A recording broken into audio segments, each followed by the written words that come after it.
We are looking up to you because only you can help us. And now we thank you for those in authority, in every sphere, in every department, in every area. Grant them wisdom and deliver our nation from wicked people in authority. Deliver us from evil men who will sit in places of authority and do evil things. Deliver us from vampires who will drink the blood of the nation and leave nothing behind. Bless our nation with good leaders. And for those that are there now, we thank you that you are helping them, that your grace and your wisdom is given to them to lead us forward into a good and a better situation.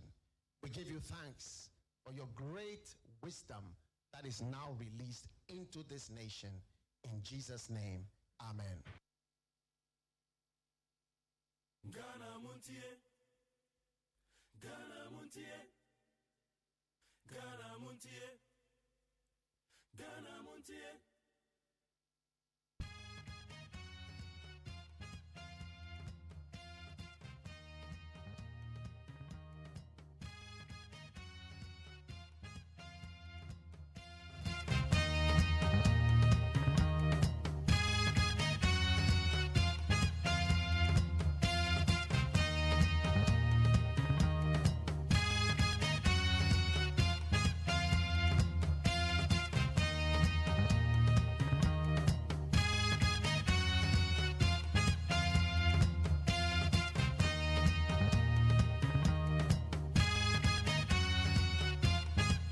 Right, today is the 5th day of February, the year 2024, and it's exactly 39 minutes past the hour 5, and the program is Ghana Montie on 100.9. Monday, another fresh working week, fresh working day. It's supposed to be a productive working day for us. And now, that's wrong. Konyanko point the chain. And now, Joada, to me, your friend Ghana Montie. Maybe I will be a memoir, Chiamo Aquaba. Ekwa kobo no nsia odawa na wa sorry Ekobo no nsia obi da so da ho won sorry this time around. Hey, adobe late to adwuma mo enkoda no so be ko school wo mu ni midterms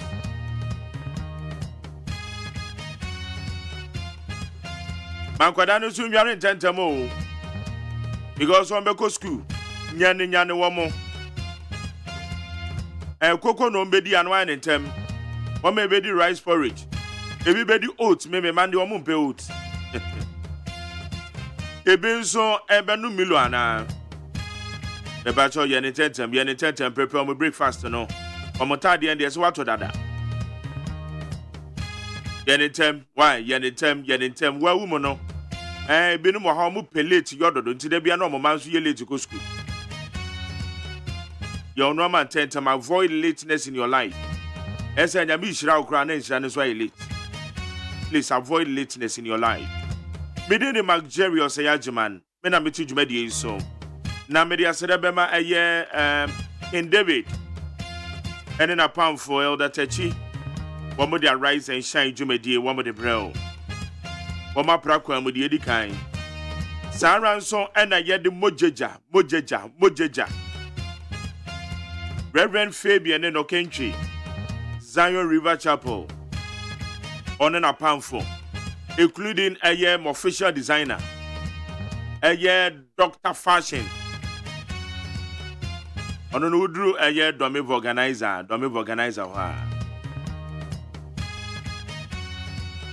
one more so at the mojeja, one more the apra quemo. Ye brain ye say ye beko ye name. Yes, so the manual 7 in Samako do a cosono. Yet the abra will need 100.9. But I said, I could do that. Me, I do me produce Ojina Mechi. Somebody has said, Yama, Abena Frima Bank on an aya of Safo.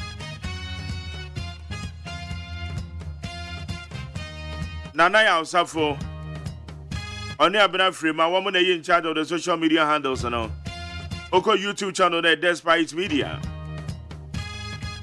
Facebook and you need 100.9 FM, need 100.9 FM. O Madam Roman Omuchinchim Senfidieno. Others are Chroma in charge of the electricals. And engineers on duty are Chuagbon and Ejaren and Abuaje. Woman a year engineers almost changing me video my own. Persia Boaje, the darling born in a Majid J.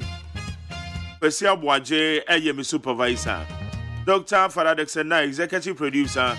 Fully supported by me, General Manager Kennedy Asantio Esquire. Woman and Bobby Chido made it to media Yadebra with neat 100.9. Very interactive, can be. And it's what you're trying to be at the Befa at 050372 1744. 050372 1744. And when I do what you're trying to Befania can kind of the amount needs 100.9. JDM say a university San Anado. Baba Bessa Sunday Dean. Bassa Sunday Dean, I did in Fufrato Sono. Or no JDM Ghana for two Obama no be president. Or Bessa Sasa Dino. Didn't I know the dada? Aprobomun Sam. Dr. Mahmoud Baumia, Enyamepa, Wukuada Obekasa. A Sambani Animal say, Aya Francatuni, Edema New Patriotic Party, Dr. Mahmoud Baumia. Also, the Vice President of the Republic of Ghana. Sambani Animal saw the Babatuja.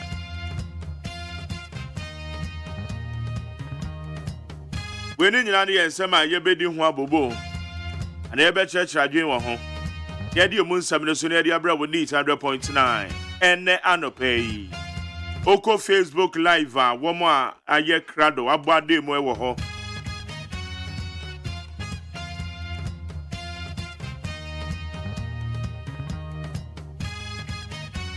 No, see, Yabeko Peace 104.3 Yadicasiabono. Yadicasiabone di Canibebro. Saranson and Casabone Chino. You were a interview, sir. Ya piley upset ya no.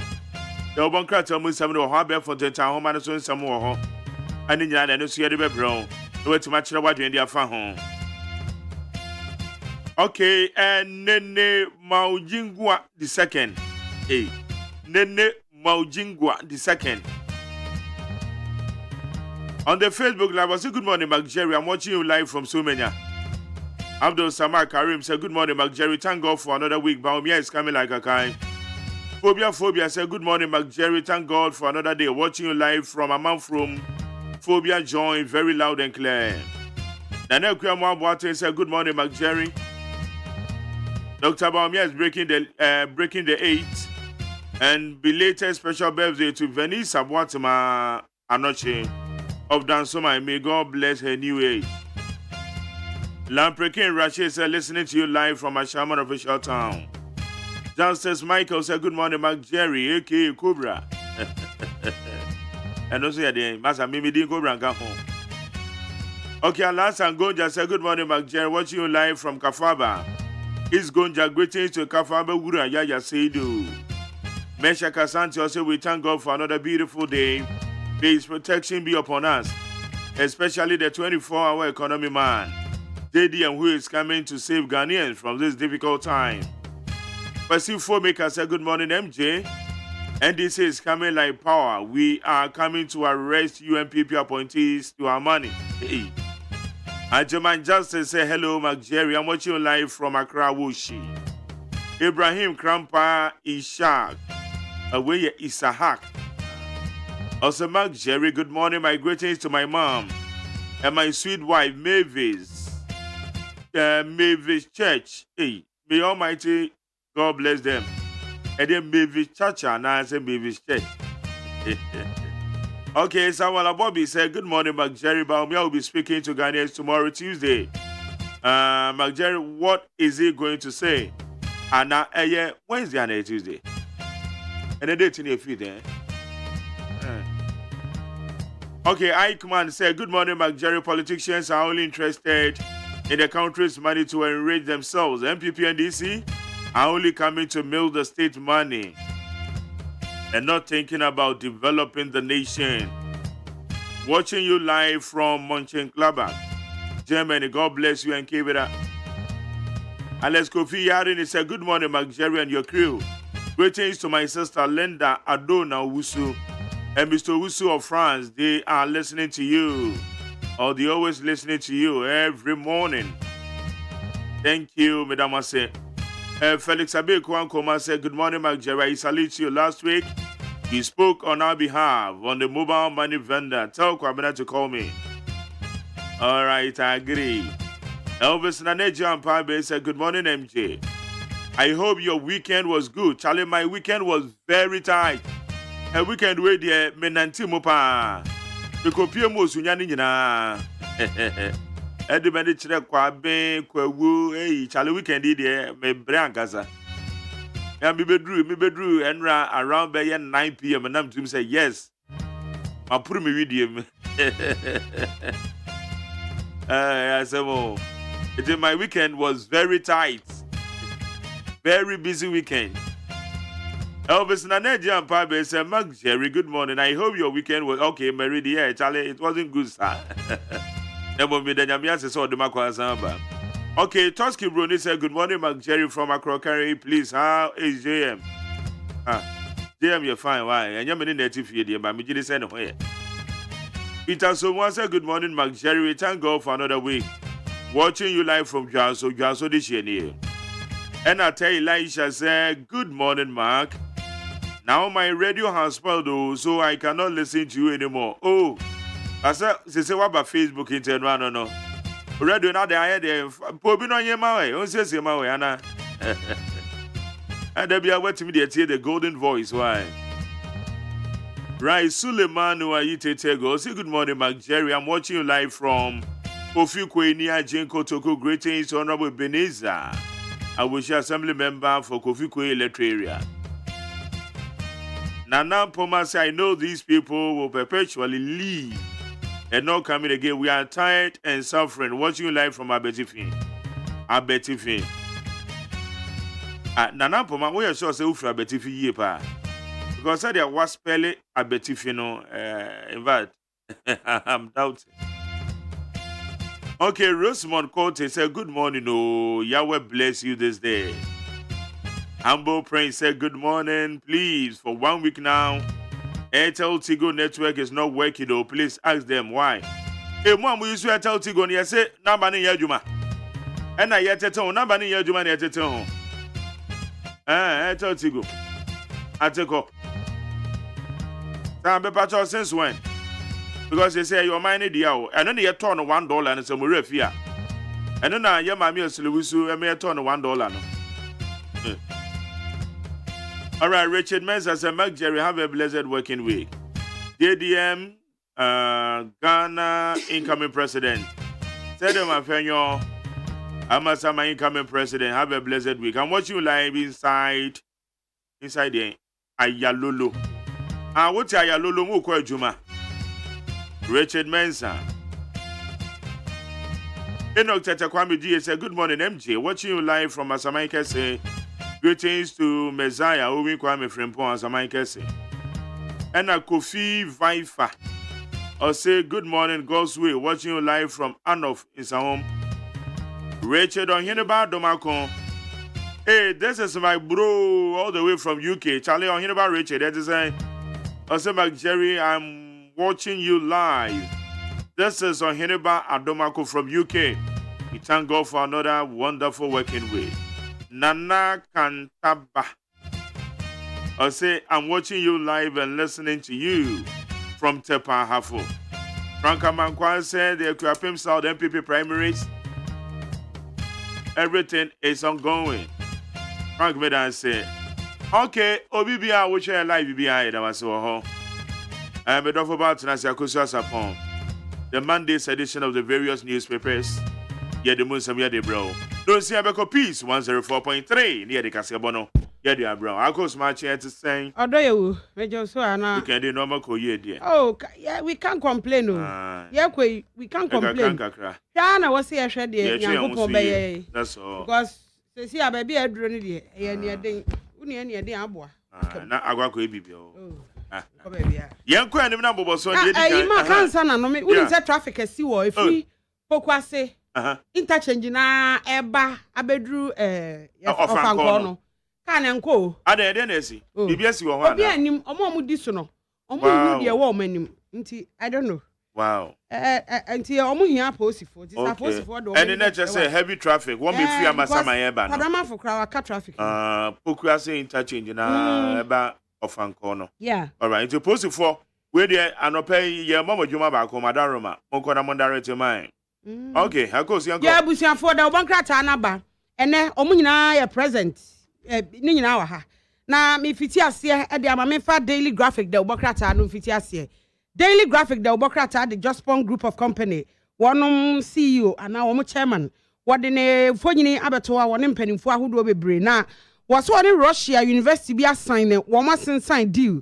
Eno ye nwomahua ho nkrataye eno beboa ama asuafo bebre womo akọ Russia akọje ntete free womo ntua hwe na say Ministry of Trade and Industry and womo che say womo de cement ho nhyehyeye aba atake effect na sesi ayi enya de a womo be ma factory bia ya adwuma bra woni license na the factories na ho no mu ni license yes afei na womo mo ho no omo koye registration na chese na womo wo etu omo koye registration foforo emi se bi wo mu ana omo nye eyi omo nye registration omo awi omo ho na womo sa eti we no omo koye no omo be ye ni nyina apreko eti Daily Graphic abomu amane na VAT ye de abeto electricity ho no na ICU fo ebisa aban se edi enti na oni labor fo o adwumayefo no dadaada akire kura ansa na oni omo ba bedi nkita ho wo meyi ano nti eno ho asem no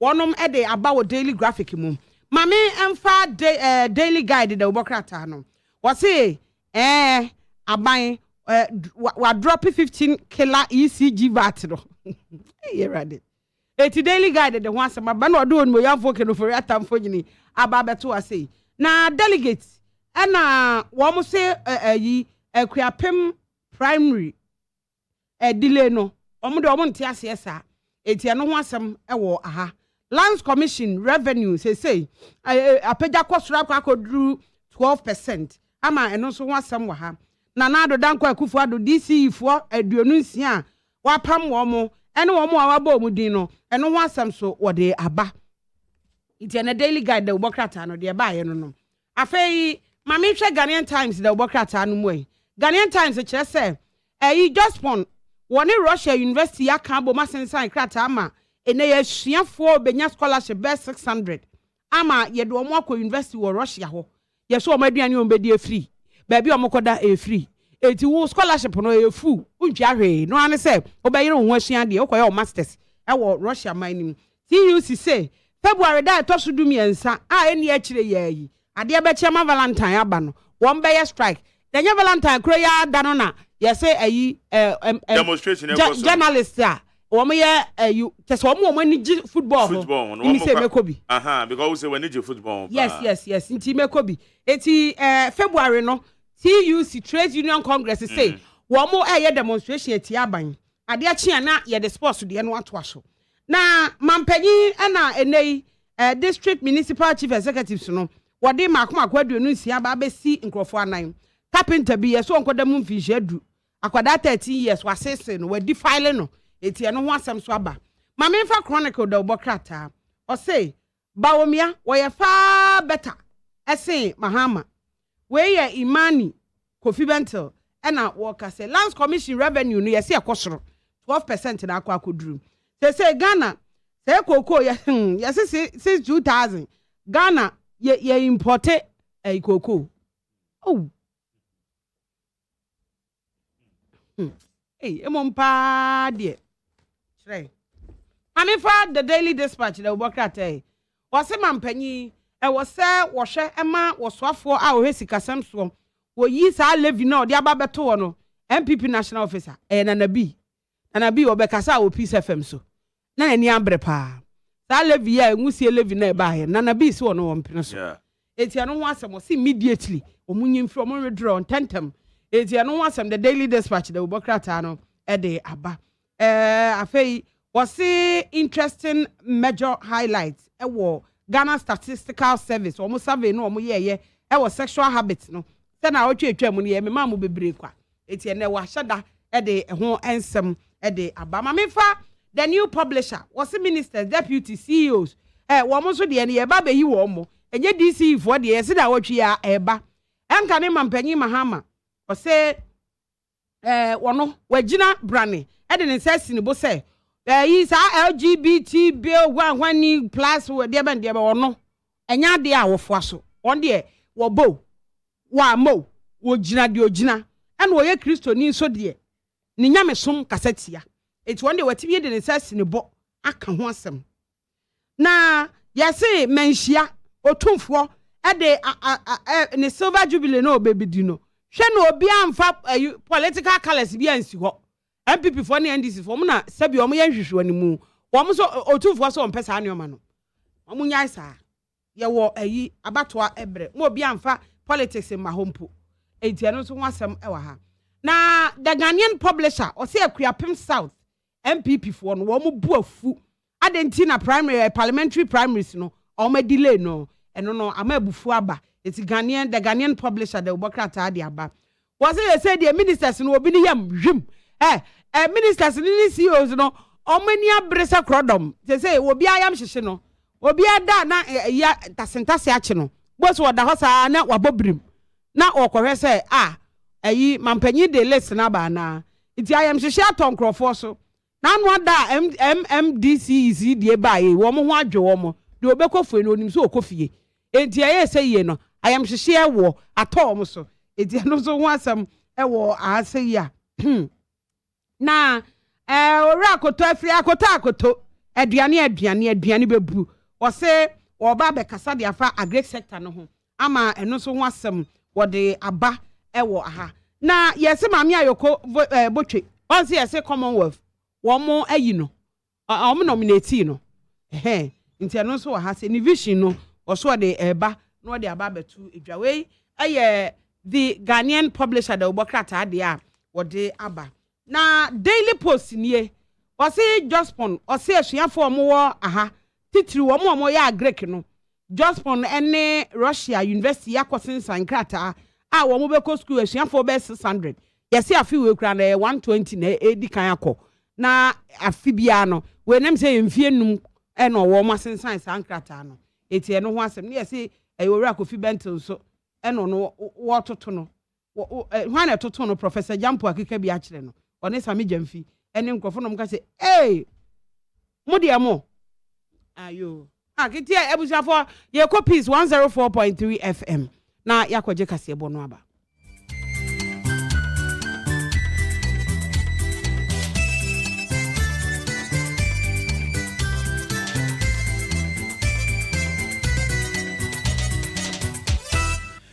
afefe frabo so me atoso mienu da atoso num eye enajo Ghana me adehia ni ama wodo so adehia mote yenka na no pay peace 104.3 FM sini ye mamu na machia no pay ede masese mo fide da peace FM e mama kwaba ede ba ya no pa no nsiaka sebo iso enam okay FM ni nit FM e ka peace FM wo abeka jansi na kra hello FM wo kumase stations babro 100 eno amodo abontuma babo peace FM dia no anopai kase boy wa moji di kwet ma wa Ghana nchono ene ne ntwia so social media so de bo peace 104.3 FM edo beba amwa hwe atiyenka anopenko nyese wa kase bomu no eseme de ba no ene Guta HS VAT any emission levy no wo momfo aso na Ghana Cocoa Board nso de krata aba Afrotopic Cocoa Processing Company Limited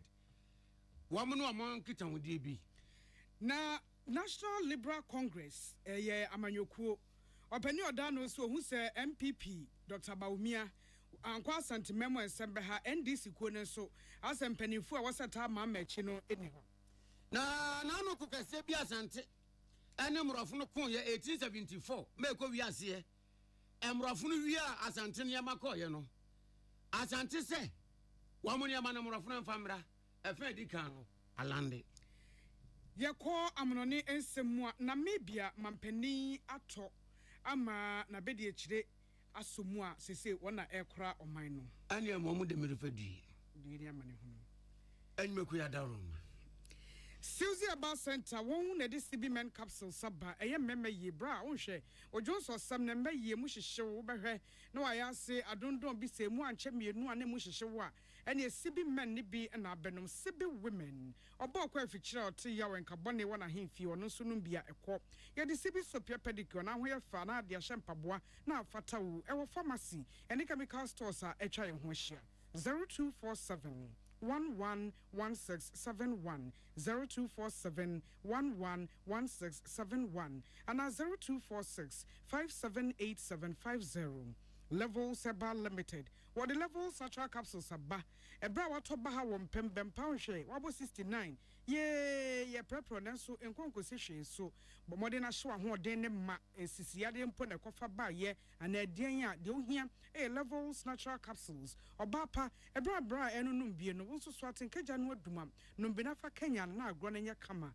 E wo pharmacy ne chemical stores. Repash e wo kan shi kolina kokumasi etuton 0599 056 033 0599 056 033 and 0599 670 402. Medima for Herbal Center Sen Control man for say. O on cranin and potamu so my baby P has say. One more boy man for a pomode papa emu. And you're one of the way, would they strokes is ya dear wapos and I want our pay was wood when each of my poquas in my ira, a hono, benyapum ding a edimu 0244 774282 0244 774282 and 0500 727215. Yeah, well, this way chocolate drink, Kokoson Faso Kai, Adiachi, Abusiano de here come. Any sushi, any other Roma and a Casibweba, I can kind for Mote Yenkain a me. Nana ya Kunedu, my name. Oh, Hinana Kwame Amu Ghana Cocoa Board, at the Crate Piabontin and Jordan Pay. Na Cratan Moonsam, Ayetiawa, and say, Ananui and Mekobia de Afrotropic Cocoa Processing Company Limited.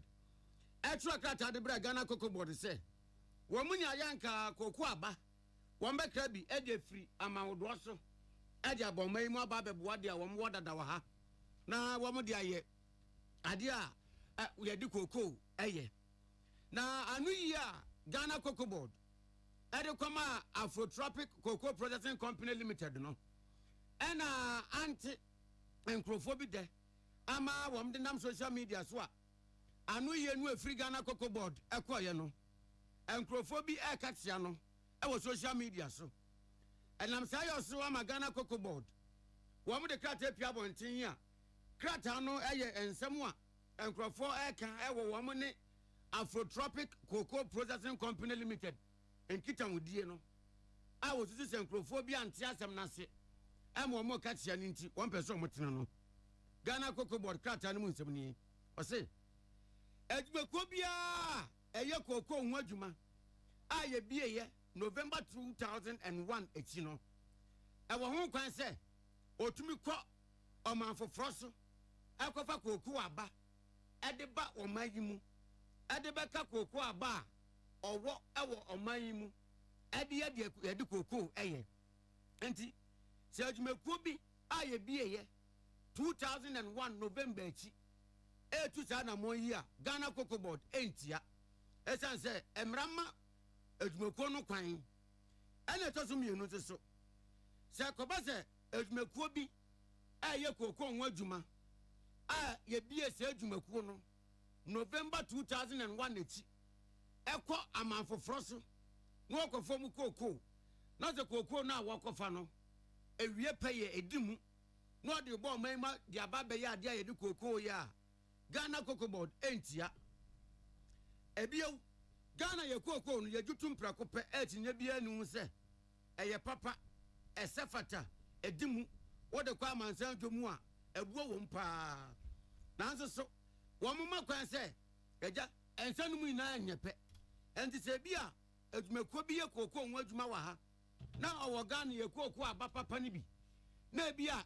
niema opese ode ye no ebia enso enti opese okwa amanone ekofa wo mu cocoa aba ni bi befra ye de no a ɛno nso so ɛnya deɛ Ghana Cocoa Board etia wɔ kwan biara so yɛi ɛna ɔmu gyina so de aka sɛ bɛyɛ 20 years nie wei yɛ adeɛ ayɛ yɛ sɛ kooko adwumakuo bi bɛtumi akɔ amonɔne akɔfo mu kooko aba no bi ɛde aba bɛfra Ghana deɛ na wɔwɔ no na wɔde ayɛ no kooko ɛho adwuma a ɛmmerɛnti atitiri so akɔfa no Cote d'Ivoire Togo Nigeria ɛne Ecuador ɛnya deɛ a ɛmmerɛti akwan biara so ɛtɔ de Ghana Cocoa Board sɛ wɔn bɛsrɛ sɛ ano yie no a wɔn de kɔma Afrotropic Cocoa Processing Company Limited no wa wan kenkan yɛnte ase a wo ka tia no social media no gyae na sei ɛna na wɔn pa akyerɛ Ghana Jadifo Eko Ghana Union of Traders Association the Krata Pia Quantitani Dr. Joseph Obinsa and the Shasi and some more can say. Nano no Mahusa Bayasa Copeja a 12 for be a day aba. Now saying as so ye rafimuno what the vat the electricity so I will fear mu baye. Now Guta I will become actually a buy or the Omoka in him. Guta say electricity vat no a buying a diaba any emission levy no what the ababa kahunum. At the sitting or how ne bebro man for any nyuma if we say ye kasa ye if you born a tin for that da one more area so palm it we sa ba be come ho a na se de aban no abo mama asan abra wo mu esun wo se e de how bebre nyuma e be ma de omu ye bia so asan akosoro enti e no wo ka kire aban se wono a ne kopagya ba ye omo break on twene na ase na won twe ensen vat e da electricity so a ye de kwa afiafie mu no guta kire se setie biara ehun sunsanso no beka nwuma ena se ye kase yo how da yen so dada a ye bre wo mo ehwe se de nanka omutimi ye adwuma no a enema etimi ye no eso tia na etie enkrofo yi adwumaefo adi esan se sikasam nko yi manwuma eti esan de we beka ho de a na akwakoye nimpre no so a ebeha na wo se so hwe emission levy no so a aban wonim dada so de to atoto to ba bia ye tuatua bi e de boa nyina mo ahoden na fe so ye mfa ngo nsensem won say ye kasai ye wo energy taxes ahodo ye bi ye petroleum tax a wo gasoline so face our tax kro ye bi o diesel so e bi e wo kerosene so e bi wo LPG so eti emission ba bion etutuo ba bion e na aban pese osan etwa ho sika wo de e mo manfo wo mo na mo so ka kira aban se won twensensen na o manfo ko mu high won dada free se waso o mama adeso dada Dr. Joseph Obensa and a Shakrate Yasi. Na I want to from a nano pekase bumuno. A conwoodwa asante, a conye, and fear pepe echum. Marco na 1874. Na 1874 kono na anya konketwa. A kono kwane wie ye no. Kwesibro ne fita ya fetire gongon a wode asante be konye no. Owia asante niema asante agudie edekoye. Na niema na wo mu wi adekoye no. Ana krobia yirefi asante kotokokuma apem beba yene otumfo se tutu the second ba ye no se de ode na ade no ogibenkum na agye enti asante agudi akodi mrofo no wono asante agi na ade enam sa ye so amone fola museum empanifo hye ehon nkomobo ase menhia yimfie ni fola museum fo nkomobo no enam so ma Dr. Erica Jones a wo ye museum no senior Africa curator waba wamaimu akọ menhia fikesiem ene watisi kedwa kofi ene menwa so a krawiri ene brawiri eye ne nase ntiaso wone ne kọbọ enhyehyɛ ye hu nkomo makowie se asante agudi akọpiem ewo amanone no wo mo de beba nyame ntia de na bulonsemeniwu se mekasa no peya no enyema no efra dikan ababelande United Airlines Europe bonframa dadia no ma ena de ba ya o wi enimu kwanse nyame ya adom a ya wada da yenimu yi aye February bosome de atoson wotwe wo bebodwa kese wo dwabrem e wo menhia fikese mu na asante ehemfo ene asante mayina aye nyema na wa atu no magye o kiremo na wenzo so eye influencer o han ya duonu 150 anniversary akon kase a asante kon ye no na enema ne ba no Waman passera from my aeroplane is one famra. Nampering for be the Dr. Sylvia Funny, or your director at the Mount Fowler Museum, Air University of California, Los Angeles. I want an annual Manugubayan Fisher do since 60 years in here.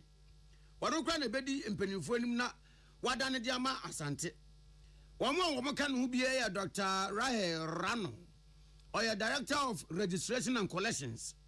Dr. Erica Jones ɔyɛ Curator of the Africa Department and after Professor Kwesiampene external affiliate and chair at the Music Department our Tufts University. Now wɔn kyerɛ mu Asafa Life Museum in 1965 and I nneɛma kwadi wɔ mu nsɛm a saa brɛ no Welcome Trust. I say Henry Welcome Trust. One and I answer no heswa. Just about some papa. I will yabano, a babokoyama, as Antigudi Akudi Amanano. Ya can't so ever to us. The Dikanya baby, Yawada, and Wobo Joe Messia. Now what Tim Menya, and it's a Kajak official. Pumping so this year would know kind of pampas or crobby refuse and took to Kohine. What's not doing? I'm on him for turning Wessia. I'm an Yamano, but Jayan Awa well too. Yakwa amanyosemu kofa by Man National Liberal Congress kaneno no ye NDC ni Stephen Atubiga wadi atu just say NDC amanyoko Frank Tuni John Dramani Mame waso ye adwuma den pa sada safia ba to betimi edi munkunima watimi edim wase so hwe NDC party no asa hyehyeye ene ntotoye sede enipa wode won be ye adwuma ho hyehyeye ne ho ade sitie no wo mo hye danfa wo mani ensi sunti asede wo mo ntoto niema yi wo mo de April tumi aba Stephen Atubiga enchechire mo ode ememu no wose aprobo na no kanema mpani John Dramani Mahama ebo ye ne de ogusu buin osusan ka wasa party mebi emu akuku dam ne bim woni a yenim wo mpa free tete no wasa nka ebi ebo ne chidom nanso asa de okono no nko a eti akanya bi eno de osusu se ewo NDC ku mu unemployment come up to do an NDC for. I don't think say I'm fair and answer any media and win election has been talking about being the Messiah in the end of the benefit maybe some me Jesus Magana. So maybe me free say NDC me here rebranding, NDC me here restructuring, NDC me was already 2 years and my party. So me said a new party and me true challenge Magana me be at or more normal president a do a party or more na in him no omokasa na your friend say as I also NDC omombo ni papa akodi premier obia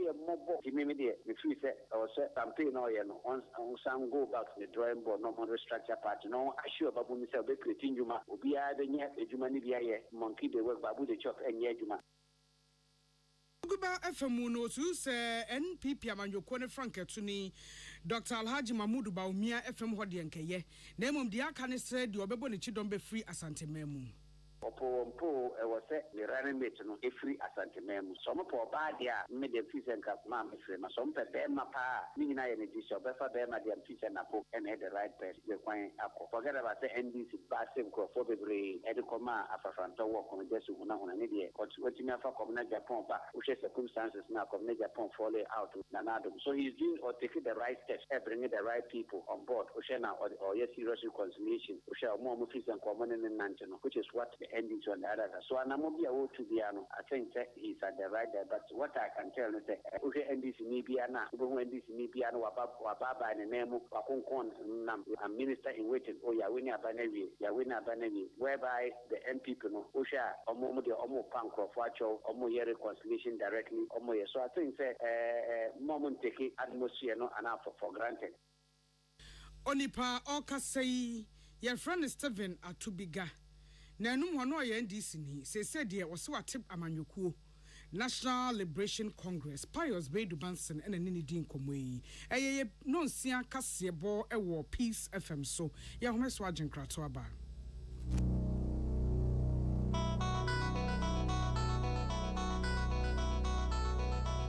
so wakoma ho hyehyew ana ebo periperi de broni kan hardware no a ede na se wo ye na se wo yam so atim so wo be peki na farmer Martin Sliver Salt tira kwai entem ehwie nsu agu glass mo ate Martin Sliver Salt no ba kwa no na wo de agum wo be hu se ehuru wa glass ni mu na wa nom Martin Sliver Salt ye won orange flavor ana ba ko so ye plain wonu mu a ho beto na mum edi na anu na ho nto wo a ko hu doctor Amanfo, the Amoka Freddy's Corner home appliances or the Abba Freddy's Corner Home Appliances Center. Home appliances are a ye papa bia, a biwo home. Brandsbane, Media, Samsung, Kaiware, TCL, TV, air conditioner, freezers, fridges, water dispensers, and Nidia Kekeka home. Nia ubenya good warranty dear. Ko Freddy's Corner home appliances ukokumimli. CCTV a Boama monitor of properties, any business at anywhere in the world. CCTV and need ho. Ewo detector, clear pictures, Wi-Fi connector. Utimi connect my phone. Now monitor baby a wo wiasibia.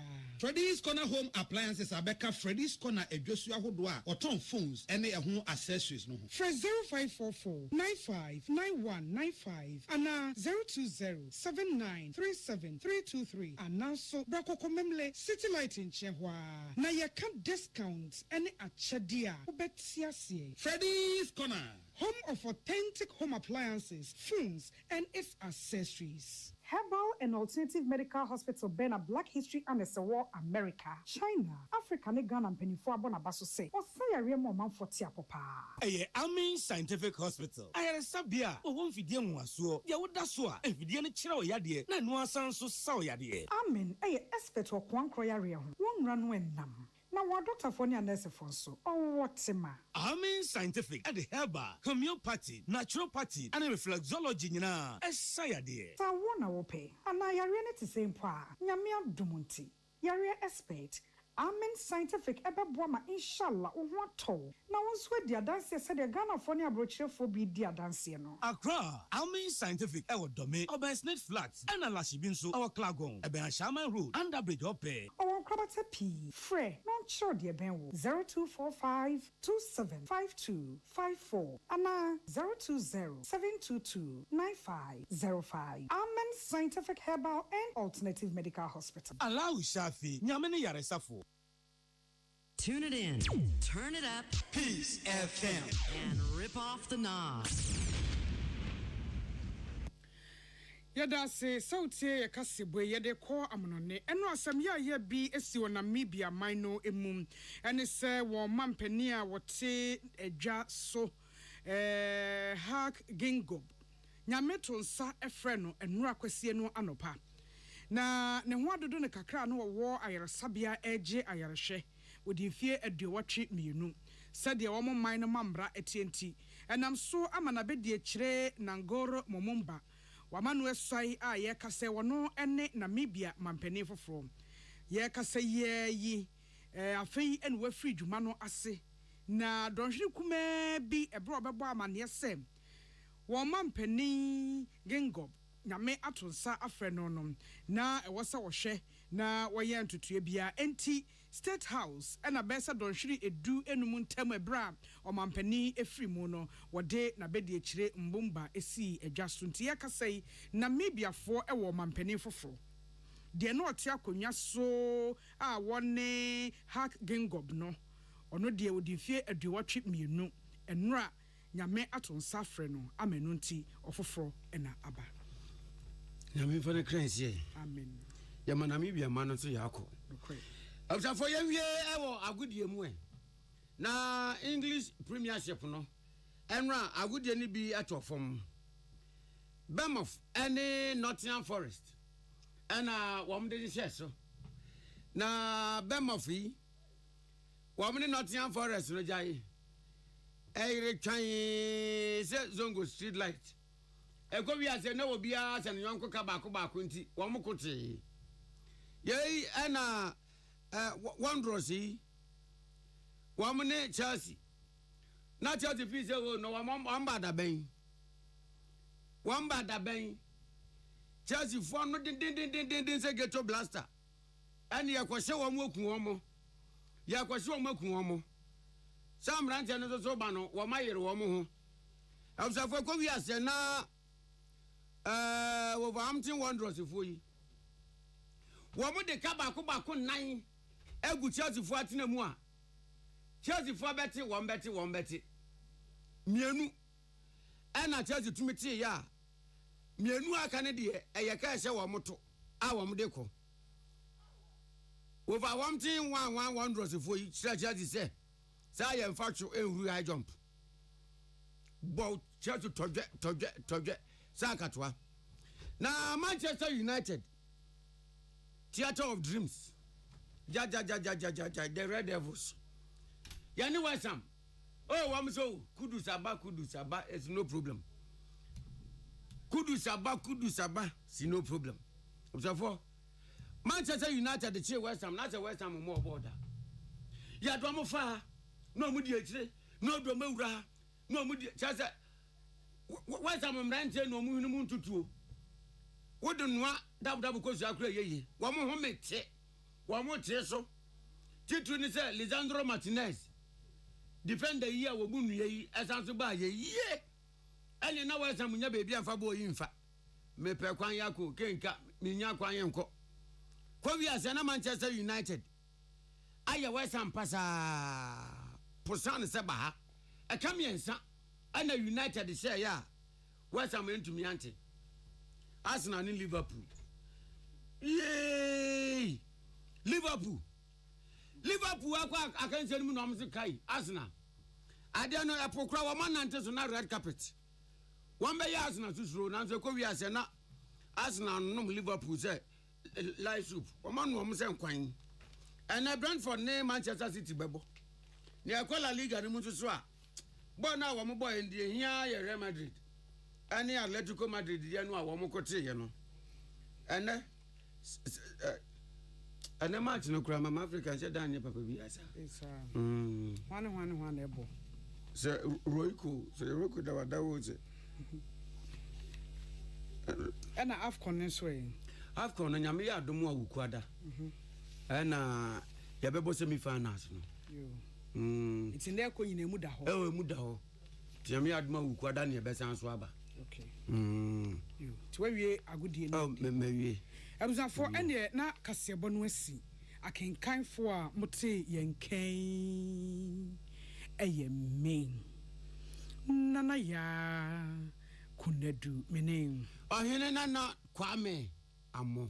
Yeah, well, this way chocolate drink, cocoa so far so kind, you hear any sushi. Medima for herbal center, send control man for you so one cranning and put more. A year hair bats na yet, yeah, dear turn away Dr. Time da so, or say Arabia, she shall horn, say yes, stroke, say yes, yeah, dear wapper swap or so, and now so I want our pen for nature emergency or poqua semaira or mobile bow 0244 774282 0244 774282 and now 0500 727215 0500 727215 levels about limited sian kan choma fo nyina se what the levels natural capsules aba na obema bia ubo 69 bema bia wa ho den no aka kwan mu bema bia yokodro no so eni ho wo ma obisa no no mo ne beboa oba so atenka gane dumu a levels about limited sian kan choma se wo hia levels natural capsules no ebi ebeboa ma atenka no asaba e wo pharmacy ne chemical stores repash o kan shi e na colina ke wo kumasem 0599 056 033 0599 056 033 and 0599 670 402 0599 670 402 Susie About Center for CB Men Capsules Bempower Shajun so ye hwaye yi ujun so meye mu hyehywe we bikamu yi e wo ma no aya se dondon todan so na wo chimfa ho besraw Susie About Center sen kan chew so wunti e no me ye CB Men Capsules no e be you free sa te bianum CB women obo kwa fichirote carbone ne oyawo na duro enonom ye de CB soap ye pedicure sese na no efefefe e wo pharmacy ne chemical stores 0247 111671 0247 111671 and 0246 578750 ye da munyina se emamomo anything. Welcome to Monday Morning. Ghana Montie. Ghana Montie. Ghana Montie. Ghana Montie.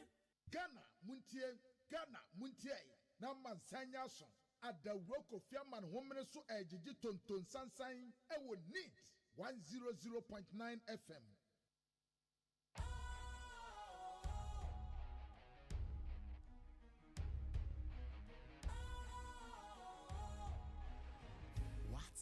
fresh and trendy with a new look. Makes you feel real good, that refreshing vibe. Satisfies you right just the way you like. Do you know? Do you know? Do you know? Ain't gotta do it alone. Specialized makes you flow. Anytime, anywhere. Specialized feel different. Always think specialized.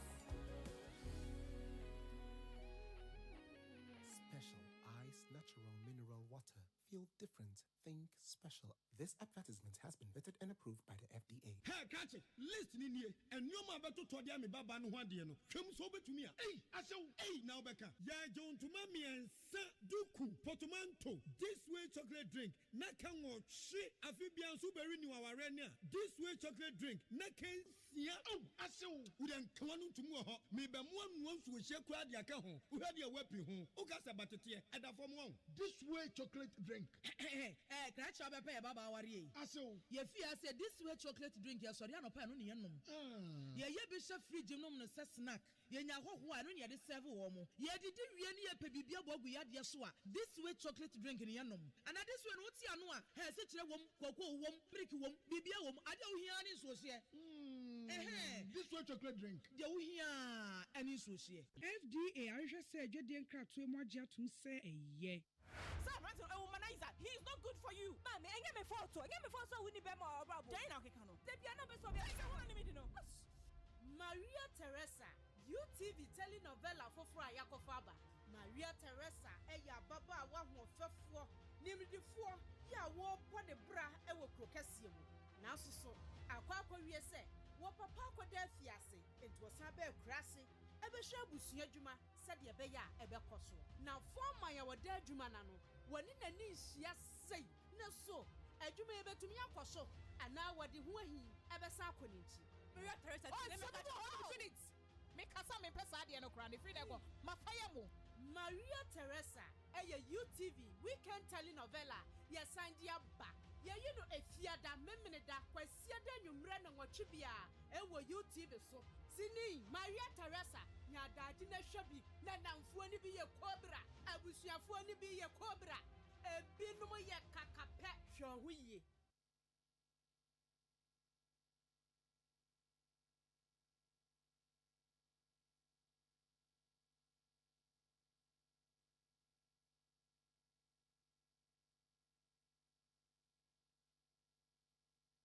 Ghana Montie, Ghana Montie, Ghana Montie, Ghana Montie.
also your motivation in agreeing to participate in this very important summit. I wish you all very successful deliberation and would like on this note to formally declare the summit duly opened. I thank you and God bless you. Saddled with jobless growth, which has not led to economic transformation. The question for the people in the 40s and 50s was the question of political independence. The question for our time is development and economic transformation. And under the auspices of the movement for change, we are here to address that critical question, which has to be answered if the potential of Ghana has to be achieved. So the purpose of this summit is to bring diverse minds on 4 important thematic areas. Macroeconomic environment, which is the basis for every economic development. Industrial transformation, which has been at the heart of the convener of this meeting's work. We would also talk about a new agric revolution and tourism, which is seen as one of the most important pillars for national transformation. These discourses will be held before a live audience and broadcast live on many TV and radio stations. We urge you to tune in. If you're watching online, please click and share the link. Let's have a fantastic time as we chart a path for Ghana's economic development. Without further ado, it is my singular honor to introduce and welcome, without reading a long speech, the founder and leader of the Movement for Change and convener of the summit, Ghana's longest serving trade minister, former ambassador to the US, and nearly WTO DG, an economist and a lawyer of international recognition. Please rise to welcome the man of the moment, the Honorable Alan John Kojo Cheremating, to bring us opening remarks and to officially declare the summit open. Please, it's a long walk. It's a long walk. Put your hands together. Keep clapping. Let the applause continue. Let the applause continue as he joins us to open the summit. Please sit.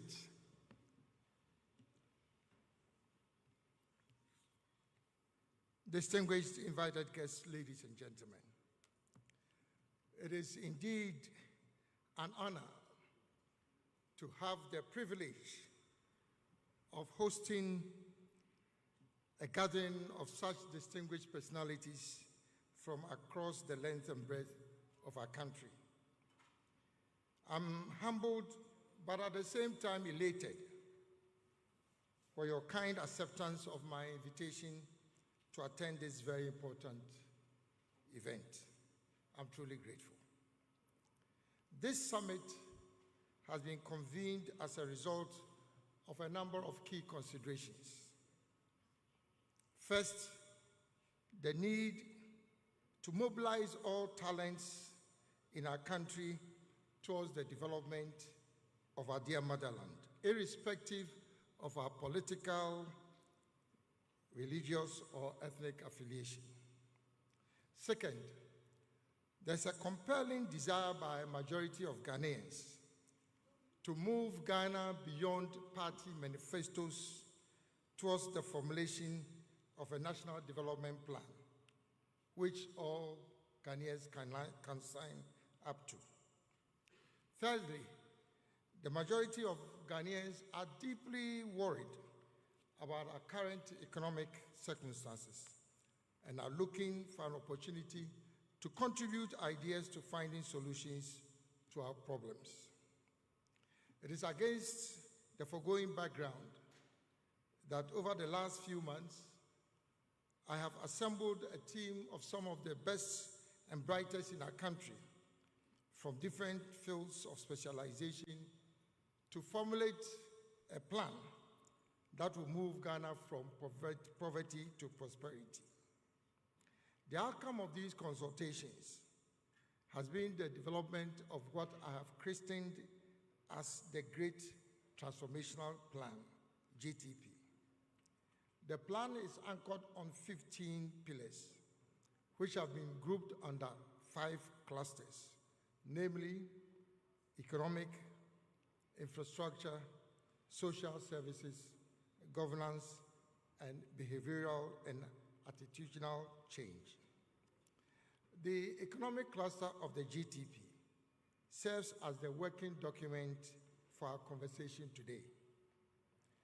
The unique feature of this document, of this GTP, which will be reflected in the presentations, is that it focuses on solutions rather than debating the causes of our problems. There's absolutely no doubt that we have had the opportunity as a people to diagnose extensively the causes of our problems in the country. What Ghanaians are looking for now are solutions to these problems. It will therefore be apparent to you as participants that the content of our discussions will be solution-oriented. The presentations would focus primarily on very specific policy recommendations or prescriptions. In evaluating the viability of the prescriptions that we will present today, it is important for us to appreciate the integrated nature of the problems that confront us. And therefore, what you find contained in the 4 other clusters, aside from the economic clusters, have an impact on our economy. For example, some of the key governance challenges contribute directly to the economic crisis we find ourselves today. I'm sure if we are able to abate the level of corruption, we may not need to borrow as much as we've done.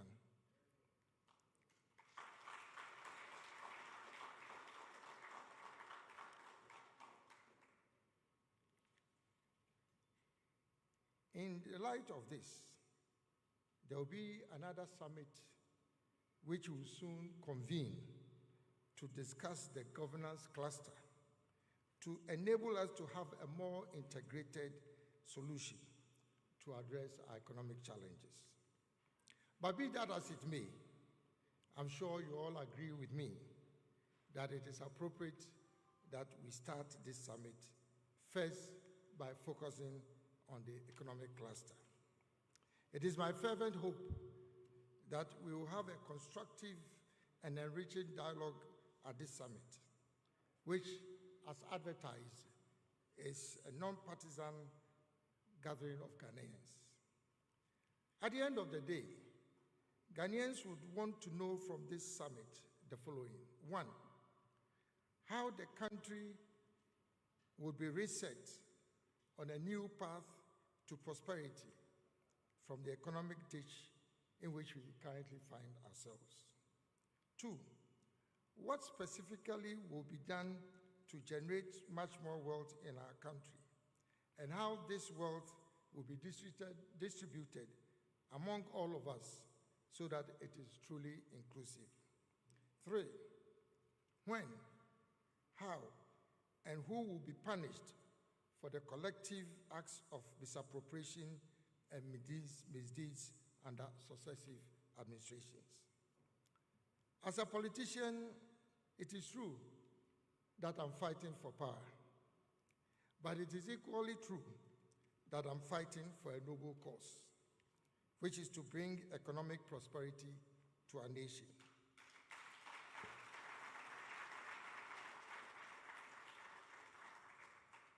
This, distinguished ladies and gentlemen, is my motivation in convening this summit.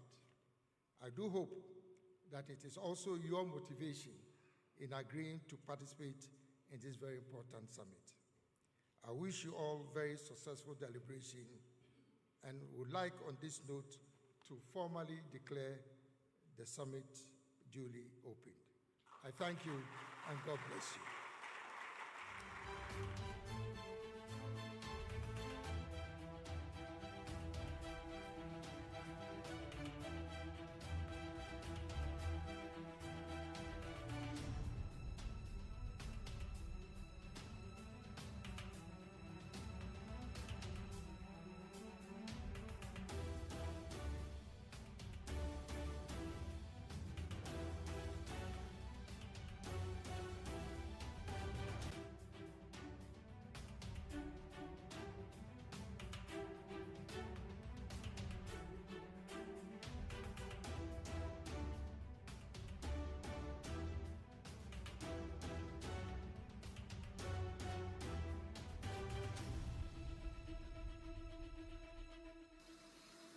this country called Ghana and all the resources we have. Now, government doesn't even see anywhere to tax. They are taxing our electricity also. Tomorrow, they will tax our water.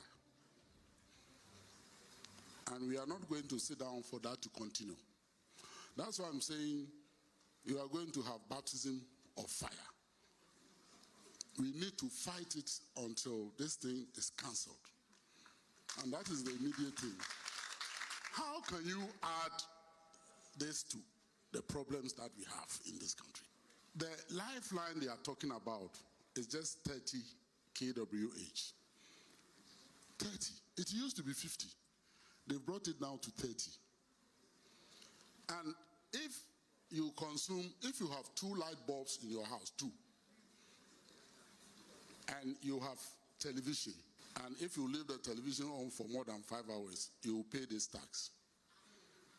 If you have fridge, you are out. You are going to pay the tax on the fridge. Why should this happen in this country? Tomorrow, if we don't resist this, tomorrow they will come and tax water. They will say there's a lifeline. This lifeline that they are talking about is 2 bulbs. Part of television, maybe half television. And if you switch on your fridge, you will pay this VAT. This law was passed in 2013. Why is it that all these governments have not implemented it? Why is it that we are allowing IMF to dictate to us to implement this law now? So, comrades, you have been elected at a time that there's a big fight on our hands. And we are going to fight it until we win.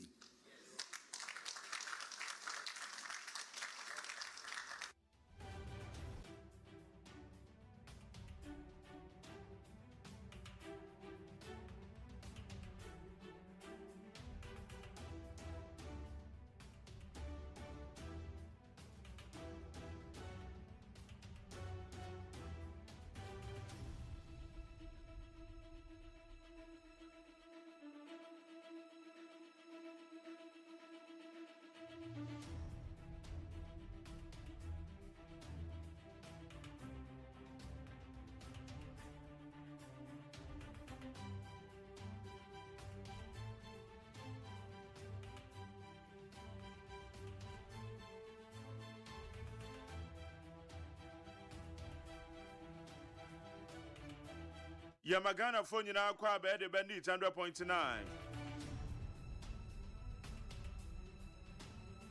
The media friend Ghana Montier ya de Kasia Bono. And the brought the way from Peace 104.3. Menoka say Akosua Sapon. Ma won fe ba ko pe watena se. Ama Sancha me kwa bna mafon so watena se. The obokrata mo sanje be mo adwuma.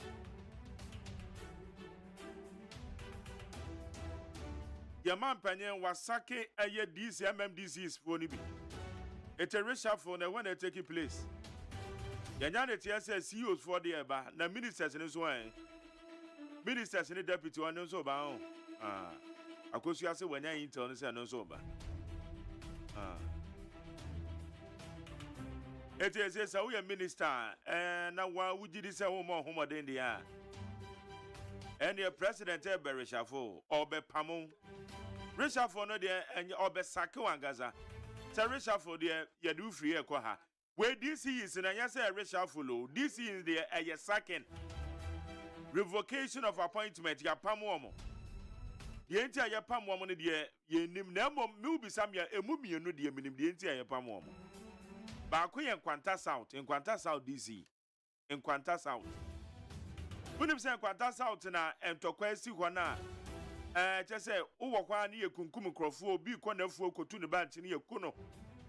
Nkwanta South DC ni de ɛyɛ saa entokwa na ɛwɔ hɔ no ntimi manage ne yie me gidi sɛ no ntini apam no. Because DC no onye proactive. Eti Nkwanta South DC ni de minim de enti apam no. Ana wejagbawe so MC Patrick Kumo wejagbawe so minim de enti epam no ete papa MC ya wo wejagbawe wo de minim de enti epam ye from honorable Patrick Kumo Also, the other dame pono so pa, minim the enti e pamo. Awo makandi minim. 24. One year saying, some year 24. Aza.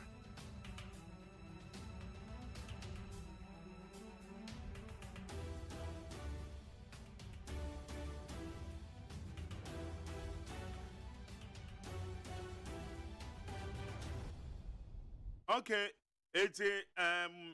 yabeche omampanyin krata na odeba bonten weekend ya odia pam DCEC MMDCEC ni bi owie ya na osan nominate ye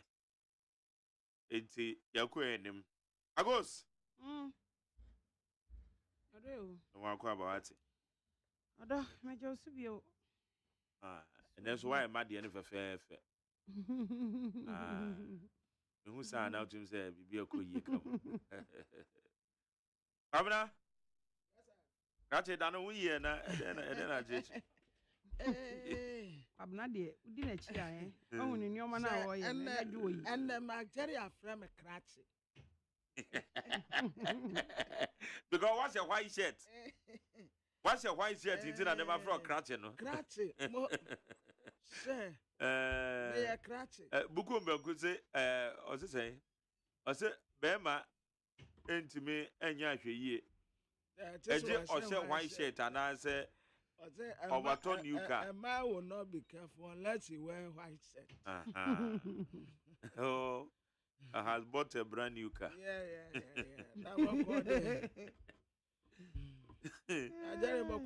Jamia do what I swear. Oh, we can do the man funny easy.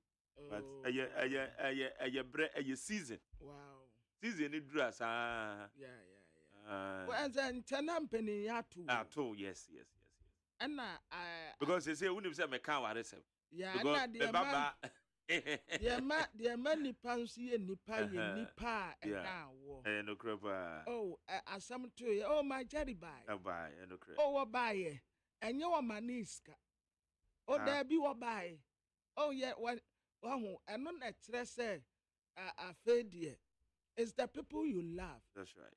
That makes you rich. Oh, yeah. It's not the money you have, the cars and the properties. No. It's the people you love. For the bear on. Sentin and penny for boo, say, I want to tackle the money I can see. Yes. It's a one I want to tackle be a new one. Yeah. So here a crat and I see ya. The tutor of mine in the fui. One more him for beer, a channel wish ya. One more ma a year on your pond home and now. Yeah. In Johnson and another babbit and a German, and I saw him for nature. Yeah. It's in the party and to say, what down. Anything I said, what I say will be. Now what the boy man ya na waboa aya create atmosphere ebe man krofo atwa ho ahia that makes you a man as a matu bi na what nipa kro na frɛ wo na wo di mirika kɔ kyɛ sɛ ohun wa no anya awrɛ kyekere ohun wa na nakoma tɔ ne yam obi de si atɔ obi asere ne ho kani na wɔto nani a wo na wote wani wɔto ani a wo hu wanim. That's a yesika with the bag. But who know who can presence in a crown? I dear more. I am ye. Or ya wedding or two near what to war. Or your engagement or two near what to war. Ya a radia ya dom. Ya bebe krumua. Yen tie ni and she says, and your man were keka kahunwa. Na sabio. O yira jo a boss war. Ya, would ya wa bra boy ya when no yere no man kwano. Nyamia mfefie na yade ka to ho a wode wo behu ehwana behu said it yes wode wo behu na ye certain na ye wo mu no memma ye adwen say ye de buru ni de ne ba be compare wode na ye ha no masa wo ambulance a ase ne ambulance no ba be duru ho no na wa anwen wo na wa watime hu say yeah so say the city no ta wani hwa wo mu wo ambulance ase ne beba no. And this is a brand new crew of ambulance and 1 minute in Abano. It's your hand, your Saturn, Moma and Fa, your hand the end to two. Wouldn't say, my daddy takes a man back home, a man back home, and now we yaria ultimate now. What the Oba come Busia for? Obeka to say the idea. Yeah, or the Obekwa akoma wabusuafo. Na wono kura woni adaje a wode behwe wo. Se titiri se ukochia emeya wo mu ye bize bia. Ana mema wo mu ye bize yi a. Wo jawa ma medi anase obi. Na nipa kura hwe. Na baby kura edan no kura wa wasie no. Ye beyi wa firi baby a eye nice no a wote no. Ni wa be se garage what the student mattress ya to ha ma wada so. Enti aya muntamani nse fie kakra. Muntamani nse won. Yare no mu ya den a. Yes. Sama mi abrewa e na wo ma mi nuanom mrewafo no. Woda ho no mu asankofu e na betiti hu atantade. Mom ye ntwa ye ni hwe won. Ose ho am na betiti ebe ayi. Wo ma mi nua ma. Me tese wo ma me nom ne wo ma me ni nuanom ne sankofu. Enye no kreda kwabra. Enye no kreda. Yo akosia mate. Enye no kreda. Mate. First na wo ka de a na wo ho ene die. Hwe ma Jerry. Eye se ye de enipa betwa ye ho ahia. Eye pa. Na emu ma hwe yie. Ewo so ye ahwe yie. Ene de wo wa no nipa wo owo nchen na ti say eno na ma na ye hu. Unuanom ene ayi no. Unuanom kura ne anuafo kura no. Ahoya awom. De how can so ye fact.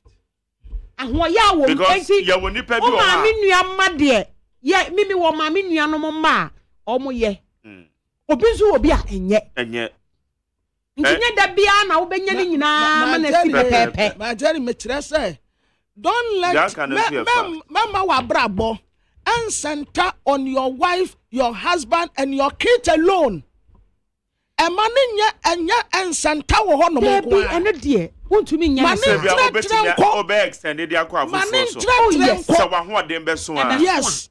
What and shouldn't be woman kwa. But the thing is sa asem we sa asem we ye wo bra na ye ka sa asem we enne ye no mu bi a ye papa no ye no mu bi ye papa mimi say mimi papa wo hwe ne wo fa asefo so yare ye obi ani wo ba ho obi ani wo ba ho enti mimi dia me kasa from experience.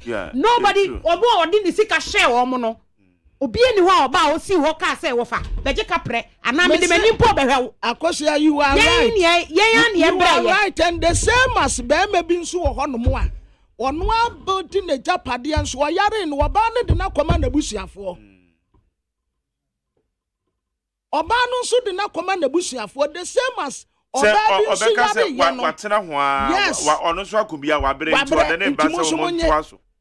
The same as oba bi nso wa be ma ne de na koma na busuafo anyoma we mu nyina no ho entire ya na mpanifo se ukona se obi na obi ko a ana bibia ta bisa se na no eye dia ni see nyina no ni nyina ntimi nkonkoye se enipa no na ne kunu yare ye na adwembone woni tirim na ofiti ya ebitimi yesa obi wo ho a oye mean obi wo ho a woni adwempapa woni tirim wo ho na emom ye wo obi nso wo ho a na anu asem nti oye duru ba bi na so abrese de wo kana ono nso kọ ono nso de wa koma abusu ba jere me de eye tiawa me se wo life ne wa brabo a wo bo ni wusika awanya no wo yire ne wo ma ko eno de no amefo so kukura de ya beto eno de amefo so because sometimes utimi ye papa wa bontina akohwe mame mfa ayi small story bi akwabena kan kran enye se wo family pewu ye wo other people bi o ha obetimi aboa because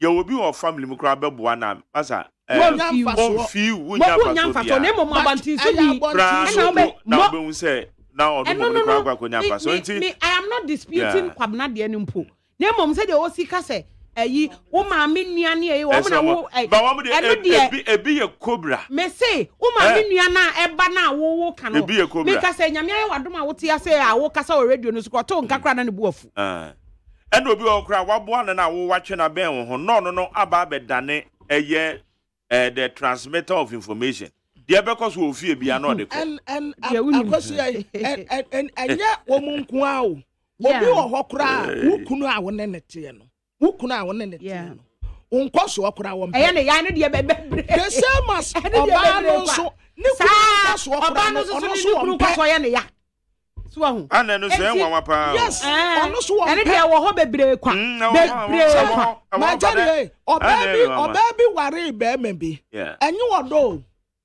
ejapade anipa no wonti ni bibia wo wonti be me bi akwa epetu akwa ware maami bi because of property ene sika wo wonti hwa obeka ni bebre kwa ma jare ayi aka se yen mo afoforo no hwe me bank cran foforo 2012 me ba Accra early 2012 na me yes adwuma ya ye wo betena ha se ne ayi ya na nkrofo feel say hankwan ne yete ye wo enioma nkititi bi ayeye ana mami aka kire me ya na mse o me ko bisa awra bi da bia na mete no oye shop ho na me ko bisa ne se o me pe bibia ye na ase nkomobo me nkai ekwan ye fa so kra me maame no ko tena ne shop ho ene ne di nkomo ana so madwuma ya me yeti o maame ne ka chem se madwuma ya me yeyi eye pa enti ka obetimi aye bi dia ye bi na mark oya ye na apɛ me wie adwuma no ne shop na ono ne de ni bi no na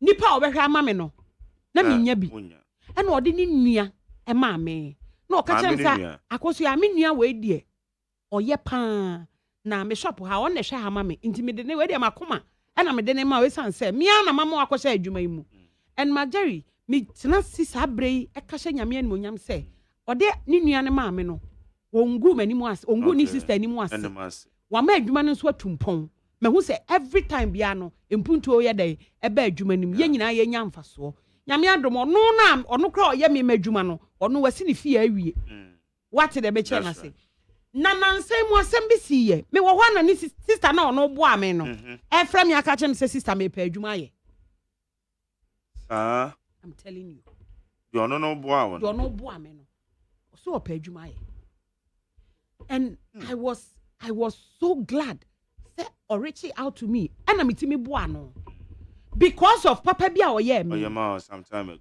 papa na oye me no enye radio so na me ba beka apart from say o ma ni nua ne ba shop no enioma bebre no oye ye eti dia kwabena ka say enye omu ukunu ne o manko a ana wo yire no ukunu ne o manko a na mo betena wa mo be na mom eya e wo say wo ye dai wo tire wo nsa ekwa afoforo so that ebedru mre bi no ho kire wo a nipa kro na bo banya obi ana abrabo ne yebo no we so we nsa na we so we yes we na ebu a we na ebu ana da bi ana meka se obi wo ho a so me de me smart pa anti na ma achieve this masa eye network bi na ebu a obi smartphone doso eye obi na eso won nsa na eboko ye mu bi bebre no eye nipa bi na create link e de mawo na wo konya nti sa wo anya sa link ni bi obi nya link ni bi amenye wadwen se wo a wo nya sa connection na sa network na abo wo ni nyansa chen no da bi wo ni nyansa chen se nipa no ye onipa bi wo mo te sa pa wo obi na ebo a wo obi na create network bi e de mawo obi na link wo call ba bi na abo na de wadru level bi eti se wo nua bi wo fom ho na wadwen so we di ono no mpebra bi abo no onye serious ukobwa no na nipa no wanya na so se de setie no eti ana me se ansa na wodi obi be meja no ye wawofo ni bi ho a wo mutimi e de wo mama e de toto wo mo afoforo hwe esimesi woni ni nyina na esi so woni ni nyina na eko school e na ehwe ba bi a wadru be pa cho awofo no mo ye sa de no munyai na mo anhwe ni oba no beku no do akwa akodi schedule because e ba sa na akoda na dwen badwen boni bebe ni trim also ono so be force so obekọ akwakope level corona esimesi corona du no because we nim ba bia nipa no e sha ase efiri ye me papa sofu oya na kwabra udi sense how ma me bi account ama ana kwabra ma me bi ma on dey ana kwa jizire we be say bi o me ma me ni whole life obedi was assessing na answer your hand to mouth say ono ankasa nya personal 500 Ghana cedis ko bia nya account ade to no ho no wa nya bi da funny it's a funny question and it's a serious question me no me see wo wie JHS ya na me bie account man dollar account man wo wie say JHS JHS Enti wo dollar account wa ha. Owo wei. Eye wo de na wadamfo no. Me papa so for ya woni me bon komo. I'm so wow. Auntie, na account we ni say kura sika say na gum. Anya we say na gum. Majari. Governor. Ya bon komo afei na wa wote wo no.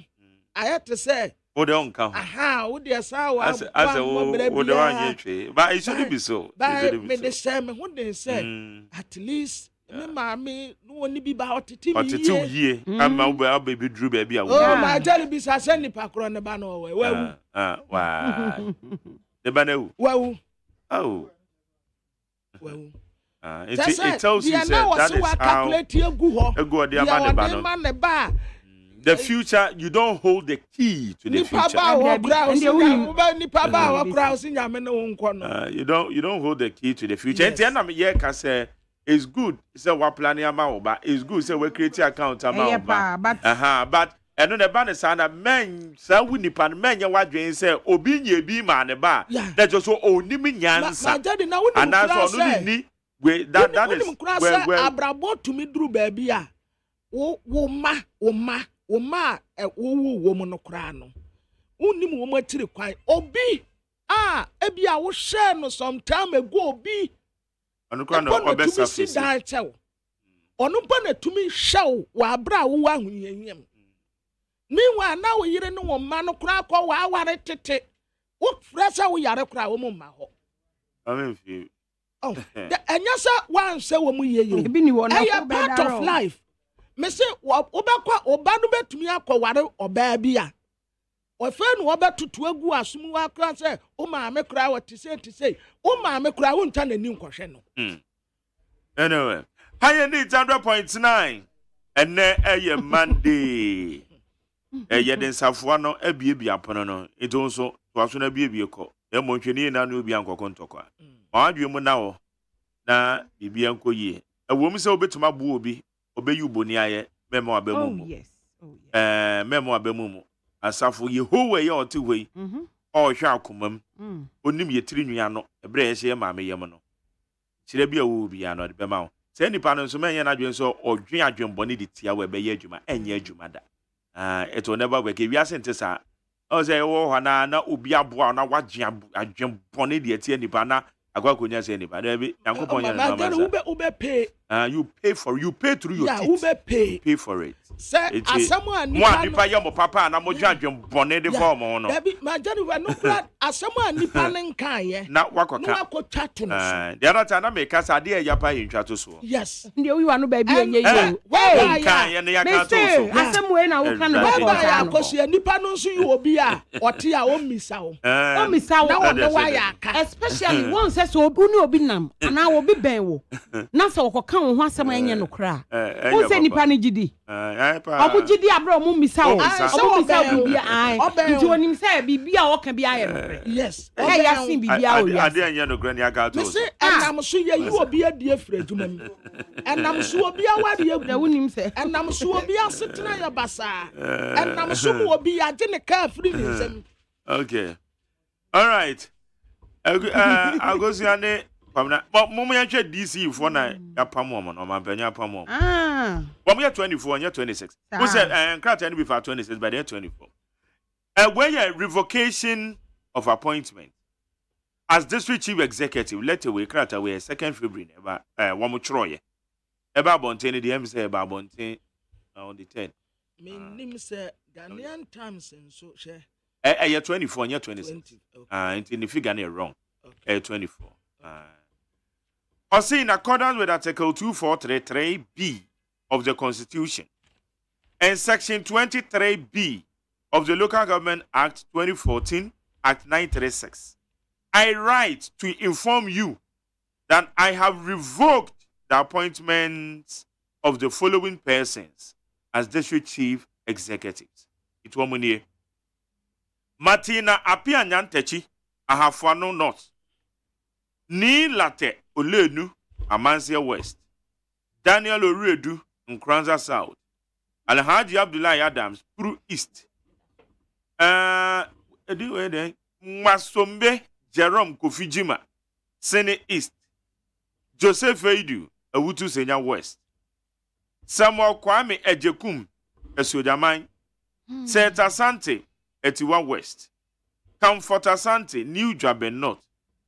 Isaac Kwejo Wabeng, Nsawoma Dwejiri. Oh, many pay. Oko. Daniel Alexander Ninoy, Edumua. And then time, Muhammad Bashiru Kamara, Ga Central. Elizabeth Kakiman. Ow, me mami pa me woni de na ye Kakiman.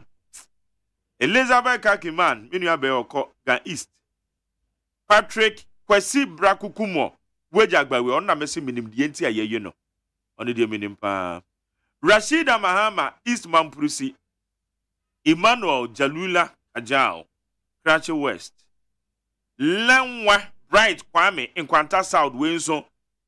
Misusu se enwama na ekoso Nkwanta South no onye proactive lenwe onye proactive ba kokora na yekunkum krofo keke e won Nkwanta South curfew wo ho esu curfew na ti ne kunipa be 5 wonso na wo ye your friend saying a district security council chairman eti lenwe de misusu se enwama ni ti ne yeyi no Losina Barikisu Sola Tuna Kaba David Akologo Amwa Boroga East Tahiru Ishaiku Ahmed Boku West Aisha Baton Ho Sisala West Said Kwesi Agbi Southton Patrick Hawksina Amponting Memphis Central and a Docas Elizabeth Amwa. I will respectfully request that you give immediate effect to the director. I just say, when the from Faso. Madam Rumo, Boku West, no, Bona Boku and Topano Swana. Boku ya Boku. So Boku no dear. One much you mean Boku is named your Boku West. And minim boundaries, no. It's a Boku West, and I can't confirm. I can't confirm say Boku West one honor na say Jekungun krofo bobotu no ho no. Because Senka me tafre wasam na udi nka aka ye ni. E won Nkwanta South ho na. Good. Nkasasa Boku ho no no nso. Ono nso nko mu yi no. Ba ma me check Boku die na. Okay. Oda ma me nkoso kakra. Abusiafo mampeni na na do se tumi ayede ma no a wono nso etina asoma asa nkofo etumi no waje na womu a waje womu tumi efiri womu nsem sa aba kra chempanimfo no Martina pia nyantechi wa hafo ano nof ya saake no ena ne late olenu amansia west Daniel Owuredu wa Nkranza South yaje Alhaji Abdullahi Adams Pro East ena Masombi Jerome Kofijima Sene East Joseph Edu wa Wutu Senya West ena Samuel Kwame Ejekum wa Shejaman Seta Asante Etiwa West Comfort Asante New Jaben North Isaac Kojobu Abemi nipa no Nsawemu Adu Ejiri Daniel Alexander Ninoy Edumwa Adenta Muhammad Bashiru Kamara Ga Central Elizabeth Kakiman Ga East ena Patrick Kwesi Brakukumo Wejagbawe Rashida Mahama East Mamprusi ena Emmanuel Jalula Kaja ono wo Cratch West Lenwa Bright Kwame Nkwanta South ena Losina Barikisu Sora Tuna Kaba David Akorogo Amwa Boga East ena Tahiru Isahaku Ahmed Boku West Aisha Baton Ho Sisala West ena said Kwesi Agbe Southton Patrick Coxon Ampontin Memphis Central ena Docas Elizabeth Amwa Onowo Enzima East into we no what ya immediate effect what ya say asemwa abenia penawa park onoma na say Ga Central ekwana wutu mesi we your friends enya so otuom enya so otuom say constituency ni enya so otuom but the ba mensini na ena ye Ga Central okay Nti me yonko Bashiru ankasa. I don't know why. Bashiru. Okay. Eti kwamna mampanyin pam ye no wampamu keko. Owie na no san nominate ye. Eti yanhwe wo de wo man lucky. Okay. Anopay. Goes. Nominations to municipal and district assemblies. Pursuant to my letter of 2nd February 2024, and in accordance with Article 2431 of the Constitution, I've made the following nominations of the office of Chief Executive of the following municipal and district assemblies, pending their approval by their respective assemblies. In Prince Doma Amwa, Ahafuano North, Oscar Sariando, Amansia West, Dr. Martin Augustine Kwesi, Nkranza South, Mohammed Aruna, Kuru East, Samson Golu, Sene East, Moses Ahimfolakwa, Ewutu Senya West, Nana Kweku Aban, Kifo Heman Lower Dentra, Maybe Sopokuya Akuno, Esojaman, Paddy Amponsan Douglas, Etiwa West, Professor Edward Asantienchi, New Jabe North, Owusu, okay.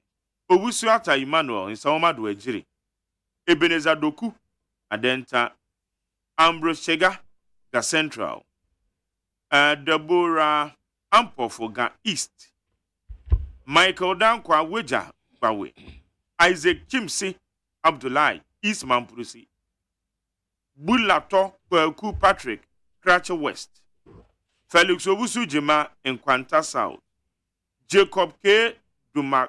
Dumakawe, Sola Tuna Kamba, Agana Albert Akugiri, Boga East, Anania Daniel at Atampuba, Boku West, and Mahmoud Foka, Sisala West, Zu Walter Wegbemasi, Adakulo, Innocent Linford Pesitete, Southon, Alex Baidu and Memphis Central, Eric Asian in Zema East. It will so another than Kufuado, President in Emuna and Sashasi. I go to Wasumao. I was your fonty, said ye, Mark Yakanono. Abra, Quabna, Eken Kai, one more, ya pam warm, yajo, Mojume free or more, and some no. Now, where the Kay in Crawford so dada. Ain't you what do we buy and Antony do we so buy? Iti oma ye you or my friend with immediate effect, no. HSS and then I walk, dear betchen ye do before Fraba betanaho. Enti we e kwan bia ni baby abetimi a negotiate na wachese February da etoso mienu na enam so amama mpanyin de sakrata ye ba wagina article 2431 ho no na enam so ama ban krache mpanifo omo call assemblies ahodo no so womo ede aba eti womo ekọ ne din no se de obobo ye no ye kọ Ahafoano North ye Prince Doma Amoa ono na ekọ ho Amansia West ye Oscar Asare Ando, Dr. Martin Augustine Akwesi ono ko Nkransa South, afa Mohammed Haruna eko Pru East, ena Samson Gbolu wono eko Sini East, afa Moses Ahemfo Akwa wono eko Ewutu Senya West, Nana Kweku Aban eko Twifo Heman Lower Dentra, afa Mavis Opokuya Akono eko Esiojaman, afa Paddy Amponsa Douglas eko Etiwa West, Professor Edward Asantienchi eko New Jabe North, afei Owusu Arthur Emmanuel eko Nsawema Duejiri, Ebenezer Doku eko Adentan, afei Ambrose Chega wono eko Ga Central na wo so tuomu no yo Deborah Ampofo eko Ga East, ena Michael Dankwa wono eko Weja Gbawe, afei Isa Chimsi Abdullahi wono eko East Mamprusi, ena Bulato Kweku Patrick wono eko Krache West, Felix Owusu Jima Anajima wono eko Nkwanta South, Jacob Dumakawe wono eko Sola Tuna Kaba, afei Agana Albert Akugri wono eko Bolega East, diakano eye Anania Daniel Atampuba wono eko Boko West, afei Mahmoud Foka wono eko Sisala West ena Zu Walter Wogbemase wono eko Adaklu afei Innocent Limford akwesitete eko Southton Alex Beidu eko Memphis Central ena Rekesien wono so eko Enzima Isiabusafo all right mampanyi yi no wode enhemu aba ode enhemu aba ba wonim se pamna ye menim se biambe kan na wo kan ya say womu a one nominate womu ye 26 ena wa pam womu no eye 24 because ye cross checking shade yeah men hutufu atimu kwa wo say twifo atimu kwa hima twifo hima lo wa dentra eno no enim ana obi na di aka eti eno no de bi ye nhwe ni say e bia na ekọ na DCB ni ko ena e bia ode na ode akwa na e bia no nipa ko ni odada o say eno no ye twefo hima lo wa dentra e bia na ehọ na DC ni ko kan say na DC ni ho mfa no okay hima lo wa dentra yes me kan say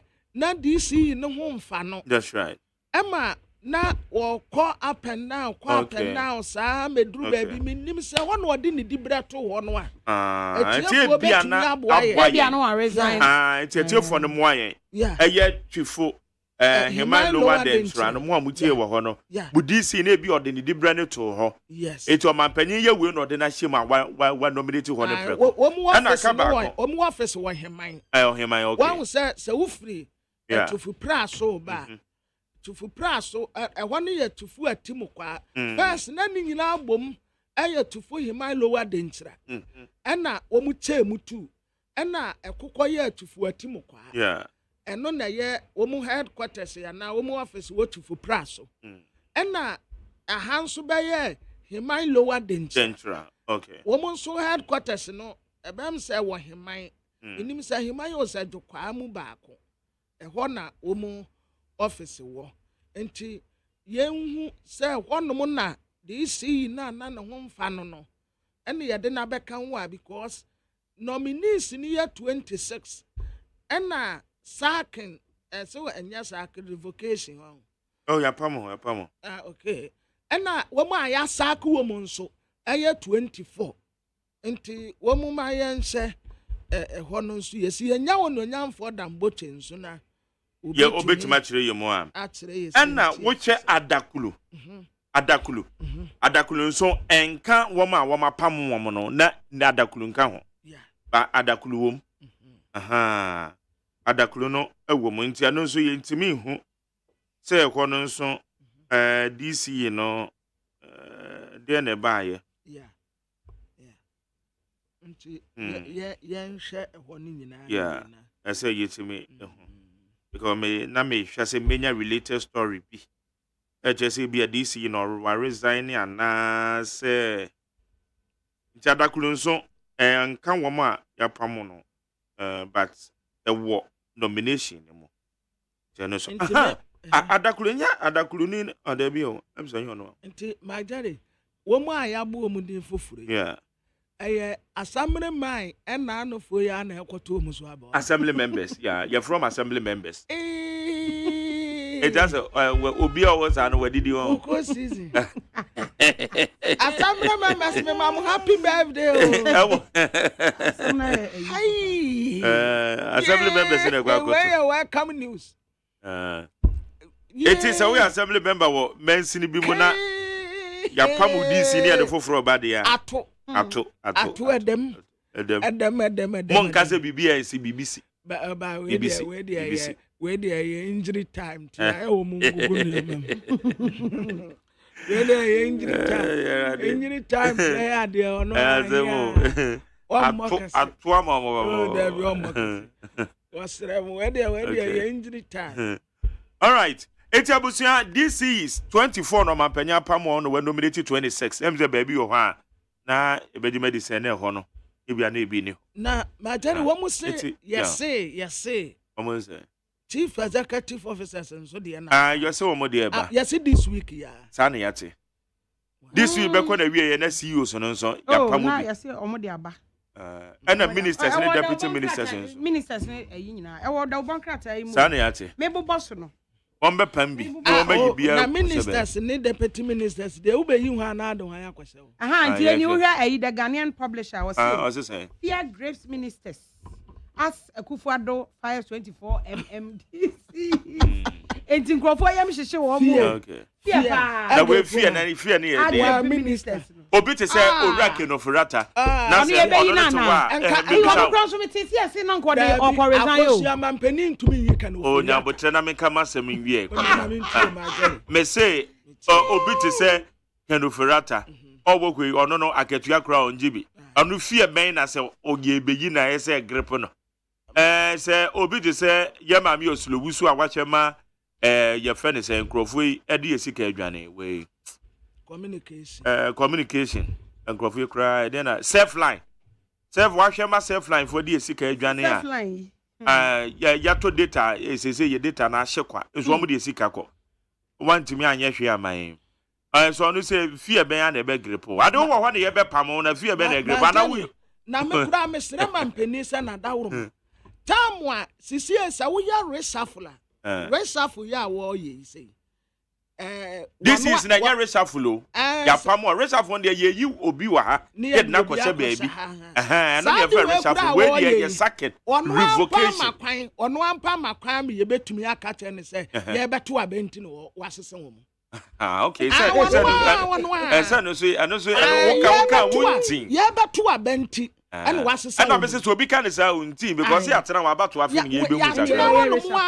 once so obi a abato afim but magari sir ononyamfo kan wo fori atade mampani yenhia reshuffle o man ntena wo enye ono na ono ani ministers ne MPC ka say o mu mpen won kokora no opa acha o man no kokora so no so ntwema o ya MFD no aye sisi aye won tena ho okay on tena won na say when we say anu ana attach ya say on resign one fan seven nani onyama I say sisi agabi awohoro ne nsa wonya politics bio kan wo fori atanso ya be dan da bi nkansi na ga be demonstration na majani on obetna we the finance minister obim say I feel the best obetna we the finance minister ne time so kura be panic on watna okay I need 100.9. My young bro, online so quick na young contractor anymore.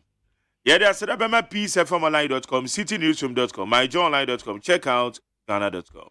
Star FM GH or Madam Romana. Almost so I say now my boy yet to me kuchuri no many be. I be from the home and so no.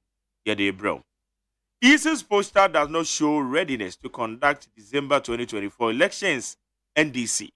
The Deputy National Director of Elections of the National Democratic Congress, Papa Ndiyamedepa, or the Dr. Tanko Rashid Computer, has expressed concern about the readiness of the Electoral Commission for the December 2024 general election. He says the Commission has not submitted its program of activities, raising questions about its preparedness to conduct the 2024 general elections. Papa ya waka say. Your friend or your deputy national director of elections, Emma National Democratic Congress, NDC. Your friend Dr. Tanko Rashid Computer. Na wanona okase. What I say? Nipe biye fiada we nimbe guasi no ya wada nyumere na anu wehu. Electoral Commission ya wo Abatu pa 2024 abatu sa wo hye ne ye ya onye ready kura se ye beto ababi na senti a waka sa ne se wo ma ka tire Electoral Commission se ni program ni activities ya wo be ya no wo afi mu no wo ma wo mu a wo mu di akotene wo abato onim no ensanka bi I say oni program bia wo no na wo bo ne bra te se kwadwofo a wafodua ebu ba hwefo mu a wasi what tell who I was see or panso be here I was see sa no aye ni program prekesen. Okay, I will restore original names of universities renamed by Akufo-Addo Mahama. The flag bearer of the opposition National Democratic Congress, John Dramani Mahama, has vowed to reverse the names President Nana Addo Akufo-Addo gave some public universities in the country if he is re-elected as president in the 2024 polls. Agos. Abusiafo we ayen kane mampanyi John Dramani Mahama na eka sei. E na oche se nyame adom na se Ghana for to aba e de manoa. Universities awodo a atwa ho hia e wo Ghana mamu ha sei no. E free brand na do danko agufo ado baaye no. Ebinum original names ana din a ye de two universities so abra ye bie no aba besesa no. Eti wo hwe ayi eda yanimu ya. Ba akokra sei o sei wo call University for Development Studies UDS wa campus na womo de to SD Dombo Simon Diedon Dombo or a politician na or United Party tradition nim afa university is a friend of Simon Diedon Dombo 80 University of Business and Integrated Development Studies enu se oba obesesa na kono original name no ena afa uko Upper West Region ehɔ na wo uko CK Tedem University of Technology and Applied Sciences ene CKT UTAS eno so ose eno ewo Upper East Region enti sa university ahodo ye din a ose na nado 2018 ena ose sa University of Mines and Technology UMAT womo edin ane daso George Grant University of Mines and Technology eti we mu nyina no wono oba obesesa di no na the original one na ye di be school no ye di atoso. That's right. We will soon stop paying government employees without Ghana card. Controller. In an aggressive move to do away with ghost names in the public sector, the Controller and Accountant General, Mr. Kwesi Kwenin Bosompem, has strongly cautioned workers that his outfit is said to delete names of persons who have not linked their Ghana card to the payroll system. A Controller and Accountant General. Now, that's all. And you're not a corporate new job and not. And I want hey, Debbie, Kennedy, or saying, I call our Chim's word. I'm going to call by not in the Juma too, and I will say, Magdalene. Yes. Sir, Kwesi Kwenin Bosompem Dasu Controller and Accountant General. And then I watch it, says, you see, you may 4 room in the Ghana card now, or be Jais will be to Magdalene, in fact, I did be why I am fine, ya grody. Oh. Assembly why I am fine, ya grody. On one year, because I was a Magdalene, and your money be why ya grow. Magdalene. Majari, and your money be one more, and now somewhere you did agro. Yeah. Young friend, other Mampenina Nado, Sisia or the Ghana 20. Other or the Ghana diagro. What kind of leader is that? I don't know. Controller and Accountant General, Aqua Pre MP, Asa back. Eba be di controller card re wo mu ani Ghana card say ontua wo mu adwumayefo mu ni Ghana card or say ontua ai asem we so da odada do anambo say wa say ti su bi akosia wakọ contest na ba ba be kasa okay ma me to aso kra na ogunfu mo or see speaking at the Majari debi wo enya sanse bio Kwabra be kumi o. Kwabra kwanu tu. Me yamo ubuo for more. Kind. Speaking at the annual conference of the Controller and Accountant General Department in Kumasi, I just olusu wi ekwa go Kumasi. Mr. Kwenin Bosompe emphasized the need to infuse innovative ways of managing public finances in daily operations to ensure a credible payroll system. Iti asana ya kan ye olusu wi no. Wa makra no to asuko Kumasi. Ego kasa o conference na say. E just kwamna who say you adwuma bi agede ma technocrats. Public and civil servants. Who them say as civil servants ni public servants there be a civil servant. Wonye active politics. Wonye active. Meaning controller na nka ho na abia no so ya government appointee nti bia na no. We have to educate ourselves. Ekuro no pani bi anim. My controller pa de me susu say ode ho kofo fore eye MPP amanyo semi a wokọ ya wokọ lusu yi anka wo be ya now de Kumasi kwete sanka kwese wo ba deputy bi na eko bi an ne kuro yim Penny be enim. For you to work a na yanko because no man be your heart. Inti Majari, yes. His Excellency Nana Dankwa Kufuado of all people, and also supervises Amiamawe. Okay. Mampeni Nana Dankwa Kufuado Panie. Ono no supervising way.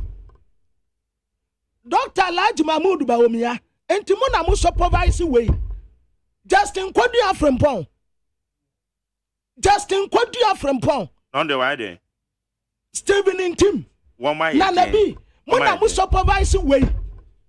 Okay, one more to me, mom. So one more national executive. So I'm the director say we are MC. And now DC, now person will contest here, so we resign 2 years. And I goes me me say na no na me it's like we are CEO, we are controller. Now one resigning and some na we CEO. Who can now contest we are. Na MC ne DC for the SK so resign 2 years. E ma ne ye. But they are not being fair to them. It's a kwabena bom dia, you are right. They are not being fair. Penny bi ani kuro yimu. It's like we are controller, you know what resign, what contest. See of where call you lose you and you know, what we do on the post. A bit so I winning, one more winning, we are a bomb goes we do on the post. My dad was no crowd, baby. I was seno. A controller and accountant general. Abaya Juma, phone, you know, when I would tear or mocha. What die aqua primaries? Aqua lusu. Asaba back to office. Do controller. Abeka say Juma from Winnie Ghana card no. Naman penina nado say. Okay. Say GR boss. Say would you say drama a surrounding the office ya wate. Said na me kura ma tedi. Dia na ye me wan kura wo papa won say. Minim say adwene de enyu obi a na adwene betumi aba na tirim.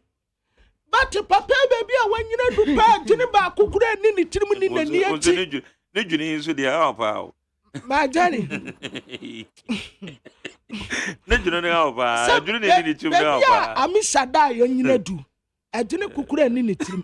Ni tirim nyina ya black. Debo. Na body nyina ya white, black. Na ni ati nyina ya black. Hey. Ani na chanya fe. Okay, what am I paper we a controller there na bufo nti wan kan o. Ma Jerry, asem bi wo no ayem fe ni agro. Okay, kwabena nka dia etio for me kirema ma o. De wo me say controller accountant general. Me am kirema de ko kwabena ne wolf. Controller accountant general. O say mo aba adwumayefo no, aba adwumayefo a mu ni Ghana card no. E be ka kakra bi abriti awa bi yentu awoka. Mu ni Ghana card. Yentu awoka. Okay. Yeah, they are saying peacefmonline.com, citynewsroom.com, myjoyonline.com, checkoutghana.com, starfmgh. Oh man, the boy, I be on the town, man, see this amount of day, bro. Seconds. Ade, Ubiwa, man, so. Cobra. Mammy Cobra. Okay, Dr. Tanko Rashid Computer. Oh, yeah, Deputy Director, Deputy Director of Elections at the NDC. Oh, wow, man, so. Dog, I'm watching. How is your people and how? We are fine, and yourself? I'm good. Yeah, they are say. Now, would you know, and your papa? Same day Monday. And then Monday, now they do Monday, and a tree, Naira. Oh, okay, I've here about.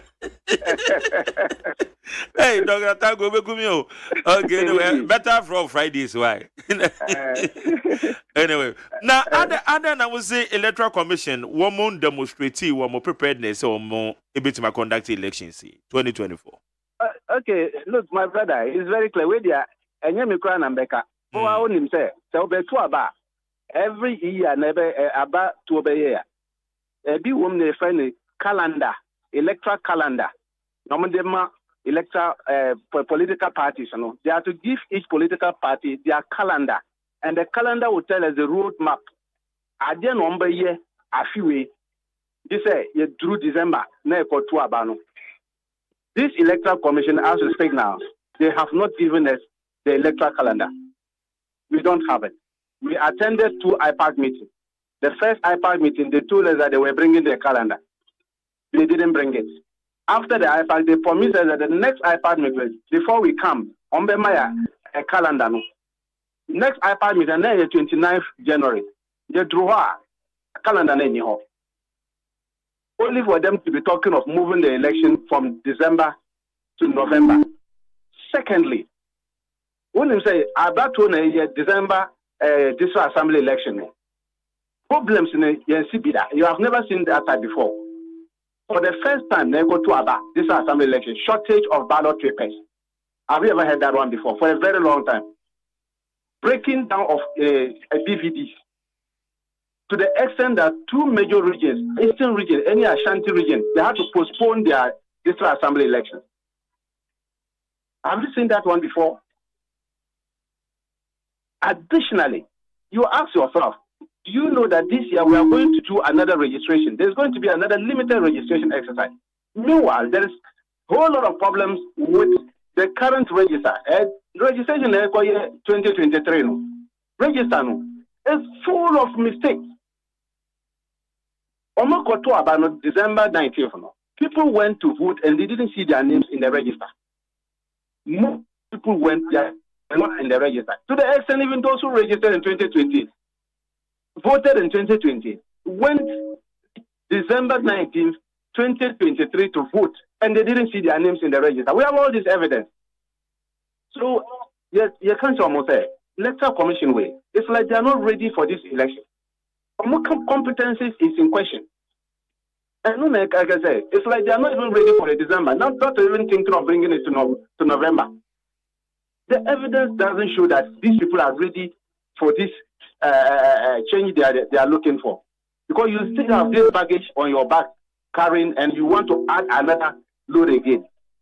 Then I say, when November they die, we won't accept it. We will not going to support that process at all costs. We're not going to, because you have not shown enough competence to warrant this kind of movement.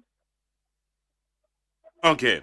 Now, so what the district level elections no you may be right, but one way or the other, instance district level elections, I think was it the 2015 one? Bubu toto aban yebu no tot wave photo that we no matter but no intimi affected the general elections due to some challenges na electoral commission for no war. For instance, Puyo Mantem some parts of Ashanti region women to man to woman bana. Do you really think it's a bit affected the general elections? Well, we are saying that your competence level is shown at the way you handle your election. This one, you are talking of 2015. And that one, there, if that problem existed in 2015, do you repeat the same problems in 2023 and use that one to justify that we should continue to allow you to have this kind of issues? Don't forget, if that was a case, why did the movement from December in 2016 was defeated in Parliament? Is it not because of all these problems that the MPP enumerated in Parliament and voted against it? Now, if the same electoral commission is repeating the same problem this year, and don't forget, at that time we didn't have problem with the register, but I have to speak now. 2023 register and a bad register and your correct register. Your reporters were there. Ask them; they will tell you how come people's names were not in the register and they were holding ID cards. Do you go and add to that such a register?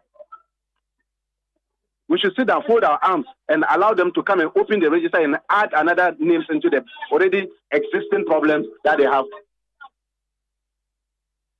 Look, when you are talking of free and fair elections, free and fair election starts from the register. If you don't have a credible register, forget of free and fair election. All right. Discussions at the table no so Electoral Commission proposal say about when the first Monday of November, yen declares no a year public holiday. No actually no a major decision now. A bit to me, Abuanoma collaborate a year calendar as or more plan of activities. I do when so no a concon it is pending.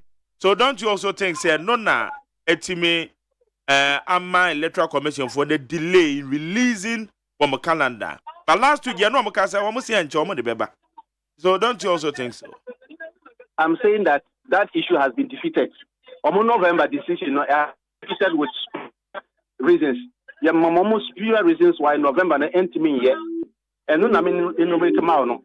Then I can say, so we are in February. Okay, assuming without admitting you are bringing it to November, how many months is left for the election? Is that what we want in this country? And so that's why we are saying that discussion that they shouldn't even bring it back at all. It's been defeated. You don't even have a calendar. You don't even tell the political parties what is expected of them this year. And you are thinking of moving it from December to November. Who does that? It's like I come to a phone and you're asking me, you are selling fish to me. I have not seen any life of fish in that phone. And you say I should pay before.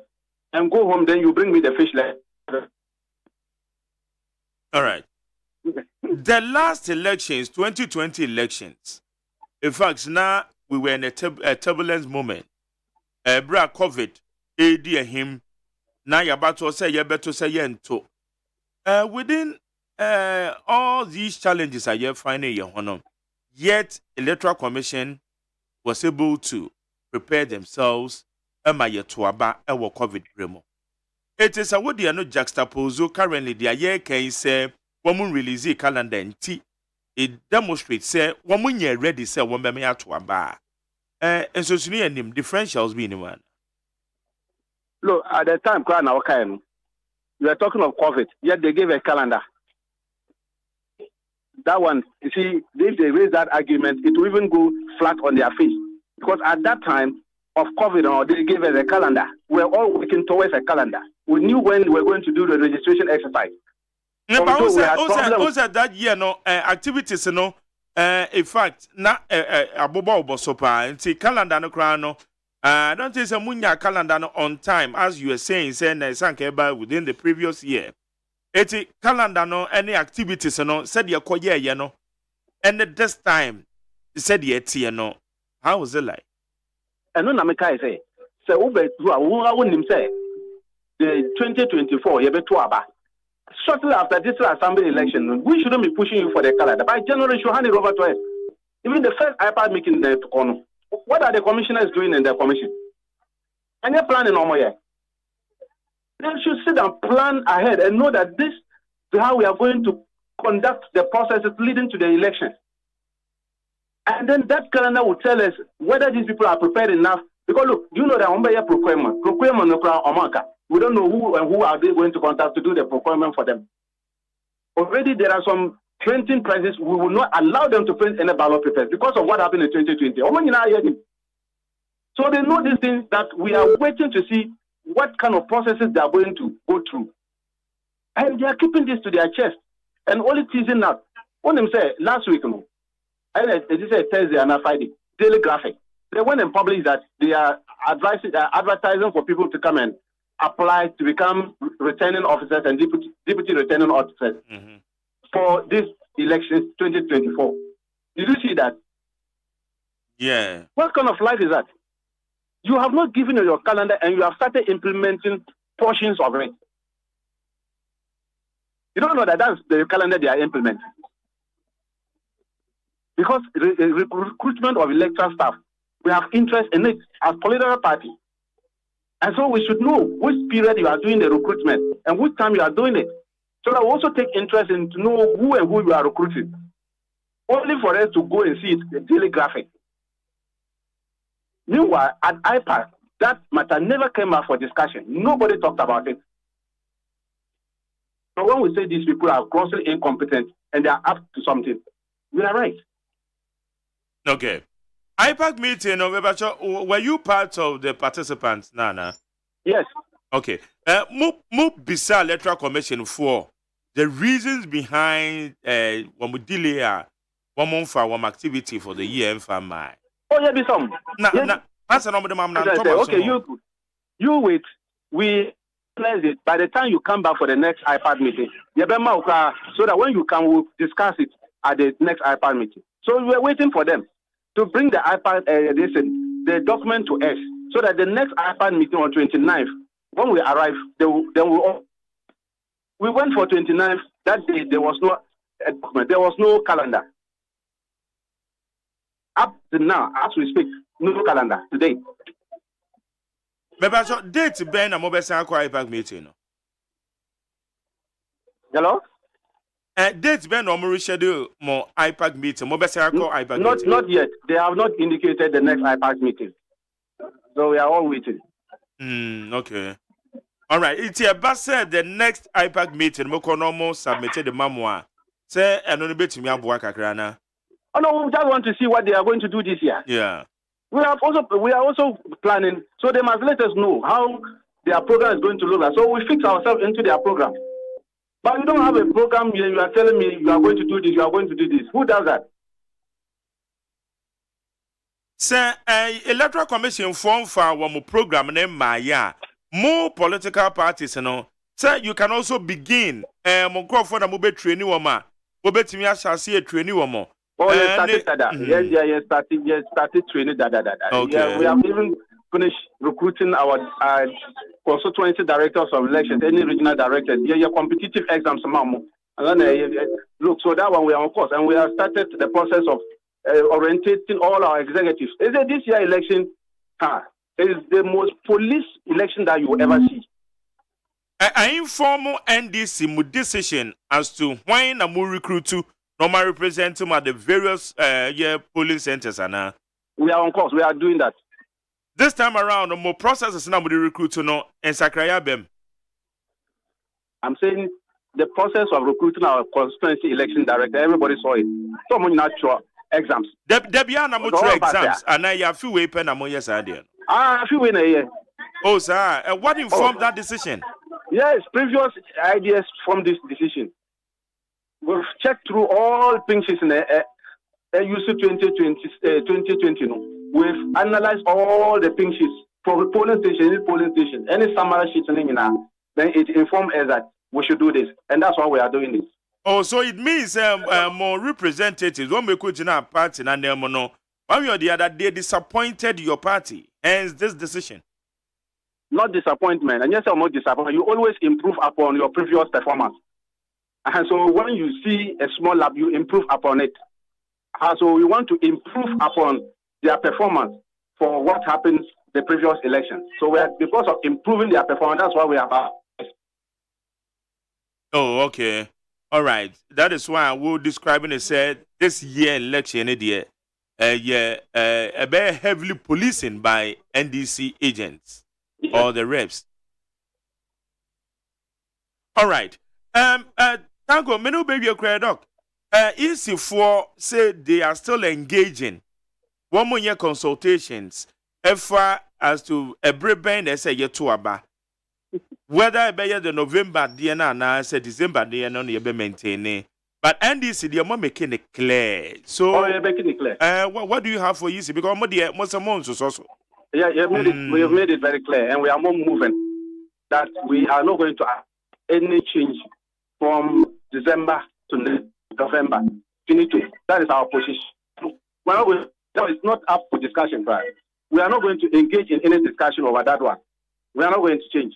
Suppose they say easy for any sustain now one more the date to the question. Alternative plan here. Oh, it's simple and short. They will go to Parliament, and then we will face them out in Parliament. Oh, okay. All right. Dr. Tanko Rashid, computer. Now, within the computer, I'm saying what being power computer more? The computer is my name. It's part of my name. And if you take out the computer, it's incomplete.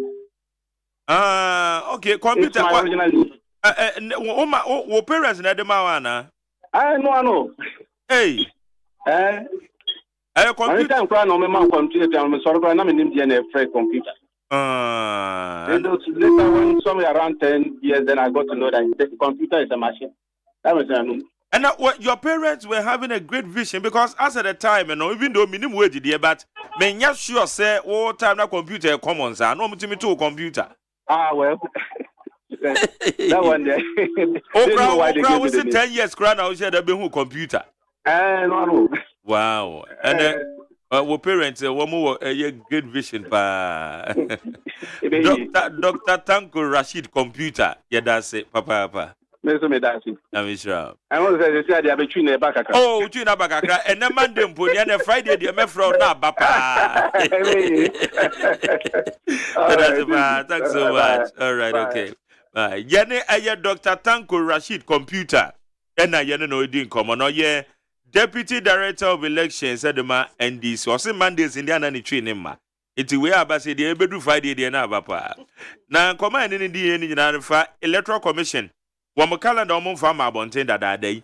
Ena ye o ma dwen say Debi they said they akwa ene de Electoral Commission na say wo mo ho yi o. Say wo mo ba be ma abato no. Ye beto na fie no. Mu ada ho kama ana ye timi ato ni yie. Because wo mo prepare. Calendar grammar abonte. Eno nkomo ene de now say this time the NDC hwe exams are betro pass or NDC ni na say o ba be ye polling agent ana wo koye regional one wo be kokoli exams are betro no bamna ma Jerry aya yanso yamfa ya no ntumbi with all fairness Electoral Commission ending of February 23rd. Yes. Yebeye limited registration. Na party nada no hoso. No, I prepare. Good. Na both political parties will be ada no hoso. On the April so and so, yebeye exhibition. On the way, yebe cross nomination. On the way, parliamentary aspirant. On the way, presidential aspirant. On the way. What do that thing na bakama na political parties ni dia atoto wo niama we will be kan our town ma jare will be kan we ya we dey say the canon we dey say nyebo obi kan we ya one town yan waduma na wo ye we nya political party na we ya NDC we ya MPP at least we ya Electoral Commission we ya referee match commission abesha abato so kwatokwane has match no Sunday ye be start ye be be gate 1 o'clock ye be cross gate 3 match commission and then pending for betna this time kick off 4:30 na ye start here first half be say second half be say that is Electoral Commission but san you me nyina bi ni wonya ye ube wan say ye kan na niama kobobo no so obi ka asem we tire wa ma mi je mensa ayi Dr. Bosman Nasare into obi town okay wonu kra time anu wa ye letter no woni ayi lesson note Mejima dey say week we want to be and me gidie na me kan Daddy, let's be fair to ourselves. Let's be fair. What batuaba? Uni she won fa she met utase uni timetable timeline. I say one more deba. Political parties monye mo de. Mo so monye mo de. Na nipa kro ne de etototo. Me say woman meduma putu prum so awa ha me. Because unim baby asa time no me ko. Unim ade a me ye. Inti mami adia kana head. Okay. Wow. All right. I neat 100.9. What about you in China? For 050-372-1744. 050-372-1744. You congratulate anyway. Banteri namede adesrede na namede. Because now say there. Na me Sra Council of State say. Omo there for once. Men said then who council ebi omutu fundament. For once, Council of State in Kachira Mampeni na one saki controller. Okay. For once, omutu wasema kande biase men said then who aduma omoye. But for once, aya desrede na me de mamu say, mon country president na one saki controller. All right. Eguna nimu ase pa. Okay. Agos. Okay. Ode. Kwabran so ha. Abusia oko. Ana amenko. Yo. Abusia for Ghanaian Times the Democrat ananim ha. or the Dr. Joseph Siawa Japan for Niabetoa, and now was changing a present is a MOU be our name Dr. Maria Cooker, or your Director, Department for International Scientific and Educational Cooperation, RUTN University. Na ye baba ye exchange programs. Ghana for bi bekwa akosua ade wo Russia. Na Russia for nso Russia for mpodi mu mesua ade wa. Ye ne na ye beko. Aha ye beko. Francis de. Omo besua de wa ha de na omo besua. Ono de na obesua. Omo betimi abesua. De. Ye num. De na Russia for obesua. Omo ni we tan tu kwan. Russia for 110. Inti Dr. Joseph said Japan next 5 years mobakwa akosua ade wo ho na makwa akwaje nimde akoye mo master aya afa meka ho na me nkobi na omo ya Greek no o ya Greek eta me nso metumi aya Greek omo koye omo masters no o ya Greek nti wo mu ye ne ya accounting ne ade na bi mo nka ho we are Greek for the. Oh, okay. Na TUC for Tressa Radia Duma February there tosso with Dumiansa. Woman so eba be demonstration. Na my money na and woman yes demonstration in an say. Evatia ya de to a light table so no woman so money. The worker teddy or can say, Mampenia Saki a bank in penny for the Nuncia 26. Carpenter ni bi ejeli ni 10 years so akwa akwada keto akora ya wenya 13 years na why na wodidi da say Cote d'Ivoire for the 10 players ebeduru baby a womodru na football de enka no kura the same thing Portugal for the san womoditi hero Cote d'Ivoire for kura no womo afrim ene se ya sa twen womo be she mu 3 point post ahen anu wo den kakran she coach kura ya saake no se bebi a wo maduro na we ubenwa nso wo de ni say ya anu wo magic cap na South Africa goalkeeper no wadaha ya ba kosem kura bi nsi da se AFCON goalkeeper bet penalties ya 9 penalty 4 Kevadi fo yibo pa no wache no wo mu bo pa no wache no womu bopa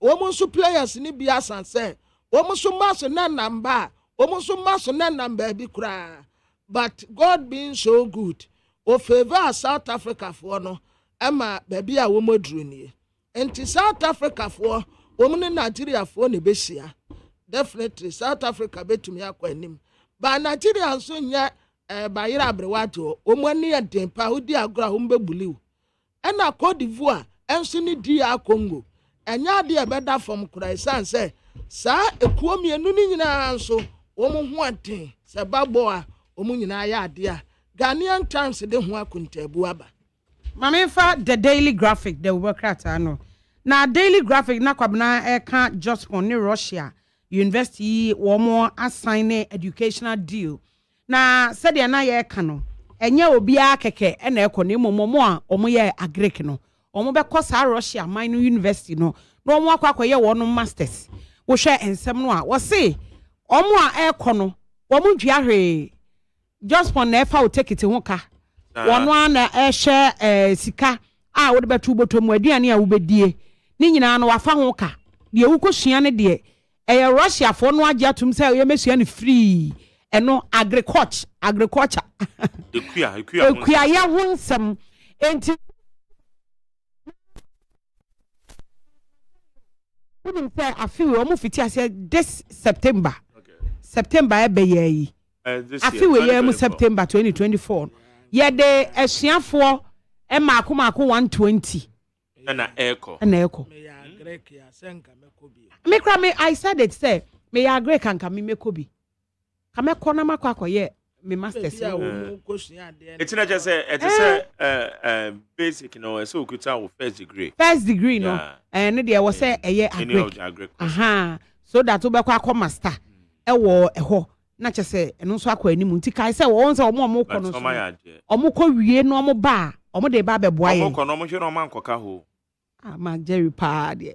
When I say can say na me agree ke na makọ na me nya offer papa bi wo ho a aba betina Ghana ha am ya be sebi akwa no pay obi didi offer nche abeteta agu me so ah mark pa agosia me agosia tana ade na sponsor Ghana ni sponsor wa ma wakonya nimdie na ba no oje nimdie ne bra be bo o man no yanka nche se koka ho Ajeri ni pa dodo say yanka se obi ankoka ho na emum yese hwe wasetire mu na watu anamon hwa imagine say enipa dodo a yedo makọ schools wo amonone ebu dodo say na abetena Ghana ha say kosi a wode agene ye be mama soe mo be kwa akoso wan e bi so no nkrofo so mu ku fa so won be 2 September okay mo de ne be yenim de be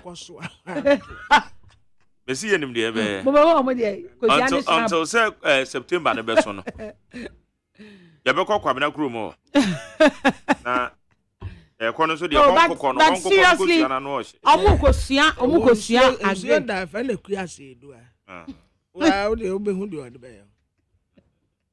your friend is say ku ase edu a abuzianti eno no asuafo no omufiti ase a 120 na ekọ na emum ni nyina mu na say yemfinhie num ade eye be makoma 600 so 600 nti daily graphic abomu ama na ewa ha wode osofo hwe adwade ni fididwuma so no nyafo keti ya mo no mfo nyina beto a papa we ne ho asiro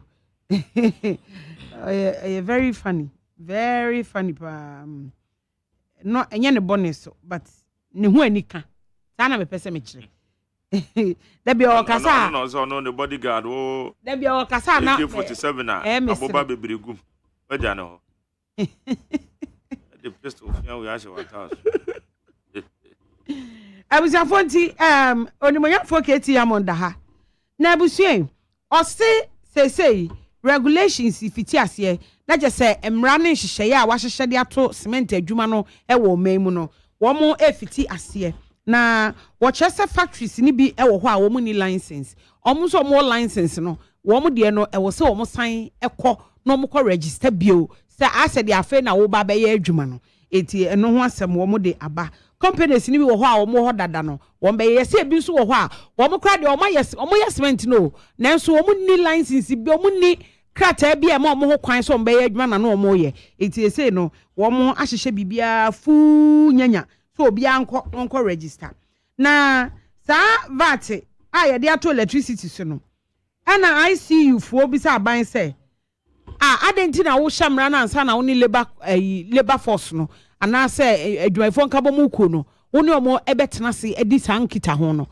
wo fiti ase a wo pesa wo ye no ana wanya adwempo no no wa fiti ase na omo adi hu enkomo ye mfa ma ansa na ye ne wo makodi nkomo wato adwumayfo ayato adwumayfo akatwem yeah eno ye dabai oh so last year unze anan de wo mo ma Jerry bargain ni ade na last year no wo de we asa wona me etwe wo mamen twama asem crash na me de me asem no crash an ye meyi eti omu bisa sa adenti na afa na omu ne labor force na say adwumefo nka bomu ko akotena se akwadwendwene we hu eti eno no daily graphic e de ho asem aba anopai ensema wodo pi eka ho se de na kwabena eka eyi no say South Africa ene Cote d'Ivoire baby o madu semis no ana semi finals no na se de dramatic wins no si kokoye ende na esre anyway ye hwe emum South Africa be din kunim de nka Cote d'Ivoire ni nkunim na tell satellite anim ha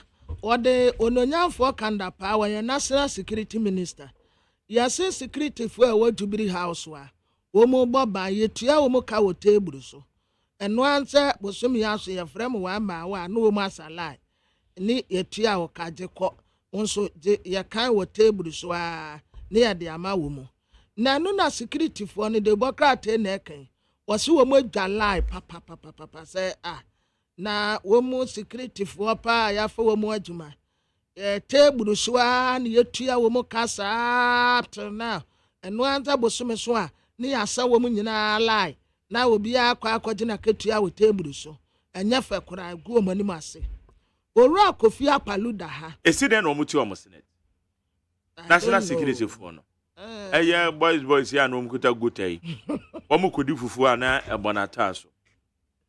Oyi ana wa chere maame. Yeah. Enam no akrante wo ho, o se yimi no. Otwe wo ho, o se ayiba kokan. Yo fish no. You ono no bisa se esen yo. Wo se yenem de ekoto ayi bisa se eyesen. Akrante wo ho, eyesen. Eti price no na ebe mmahu se maybe akrante na me to ba kwa na me to mienu ana se me ntokra. Na ma resort to otwe. Ebia na otwe no de menya no be 15 cedis.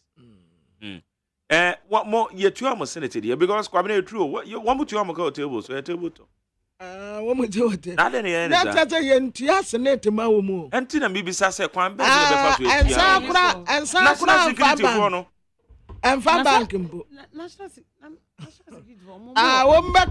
ombeka say security strategy and so ka security arrangements no because what to am go table top what ma ka minim de enti a national security boys see ya recruit wo na because ya to abewie na ulu super ana ulu super no munyina ko ni ntaboy no de emfa ho kwabena no emfa ho eno no emfa ho because wo ye adwuma nko a de adwuma na wo yo well Magdalene ebi amu permanent workers ebi omu ye casual workers na casual workers no enti allowances bi ne ye de ma I think so because when ya adwuma bia womu ade atare wa ate adwuma bi a wo bob de akwa wieye bi adwuma bi wo wa hu se eye secure obi ye teacher ni a tisa asem bi esi obi ye nurse ni a ebesi den na national security ye betima ka se ye ne casual because you over politicizing no is that the reason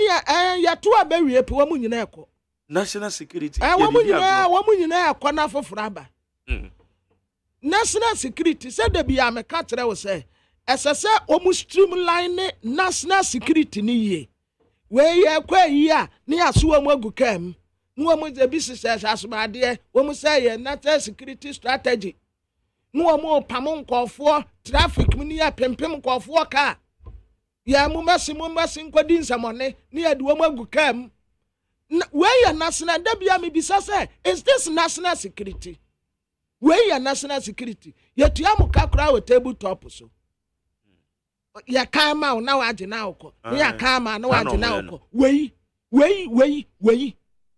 na monso aya mode esese nya na permanent national security at said ye won eye adwumayiku a we ba wontumi mfa ne nsanka we nso ba wontumi mfa ne nsanka no wo nyina obi a ye na adwuma kama nti Magdalene FBI ni why wa America yi ya to abewie na ayi aban sesa ya pam wo mu nyina nti na me say me wan say obi be ka say dia work can say national security no wo ye casual work definitely because ya to abewie na mu nsu a obi abeko you over politicizing national security and recruitment and this if we na wo ho a MPP ba yan me ni se akokora wo sa na wo nti said ye nsuo ye ne sa na wi abeye wo mo so ba pa mu nyina mo beko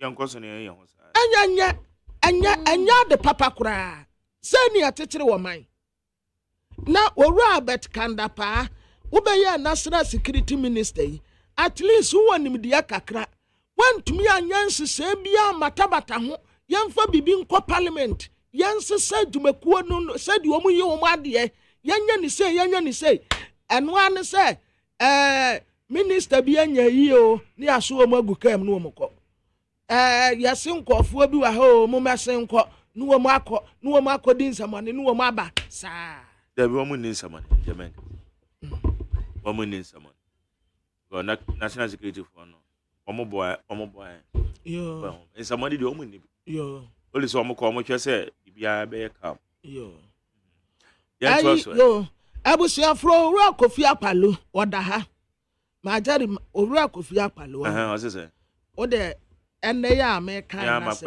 ya o se Mahama say Ghana na nado ne beye ni ye nti marketu ho o de ma satellite okay ma buying 10 ma power 10 papa we be sa be katra ye se mampeni na nado ne se Ghana efe na Mahama ebe ni wei papa wei wo de chen obesa dane ne ho abeka se mampani na nado na se Ghana kura na John Mahama ene ebe ni Mahama te power want na no munsem power 10 ya pe na asem ye different enne wo de ama power nsan 10 na se tie papa mi ti disi ya besa atena ya na ma refer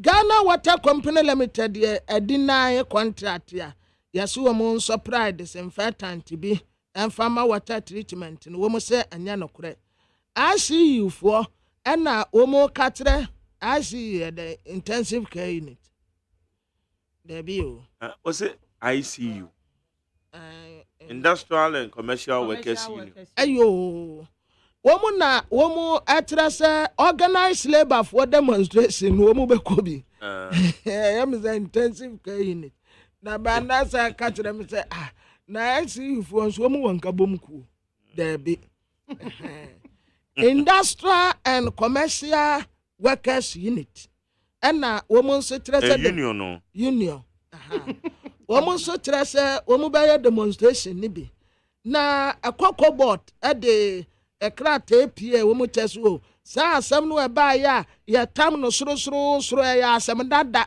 2000 kura no hwa won wo mu yes ansese no entinya bibi fufuro bia te se de koko board fo ade a eye wanwa bia mantie ye mfa nto ba bi kura na hu nse dan hia we aye daily searchlight abusia mami emfa eye the Ghanaian publisher the Ubokrata no yesi sese kopiem wa akuapem south ehuru ehwa ye hyehyeehye MPP fo no buafu ni nyina eye delay ewo parliamentary primaries na wo mo ye ne na no akuapem south de no wo mo yesi indefinite kra yenim da wo mbeto se yesi bia ka etu ahyeda yenim ho hwe yenim da ebesie na de akoso wo horo no enam so ama omanfo buafu titu ni MPP fo we yanka so be selfish interest ana ye de enti say the Ghanaian publisher ebo mu amane say MPP for no omobu afu e wo ho afei say de na me ka say yes ministers no say ehu abowo mu deputy minister ni CEOs no ehu abowo mu ni nyina eye Nanado Danko Akufo-Addo eyi MMDCs in 24 oyi wonu adi no e de foforo aba no say ase wo mu susuro say yes e wo mu de no so ba me mom de minim how true it is anyway the Ubokrata yi na eka nti ye be yi wo mo nso enti ama ministers nse say obi a keeping the fingers crossed o maka mo nsa abom wo mo bom pa ye bo wo mo mpeso mo lobby wo ma fiti ase lobby esan say ye dan a wo mbete ho popoye enti Ghanaian publisher abom amane na akoto aduane bebu ye be mena ye papa me say wo ba be kasa e dia fa Greek sector ne ho obekasa dia fa Greek sector ne ho obekande o ma topic wa ma bibia obeka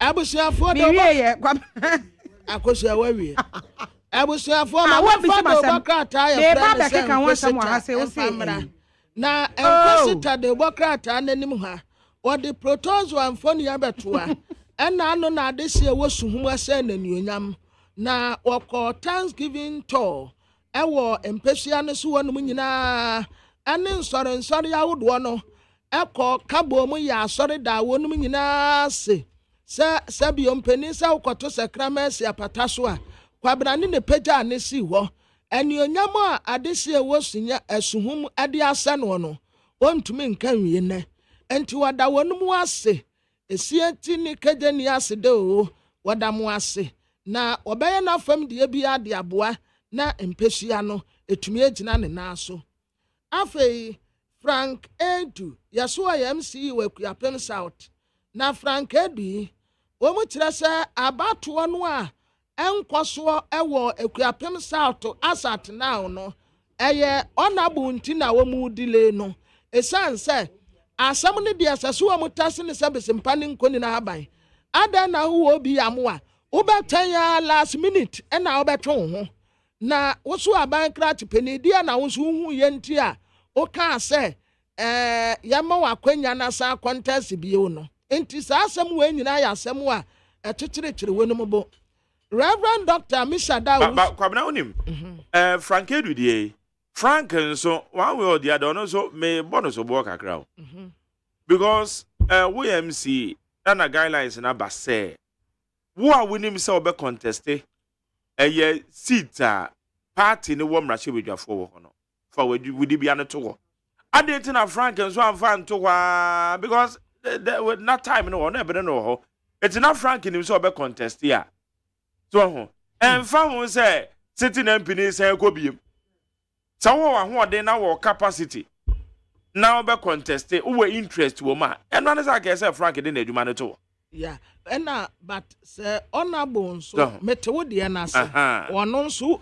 ewa afodie good esa ka ode to ono okoni game ni mu ena honorable obi amu anso ada na nso wo tan ya se wuku ada ya wa da fi ada meme nda ye kwoto aba na orisane ano je yo no ba be kire mu mai yeah and also not just wo watiri mu pobi enti na wo tan ya se wo favorite yes who favorite ewo nipa no e contest ni mu enti wo te wo na sa nipa no edi nkonim enti na wo say CMC no kwan sa no mo keka wo constituency wo but if sa so na wo ye de a ene e wo so kura wa anya de wa anya de MC no kura kwa say wo mo ma no conditional qualification for the first time na me conditional qualification and say one do qualify no na e ba say honorable obi amu abekọ a obetwe no ho e ba say onkwa na ka wato aso and na vetting committee ni ka say there be MPP constitution no mo no one ni bibi a ye friend conditional qualification inti and na mo disqualify no yeah no. But now it is an kind of DC, no. Otimidina national ko otimidi na adwuma no to ho 2 years ago. But now we jinem when ya de bia e hard. Abusuafo de bokra tenim ha. Reverend Dr. Mishada Usuwa mu ada ha. Mi aminim sa asofo de enam awurade adwuma a wo mu yentu wo mu nyansira. Na nsira kase pa yo mu tirinwi ataya white ye. Esanse Aaron Aaron wo ye nyame adwuma no wono kura de enwosra mpo efa ne tirimu aba na bodusem nyina ye fita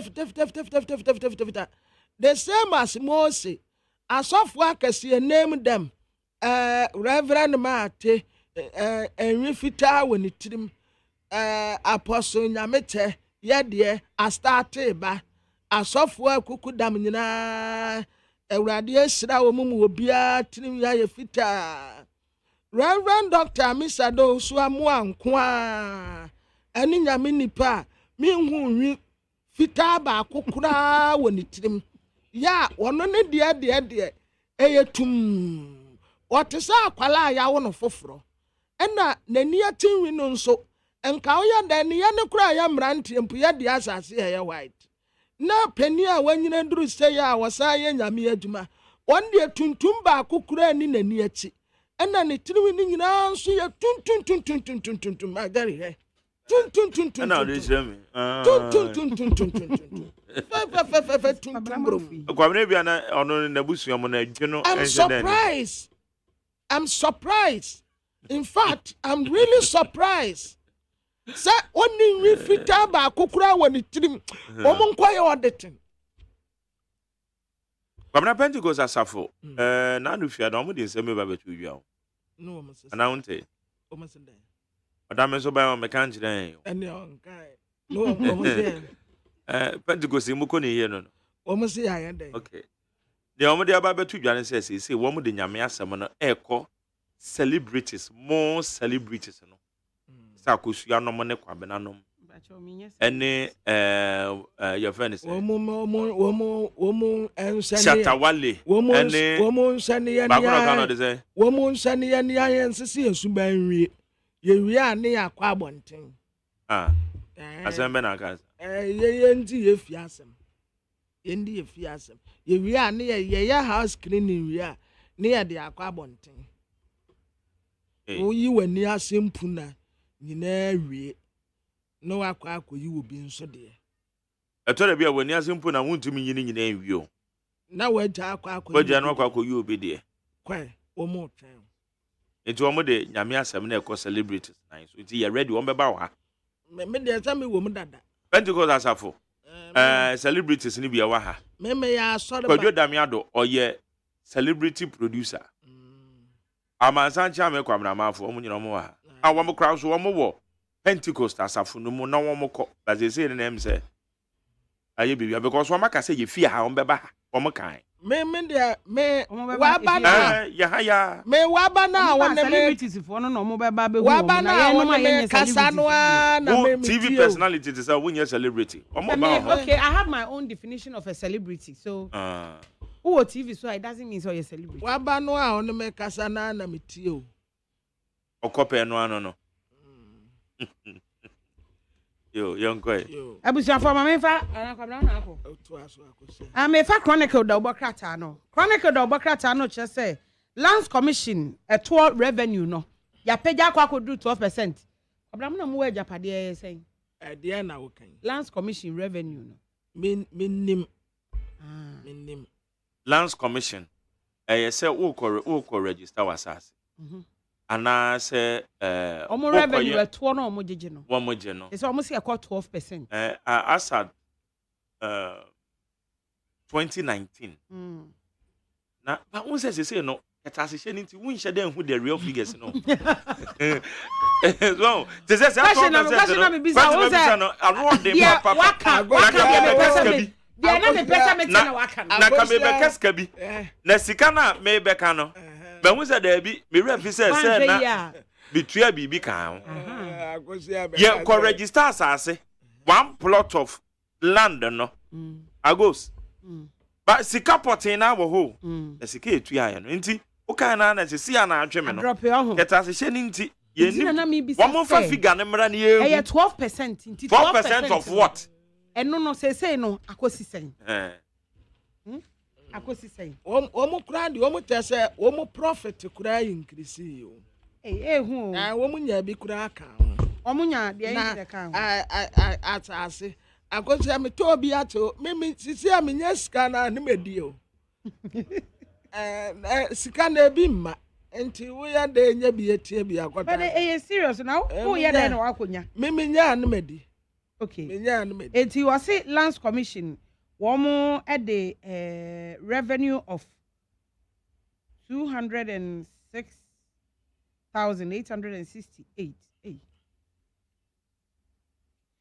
womo revenue omunyaye no 206 million and omunyaye and na ka krakra mo adru 207 million yes and omo hse oba 2022 omunya 174 million for the same year no until 2023 the no na 206 million no and 2022 so omunya 174 and they say almost say omo increase eto no until eto no but who things are not clear because said the mark who can say oko kan sisi ya as and also said the utua and the same price say eso ate ana eso nte the utua say akosia said the ni fixed price say and I will say baby ane de wo kwa akọ ya kan kra no so no baby ane de asem no pa na waka no baby ane de Akuemanta Eastern region okwakoye wo ho a the same plot of land and oba be Greater Accra obetua different yes enti and then yeah honsa yeah because my journey sentie bi atesa ne say asase a obeto no wo Isle gon no and tesa de obeto wo I agree enti aya value no eka ho say ye hwa asase the value Yes. No more the ahwe ho. Yeah, no more the amount. One more the amount. But they are making. Sika a wo betua no yenim se ekọ aban futuo mu no. Se sika no wo betua ebi amprenu anampresa. Ansa wo registration number. Tem kakra ama. Eno ye ntem kakra. Kakra. Eno kwa ye se ntem. Wonim se Ghana ha say metimi insura metimi aka 70% of adan a e wo mu ni land title. Land title yeah no kra. Because all the ha ebeba da be. Eche. I know. What the koto ebeche. Anything na no mu ni land titles no na ni penesi ni dan no. Ni land title. Na say I said free 2000 basis sabre cocoa board omo kra cocoa. Na sadia we tale mo men kan statement no. Mo se wo ye dada. We omo kra ne say yan kan statement no. Em say no so e ho aba pa amfo kra send messages. That's all na wo bra we. Afifi bu af. Aso atuko. Omo na ko baby na ankra me ya. Oh, kwamna statement no kra we. E wo any page na. Cocoa ba me pe original one na okay. Ba ko wo letter na di kan ba initial letter na wo me respond to it. Yenye no na ye kan na nka understanding no. No ma jeri ko wo ho no an. Mami ko me ho no na. Me fa no entum. Eyewe. We no me dey respond no. But initial letter na circulate ye no. Initial na ye. Okay. Menka ma na kan. When are they aka? Omo import cocoa beans. E dey free Cote d'Ivoire and Nigeria. Eba. Na sa letter we omo nya no 22nd January. Ya omo enya akwanya. Mami twa say metimi aka ya. Okay, Ejakos, someone there one. I see the managing director Afrotropic Cocoa Processing Company Limited. And Accra. Ray, importation of cocoa beans from Cote d'Ivoire and Nigeria. Your letter dated 22nd January 2024 on the above subject refers. We write to inform you that management has approved your request to import 2,500 tons of cocoa beans from Cote d'Ivoire and 1,000 tons from Nigeria. This should, however, be done only by sea through the Tema port. You are therefore requested to provide detailed information on the following: name of vessel, shipment schedule, quantity of beans to be imported, that is, whether the importation will be in one bulk, otherwise, state quantity per shipment, expected date, time of arrival. The kata with cocoa board home. Now to us, I'll say, in connection with approval, you are required to obtain all necessary authorizations from the relevant state institutions, including Customs Division of the Ghana Revenue Authority, before commencing the importation. You can count on our cooperation. Signed, Honorable Joseph Boinedu, Chief Executive. And how much also Abusian for a free managing director.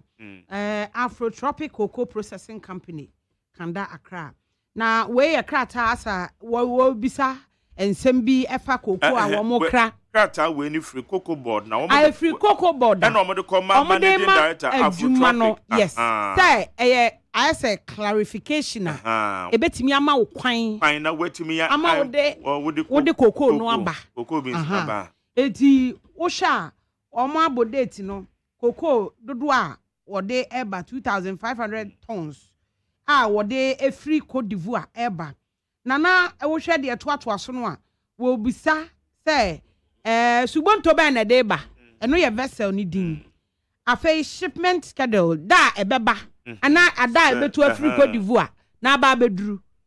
Afei cocoa no dodo a mo de eba say eye at once ana wo mu be chichemu ene dodo a mo di egu shape no mu aba. Afei eda ebeba beduru eka ho eno ana onimonyamfo Joseph Boahi edu ka che company say wo mo hwe na omunji authorization free all the necessary institutions to say customs ne wo mo be hwem ne sa anoma no ma nyina ansa ena o mafiti ase e de egu ship nim so o mo de ba na anya sa ena o san ye enti eno no ena ma enyano nie All media houses yate yadamase. Also, Ghana Cocoa Board addresses misinterpretation of official letter to Afrotropic Cocoa Processing Company Limited. Management of Ghana Cocoa Board has noted the widespread circulation of an official letter from the regulator to Afrotropic Cocoa Processing Company Limited. This letter is response to the country's request to import cocoa beans to process in Ghana has been a subject of misinterpretation on social media, leading to misinformation. We would like to clarify as follows. All processing companies, all processing companies in Ghana established post-November 2001 are permitted by law to import cocoa beans for processing in Ghana. The practice is to help the company meet their desired recipes for chocolate production and other uses. Ghana's cocoa is a premium cocoa, and as part of cost management and operational strategy, companies often blend premium Ghana cocoa with less premium cocoa beans from other producing countries. It is an industry practice that has existed for over 20 years to allow factories to import from other countries, including Côte d'Ivoire, Togo, Nigeria, and Ecuador. The public is therefore urged to disregard the false claim used from the leaked letter issued by Public Affairs Department. Okay. Yo. Abusuafo sakrata yi efiri Ghana Cocoa Board. Na wo mo kyerese ensamo de edi kan ye no. Eni se de beto abonte na ye ka ho asem. Se de mekra mi bi se mi de miminim. Eno na wo kyerese sakrata yi a wo de be concentrofo nyina ho. Na management of Ghana Cocoa Board kyerese sa ansem no aba beto montene so no. Ase enye ensamo a eye nokre. Se de enye nokre no. Emu nkyeremu no amaye omanfo ante ase eti ama emu nkyeremu no so no enye nokre sa. Na eno ana omo echechiremu de nti a etesa omo kyerese sa de we wo ho abese mfinhie aduonu nie na wo hwa companies ahodo a wo Ghana ha sei a wo se efri 2001 ena wo mo amakwan emra na ma wo mo kwan ma wo kra cocoa beans e de ebepiem wo Ghana ha wo de ye processing wo mo e de ye enuane e de mayen e me yedi afei o se sa practice we companies no eye no eno bua wo mo e ma recipe bi ti se chocolate ne wo mo nyoma na wo mo ye se bia ye de ben ne ebedi ye cream ne epesi ye chocolate cream chocolate one when no ni nyina no o mbenya wo recipe a wo mo pe nti ye kame se ye cocoa beans ne nkwanti mi mo recipe ni nsi eti anu ti ne ama wo mo kwan afei Ghana cocoa no o mo chese ye premium cocoa chese wo soro pa ne boarding eti so omo ye saa nneoma na omo ye processing no a company no kra de ne de ba no omo de biafra no omo de aye recipes ahodo no eti de omo kokra no eno omo de fra Ghana premium no because ye cocoa no de high quality enti no omo de low no biafra e de omo apurchase anoma koto de free aman ahodo so e de aba afei industry practice e wo ho dada ena wo mo kyese bese mfinhie aduonu nie ena factories e wo Ghana ha say no mo import cocoa no beans ni bi free Côte d'Ivoire Togo Nigeria ena afei Ecuador e de eba wo mo ka kire o manfo say de nkrofo hye de kyerkyere mu na nye nokre mo forget mu ntwa mo mu nyai ka na nkyeremu no na nkrofo ante ase yie na o mo kyerkyere mu no so o man kyeremu yie eti mu mo sa ansem ni nyina ntum Anti enchiremu a omo di aba no nti omo se awo ha etu omo kra de ba wo ma omo ye chocolate no awo ye men no no omo de ye de no so afa na de ye de no kwanti mi ana omo se no bo ni so omo se ye premium no recipe no omo so omo pe no so omo anfa foforo na amefra omo nya recipe no omo pe no okay anything na kwago ba na sa anything na just we nye ade bi okay yeah ya do ma se ni enchiremu omo di aba Abna aka syndicated loan and so mbeche ma de ntina ya je syndicated loan e de atokoko ato Mageri ade ba kwa asisi a adwene ne se koko no unim se ye twagu pa ye twa koko tugu e de ya galamse eno nso ɛsɛ sɛ yɛma ne yɛ nyinaa yɛ haw paa sɛ kookoo no a ayi mampani yɛdidi ho after na wɔno na mo adidi ho adidi no ɛbaba ne sɛ wo nko a wabrɛ so kookoo no a yɛdidi ho ano na ɛsa because yɛtwa kookoo tugu ɛde dua galamsey yɛtwa kookoo tugu ɛde yɛ galamsey in fact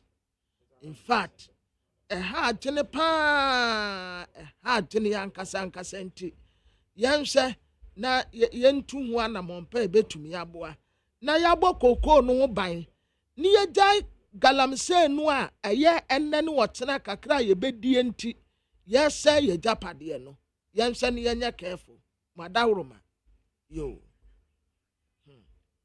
na de bɔkrataa me de to aso ɛyɛ de bɔkrataa yɛfrɛ ne sɛ daily guide na daily guide yɛnim ha ononyamfoɔ kan ofori ata ɔda ha nom sɛ ya ne tirinwi ayɛ fitaa kama na ɔhyɛ n'ataadeɛ white no na wɔkyerɛ sɛ ɛyɛ tax no Henry Nanaboakye koraa last week ɔno koraa de n'ano ato mu bi sɛ yɛnyi saa atoɔ no mfimfiri hɔ delegate ɛwɔ akuapem ɛna wɔn bu afu akuapem south hɔ wɔn kyerɛ sɛ wɔn primaries no a yɛnyɛɛyɛ no ɛha wɔn paa sɛ wɔn yɛ no ntɛm na wɔn so hu wɔn anim aban krati mpanimfoɔ de bɔkrataa nso ka 26 second lady Samira Bawumia ɛna ambassador Gina Blay Archibald Lache ɛna other dignitaries bi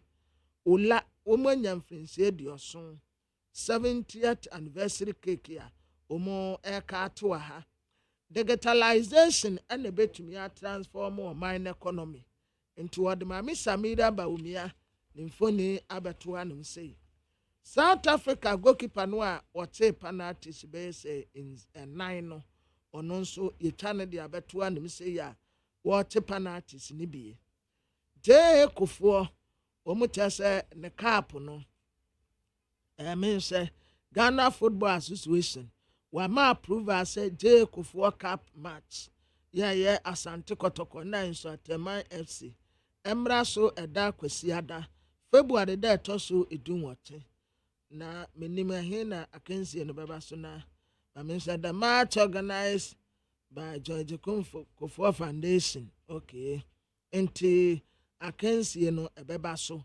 na akansie na ɛba so no yɛde celebrate papa birthday wanya mfrensia eduowote enum ɛyɛ 85 years wow papa radio sraw ayɛ okase na ano asanso de no kan de na yɛ no ansa danya agye yo ajere okay kwabna unsa ne yɛ ka akuapem south nsɛm no yɛne ɛyɛ said frimpong ɛnkane na ɔno na ɔyɛ constituency secretary ɛwɔ akuapem na akuapem south na wɔn yɛ press conference over the weekend iti yɛne no ɛnkasa na yɛmbisa no zato martina ontreng nyame adomo abna me ho yɛ pa na mo to ɛ nyame adombo kɔ kwabena de otimanim ha na wɔne Mark Jerry na ɛkasa yi Mark oh nyame adombo kɔ na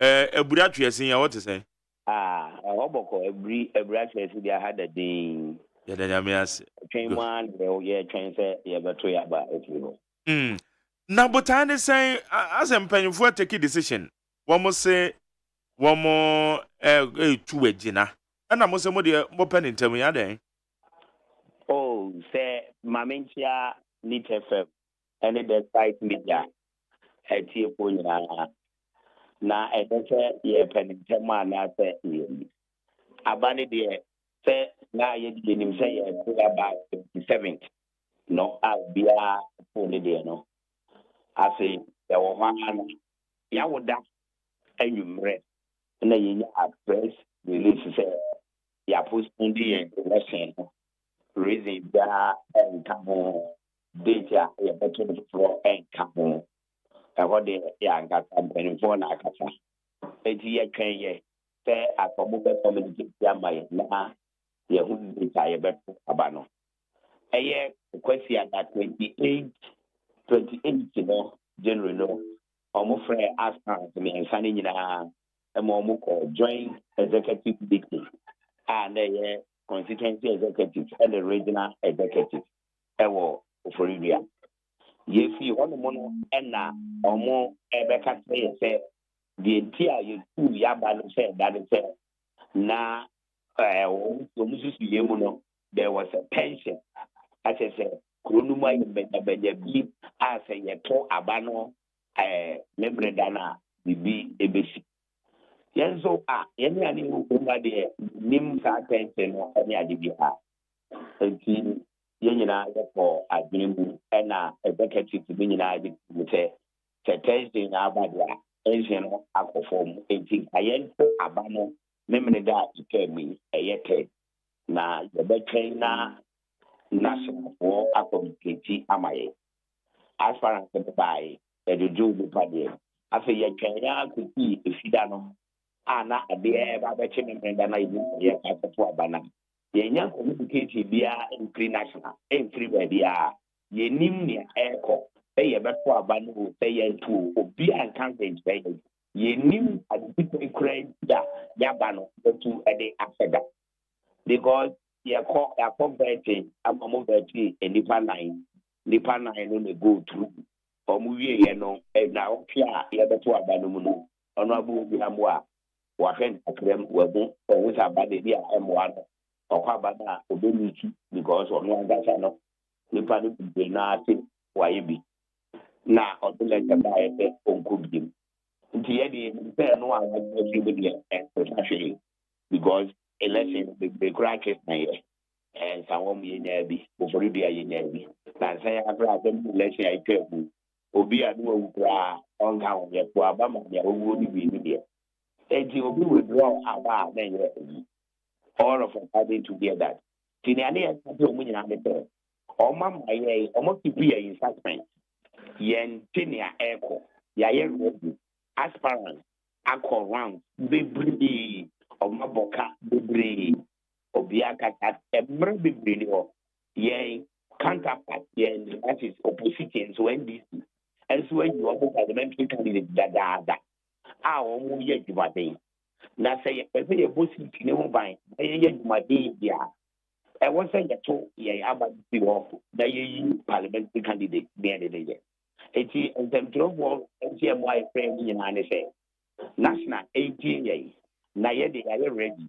na wo mo maye da anybody mi ye na ye mfampo ye naba because bata you be in the constituency ha afi so enipa mi ensa aka no omo na ye mu mu agi obi atum eti ye ni se emu ba ku ayi be nyi bia no ye betimi ni akọ ekon no akodi NDC kukonem ama Dr. Mahmoud Bawumia enso edi kukonem enti nan adane de na ye die nya ne se national empathy ka ye de bepo abano embreye amanfo fi kumasi aba na mo bepo aba oboko ebi fi baby aba oboko they are not certain say the bepo aba ne be anase optional eno ena ne e se o mo se anybody mi de ma wo mo no empathy o mo ma yan po abano na yan so bepo aba na yan start the national campaign.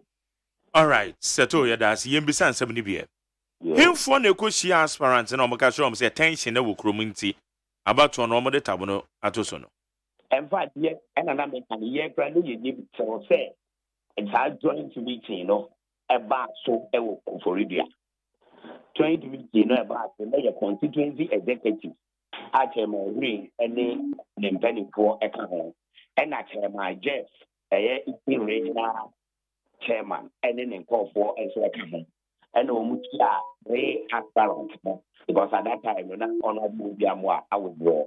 It's now on Kabu Beam, 18 a year, Erica Piabu, Erica no Mensa, and I got Okurija, and Omukusia Omo. I found Omubians asked them what to say.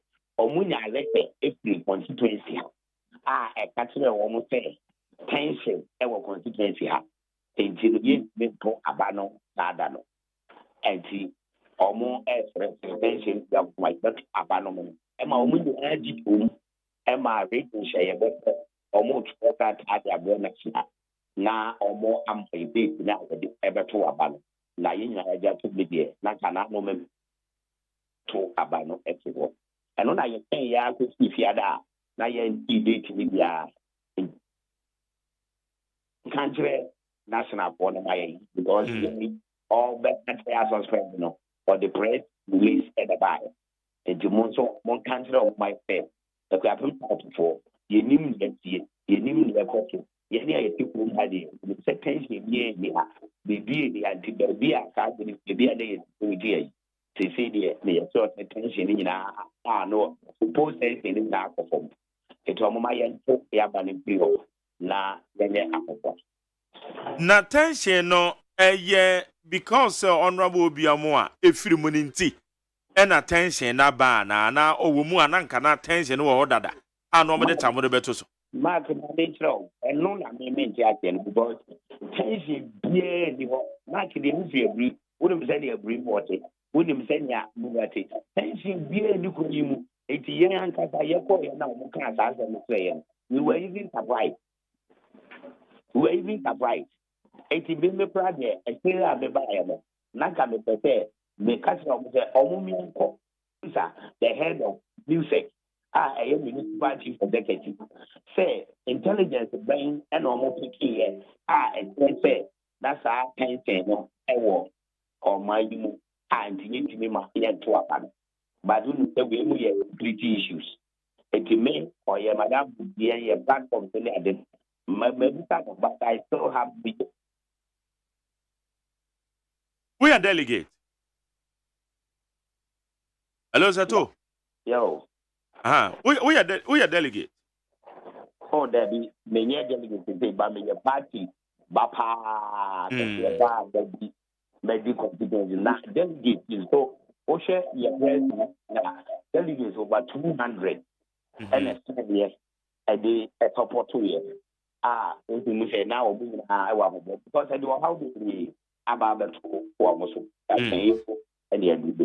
The awo kan momo no krese tension na wo mo se na ewu aburi no said awo kan na so say aburi me so mi firi hobi na tension ne de ye nim intel la me ne me amenu apanyi jev kuna do ba be kasa na babisa no bia na wo mo no eti bibia ya no ba bia ye gina no ye nim so ho na ekwa say Frank na bi ampanifo pese omudi ni bewura mu ntina no ama we akoba ne sana and no de we can mean that ya party no anything I but at least be a chance every forms of guidelines any other baby guidelines SPP declares there be a war sitting MP ever form a contest as MTE sitting MC at that time you don't qualify to even take the form.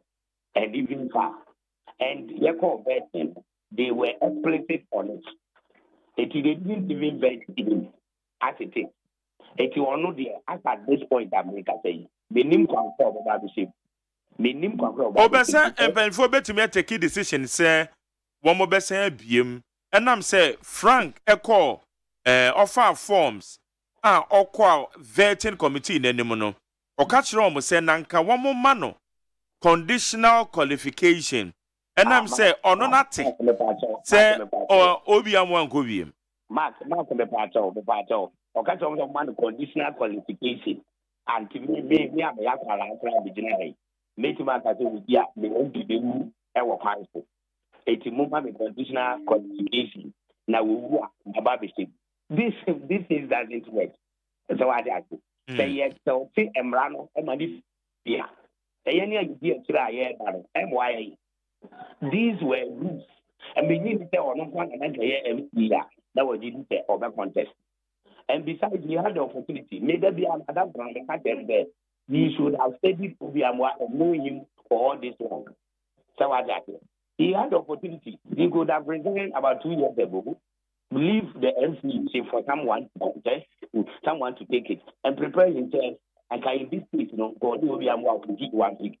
And may I think the many lawyer here, but this law was so clear and emphatic. It even makes a minimum part. In the first place, and then we give society one that takes form no constituency. And to me, I know the vetting committee a year or more disqualifying. They didn't even vet him. They only gave him a hearing. I was there. Why they are there? Or call national, they also took that one away. He is not even in the equation at all as to why that should postpone our elections. Because this will bring a lot of legal issues in the constituency. And I don't think they should even try with that one. Yes, he has to support somebody. The party has given him the opportunity to serve as MP.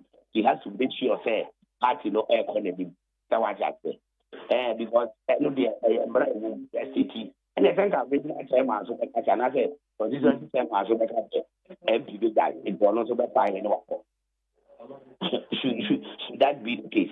But the young woman is say in order a yeni pe bi adwen say ye betimi na say party no betimi mama fairness aye adwuma no. Frank now expressing the interest. Party the guidelines by say 2 years. So we are MC and a DC open contest here. As I resign 2 years and son or maybe a nomination. Yes. Did he do that? And on the 1 year, Mina Frank and maybe son because maybe a friend. Minyana maybe sano. Now mom other way and so they say, be anonym say MP Bessia could be a mitina and to say, oh yeah, because of interest no. And MP no aquabasa MP in could be a woman require express interest. Marking. Yes, sir. MP no ekado could be mutambe. MP PK form converting filing BBR. 1 week to the election. And also on Kobium. About the son and now Frank the political career no because on also be MP. No, man, all things being equal. At that time now MP withdraw na e PK form and I send me a picture converting. Ma converting a we cry or mobile bet to about me da. And I withdraw Wednesday. Any me jina. Me so me win it. Who be am ko be ma me kwa be with me. Market also, what does them not make? Oh, yeah, material can. That is it. And guidelines and egg idea with timeline in doing everything. But as if a timeline, what do we do? I think that Rangadis will not even contest, but they shouldn't even think about because a bad precedent. You don't want to set a bad precedent for that one.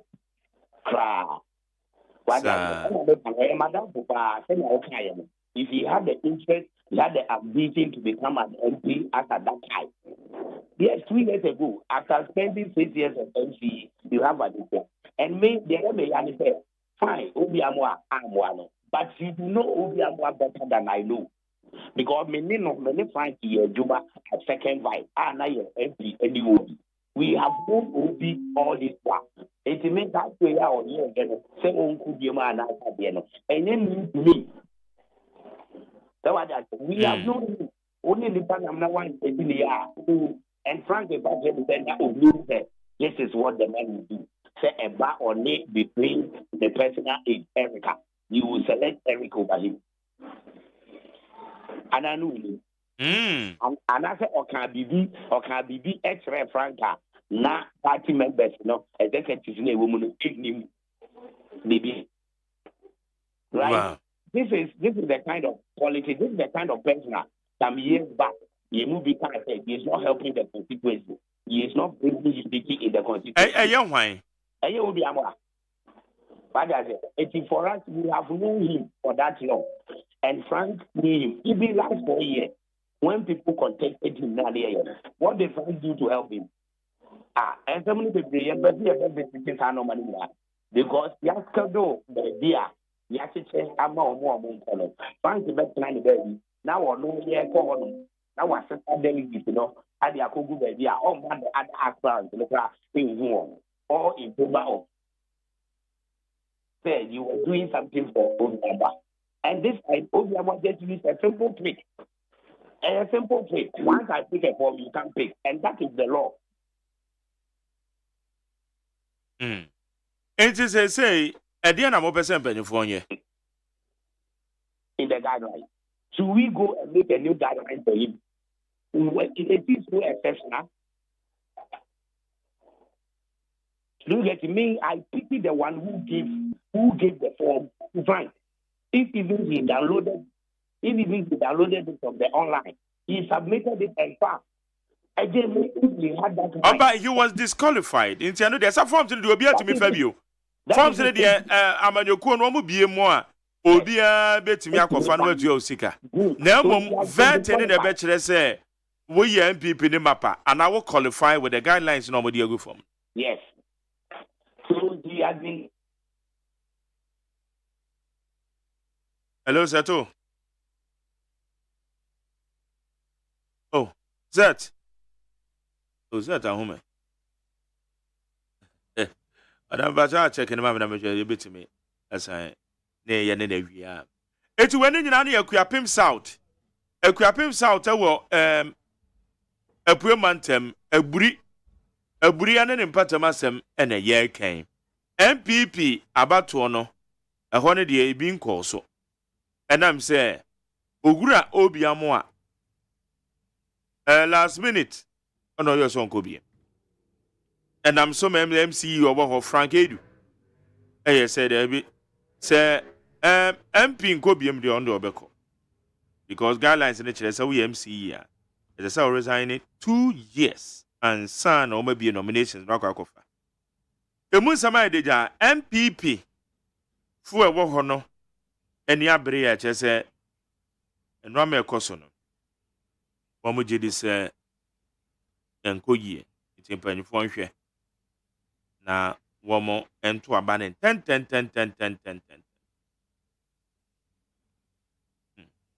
Okay. Ya ne pen for bidding komo. Oraja kuna do regional chairman. Honestly, no. You better try say be na ne no. Akasa dia fa ayesenseme ho. Ha ye neat 100.9. Kwabena ne akosi ya. Ene eboa me ade obon krata mu nsam. Ye mu adwumade ama ho. Ghana Montie.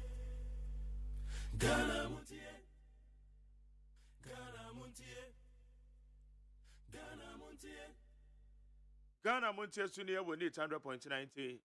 Amania goes. Moment to us. Enti okay, send me wie media no. Mama nko the Daily Dispatch the Ubokrata ani mwen. Ina ayi dia hina ebi Chronicle.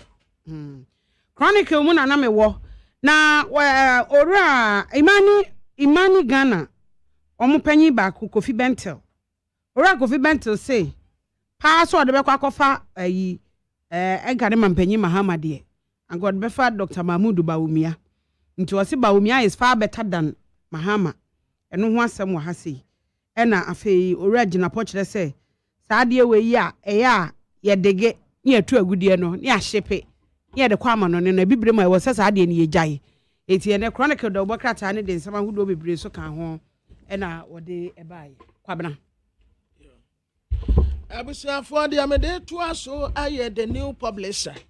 Na ode His Excellency John Dramani Mahama Mfoni abetoa what I say LGBTQI+. Na sorry awoko Assemblies of God omu echi nebusia wo free mu etifi mantem omu kra de tiwade o my Ghana nso a wo free mu nso eye tiwade enti wono saade bi atesa no wonso so afi mensi akrobi asante kotokofie ente woba be dis river jubilee na sa river jubilee no wotre so won political parties bia se obi di political colors beba NDC ni MPP any other political parties ya wodo amoka no yempe no saa wo ba no asa atade kama ye amamra atade se fugu anu ase asantememu aso mu wo flag bi se no ho nso ntade anu ase no kama na ode yaba ba se bia obese party asumesi party obenti atade de aba hode wo mu kire se eye tiwade wo mu empe no sant memu obi anse bi emfamba minister deputy ministers and chief executive officers so yesi anche no so reshuffle bebem na ministers ne deputy minister de yesre mampeni se kan wo fori atade mema no fa ne sanka no o ma no entina ho yo me the Daily Dispatch the Obokrata no na eba e na o chese MPP national officer e na o ka che mampanyin se mampanyin Kasachira finance minister na on withdraw levy na wode aba no. Emusie levy ne ECG levy ne saa ne oma ne nyina no on withdraw. The nyade a ebeboa. Enti no ho asem the daily dispatch de ebaye. Afei Ghana Statistical Service wo mo ye survey bi eno no se mantam de no so de baye saa sexual habits de ne saa no no wo mo de baye na otwetwa mu ne ye bobo obi su kire mu afei na daily dispatch de ordinary full version no e de aba na omo kra saa survey na omo ye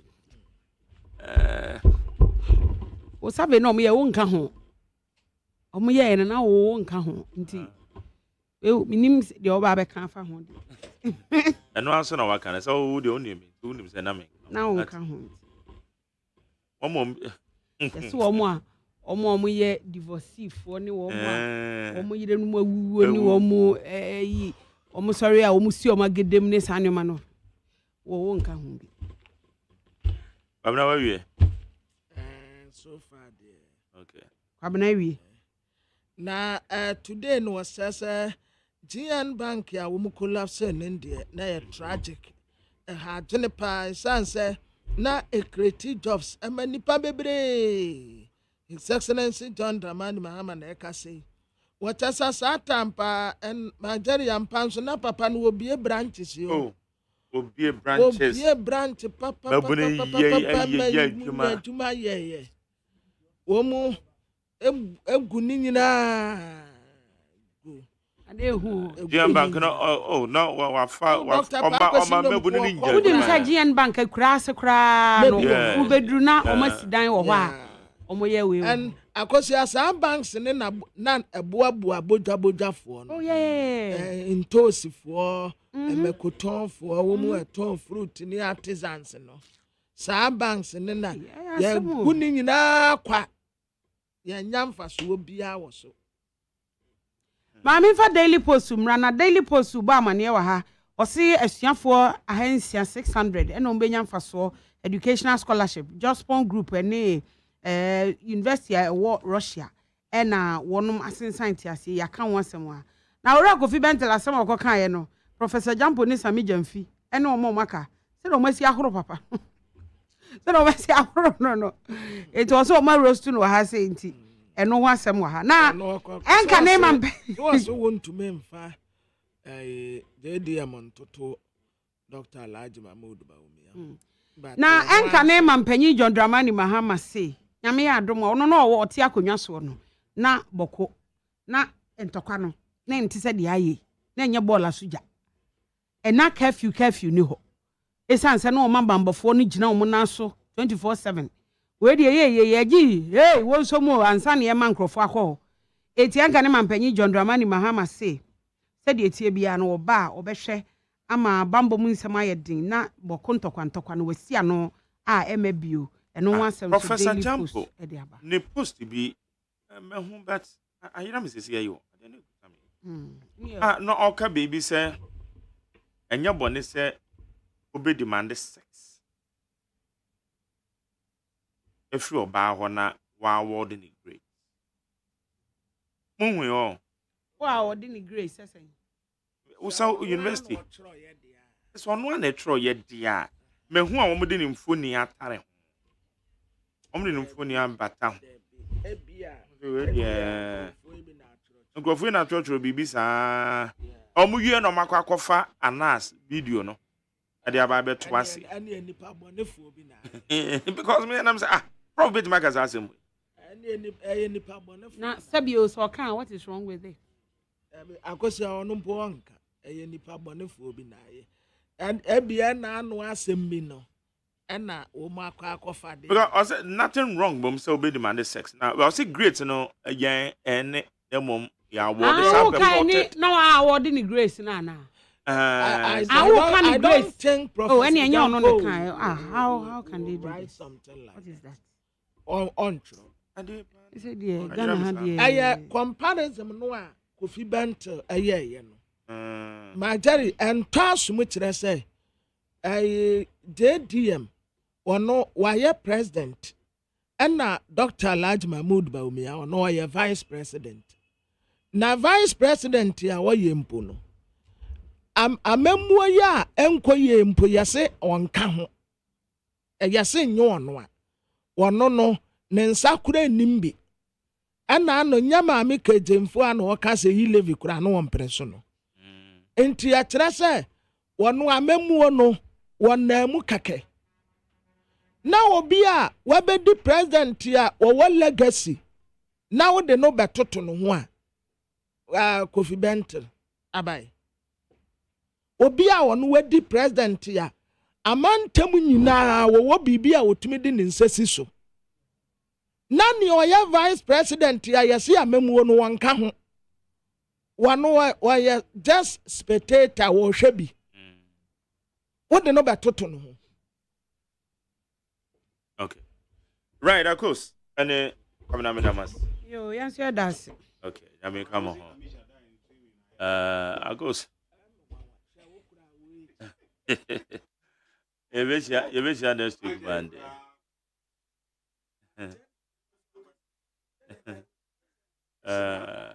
And you're going.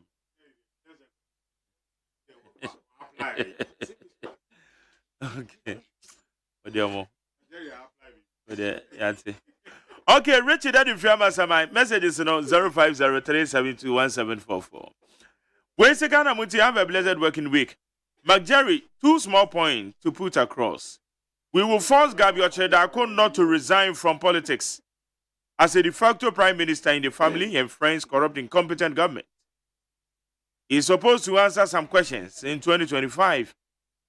Ghana imported 2,500 tons of cocoa from Ivory Coast and 1,000 tons from Nigeria. What a gargantuan shame.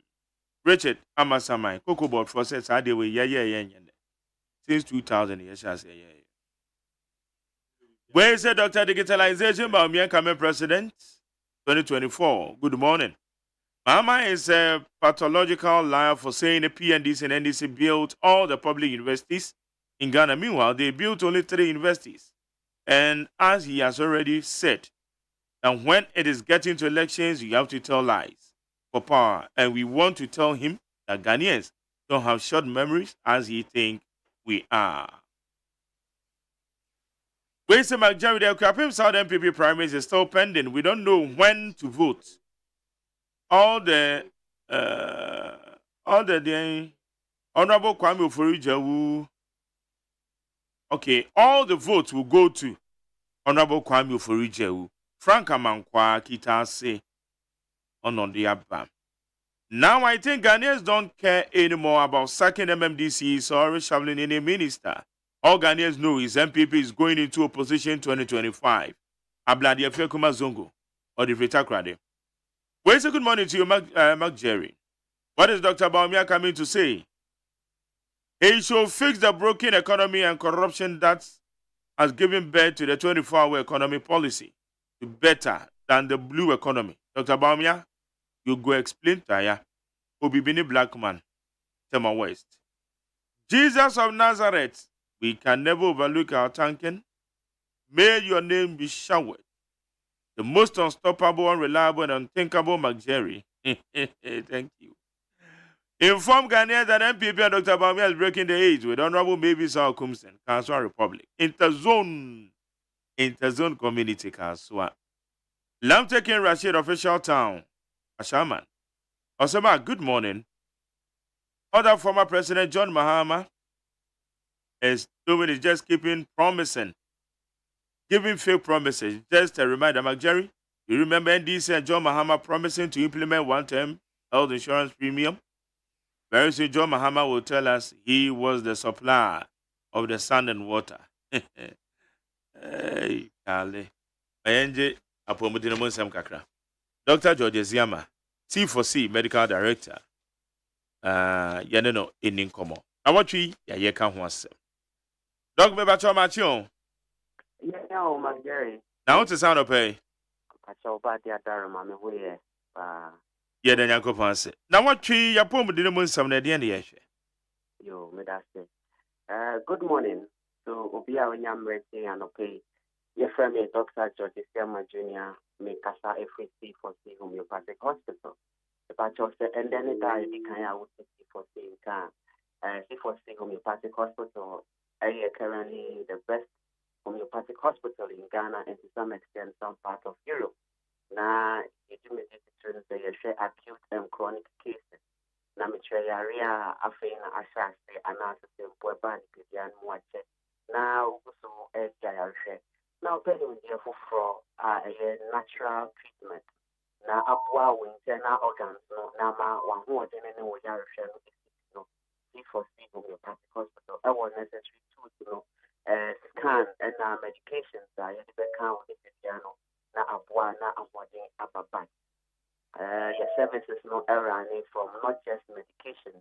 Yeah, medications no so make us say a natural, it's also a standardized and branded. In Ubenya and Maria, Ubitini Afa, now working kind who it will be free. It would be a quack here. I will be piano.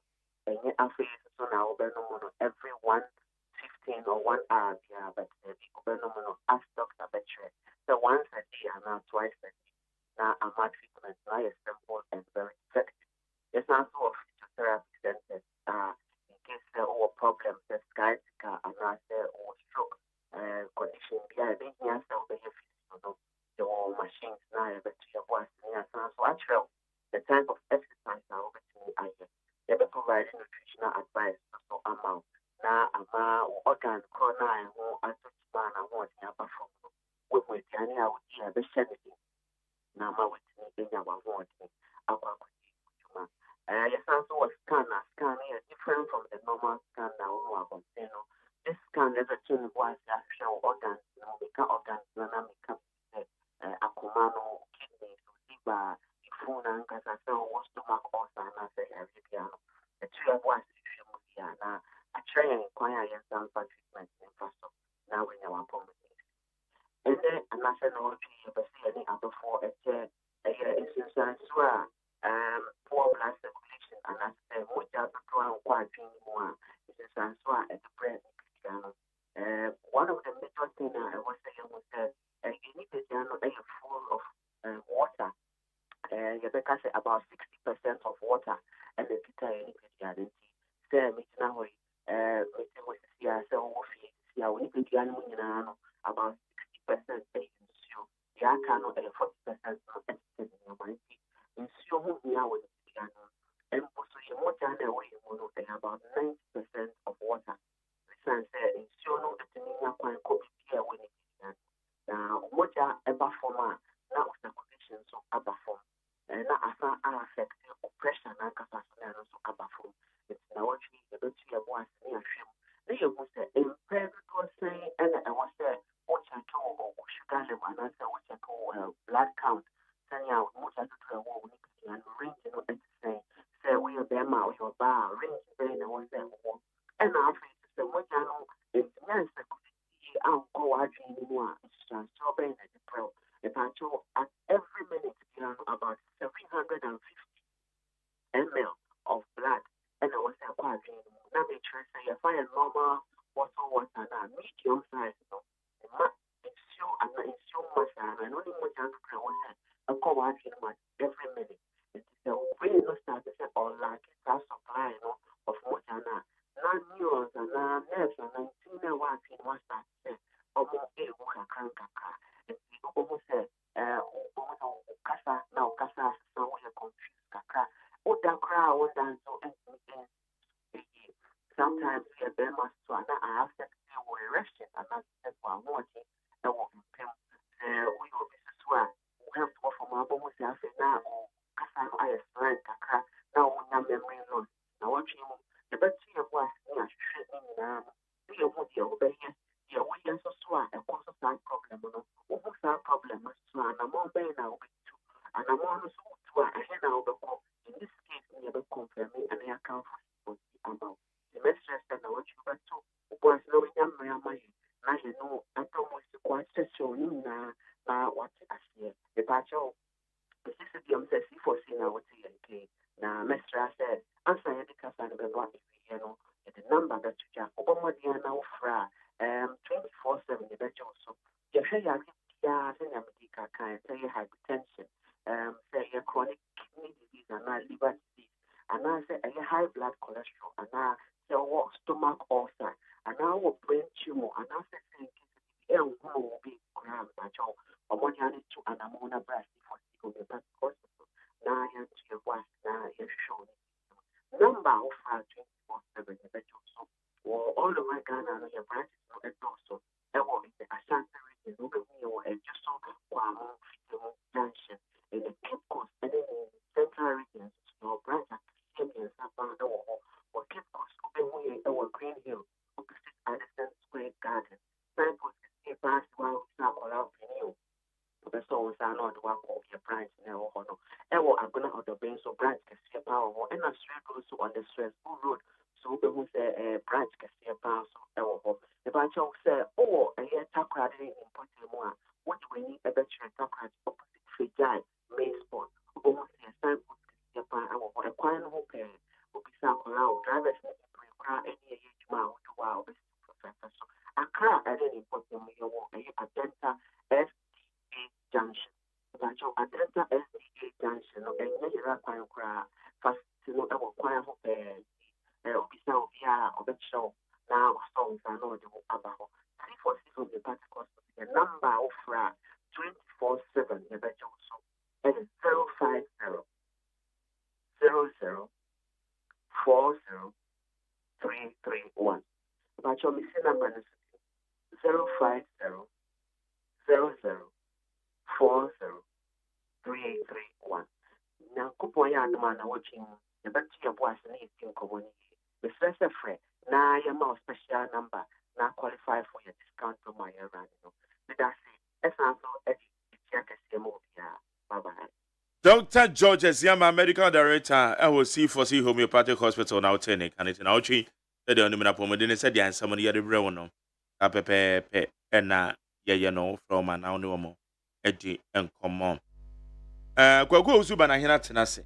Oma can so ever become. The discussions and so ebe is so and chakra. As an anomaly interest, we can cry. I'm right now. You're fine.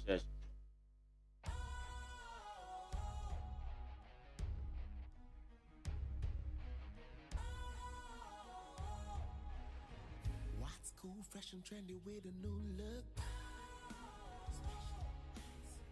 Makes you feel real good, that refreshing vibe. Satisfies you right just the way you like. Do you know? Do you know? Do you know? Ain't gotta do it alone. Specialized makes you flow. Anytime, anywhere. Specialized feel different. Always think specialized.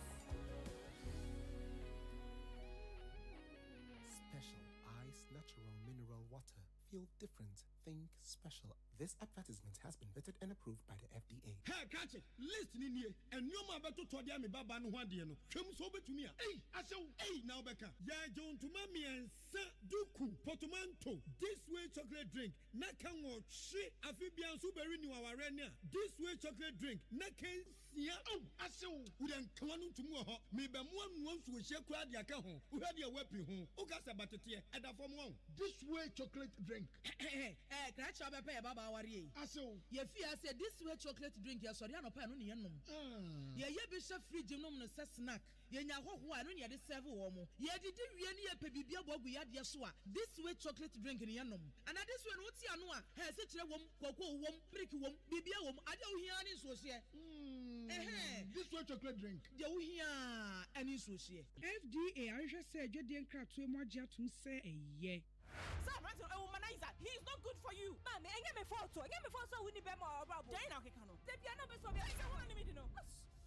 Maria Teresa, UTV telenovela for Fra Yakofaba. Maria Teresa, eya baba wa ho fefo. Nimdifo ya wo pone bra e wo krokese mu. Na so akwa wie se wo papa akoda afiase enti wo san ba akurase ebe hwe abusua adwuma sɛde ɛbɛyɛ a ɛbɛkɔ so na forma ya wɔda adwuma na no wɔne nani nhia sei na so adwuma yɛbɛtumi akɔ so anaa wɔde ho ahi ɛbɛsa akɔ ne nti Maria Teresa, let me catch it. Make us some pesadi and okran. If you go, Mafayamu. Maria Teresa, UTV weekend telenovela. Yes, Sandia ba. Ya you know if you da meminida kwasia da nwumre no ngochibia UTV so. Sini Maria Teresa nya daji na hwebi na namfo ni bi ye cobra abusuafo ni bi ye cobra ebinom ye kakape hwehuye. Yo, Yamwakwa by the Bagana Montier so we need 100.9. Abeja phone wa ha kwakwa usuba na hene member of the NDC Communication Bureau watena se. Nana ya wasanita no oye me business partner and your political analyst ononso watena se. And Fad Osman ononso atena se member of the MPP communication team. Fad debi obetena menimpa be refinidi. Mana de me refi. So de eso ye no nyanye mu. It was next week me refi. Anyway, enti yentu so mame fa messages wait na yenkom. A Grace Sanobel Tema Community 5 ene ya wawoda Grace wa send aba. Nya nkwa na odi awoda woni eye nana ya osafo. Social media controller. And then nana ya osafo nana ya edi ne birthday. Na oba na wabetena sidi Omega James ene enra kwa na se oka James ene birthday. Na je say ape cake bi dia bro.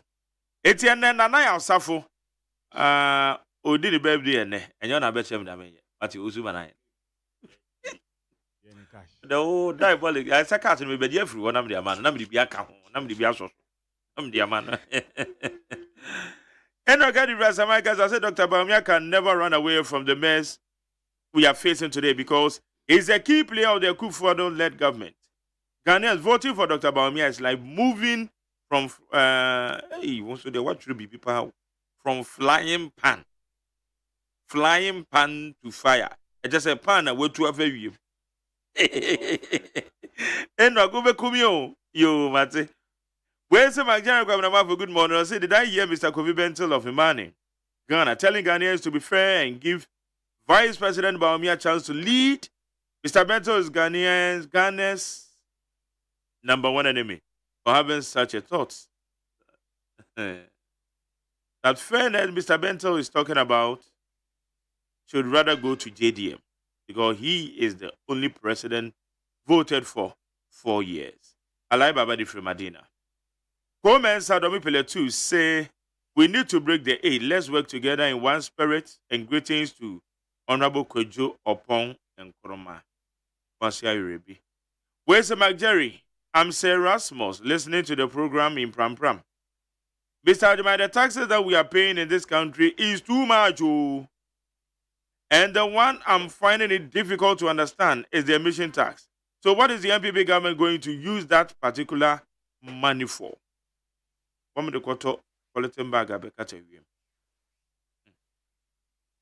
you say Nana Akufo-Addo is really a listening president who cares about his people, we thank God the government dropped that VAT on electricity and also set to engage IMF. But they were official in the matter about you. Your daily guide was published. Say, as radio online is okay. The teacher could you? Anyway. Mesha Kasante Aboso can say, in fact, this old man, Nanado, is really playing with the minds of Ghanaians. We are rather expecting him to sack his underperforming ministers, especially the finance minister, so he should come and do the needful and stop joking with us. Mesha Kasante. Chief Manager Kumasi Atunso said the 24-hour economy is already working under this Nana Baumia government. So I beg Ghanaians not to fall for the NDC propaganda. Ghanaians deserve better. Let's vote for Dr. Baumia. It is possible. Where's the McJerry? Last week you spoke on our behalf. Mobile money vendors or agents. Yeah. A trooper. So I salute you for that. Because everyone say you can wear any. Next time, man come also and one before my bazu say yeah. Ebenezer the frequent also COVID need to come again. Because I don't think there is something wrong somewhere. Maybe his belly food. Hey. His belly is full, so he careless. Yo. So Charlie Pulim Akurugo. Did I hear that Nanado started reshuffling? This is bad coach tactics. Changing players in extra time would not yield any results. He should forget it. TK Spintex. Well, I really enjoy your educative program this morning concerning Kwabena and Akosia. However, help me with the sacking of the MC in Nkwanta South. He sacked, that's right, the former MC because he belongs to the faction of Achude. So some of us think he will bring a neutral person who does not belong to the 3 tribes who are fighting, yet he sacked one tribe and brought another. And some Americans that are different. Doko. Where's McJerry president and ADWK president taxman? Pollution tax plus emission levy is equal to smoking tax. This is double taxation. Mr. Taxman, when are you bringing breathing tax, walking tax, eating tax? Yadebaba. Zoti Latebi Okoshi. You've been former president, not the Abba. I won't answer no to at all. Where's the kudos to cabinet for 15% VAT dropped on electricity? In fact, breaking the 8 is possible with Dr. Baumia. Later birthday to Honorable Mavis Saukumsen. God bless her. Oh, Odina Wanda no. Alas, I say from Zenu Central, good morning, Mark Jerry. To you and everybody in the studio. In fact, the SMS deal are clear examples of corruption and looting schemes of Ken Ofurata and his uncle Nana Ekufuado and their friend Baumia.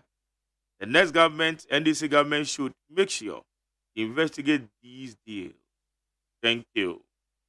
Where's McJarrett? I'm surprised the butterfly has all these ideas but couldn't apply it when he was in the office.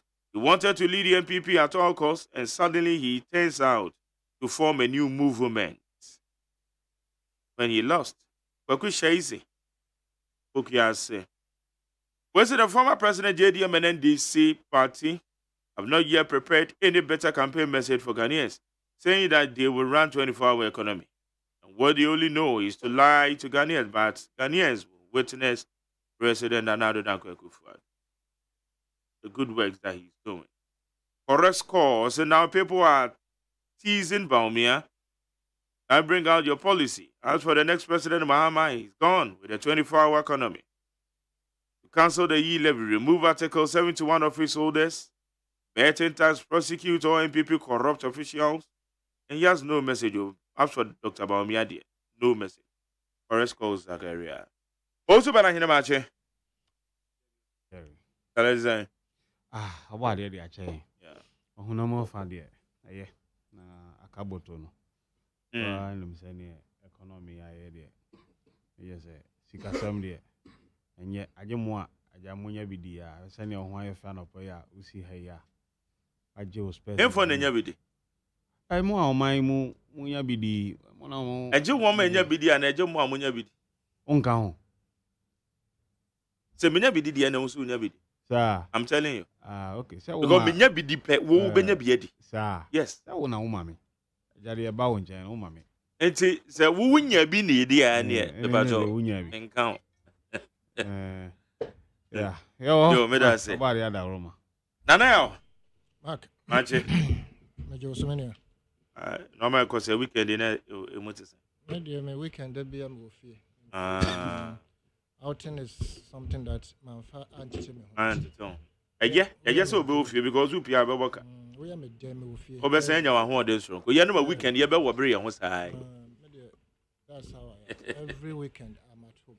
The only problem I have right now, and they say, what topics more? How they might see. Topics and another Rachel with this is in our home. And this is for say, woman say, easy and prepare, say. Obey elections no the chinchim ani so kakra na kan say wo de kakra bi mso befa baby abata anu de na yenye pan africanism so kakra anu de if the news going around is correct it means say Burkina Faso Niger your friends Mali more a free ECOWAS more issue on more currency backed by gold which means say more currency Mami and Sam, ebe discover, gold na boy chiti said na Kwame Nkrumah hwehwe Gaddafi so hwehwe no. Nti am say anka bibia as time goes on. I say last week ni go so kan won mo asem na but any a modity mine. And now interviews are here we dey me bow me.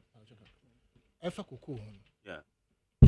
na me de ebi aye mu aye ntumi anko school na ndru akire no Koko na ye ka ho asem na ebi aye adwene ye kesene ne wonsem bi ye hu letter bi say Ghana to koko fi Cote d'Ivoire mebo and in Nigeria na response of the abano does it refute say Ghana to koko fi amano ne Ghana to koko fi amano omo che say omo de babe complement eye factories na chocolate hopo na nyansa ba kunkra eni ho na mama dwira ye Christian say ye mo no ye jimi nti ye ntensem bi ase no hwe Ghana's cocoa as they stated or as it is alleged say it is the premium the whole world mebo and the no nti ye chocolate premium the whole world nti wo ton zomi na zomi no obi agi atom say wo de zomi no number 1 obi a wo area ha nyina even though Crawford ton zomi around wo ho no moba does it make sense say wo ba akoto inferior zomi na wo de be fra wo zomi no ana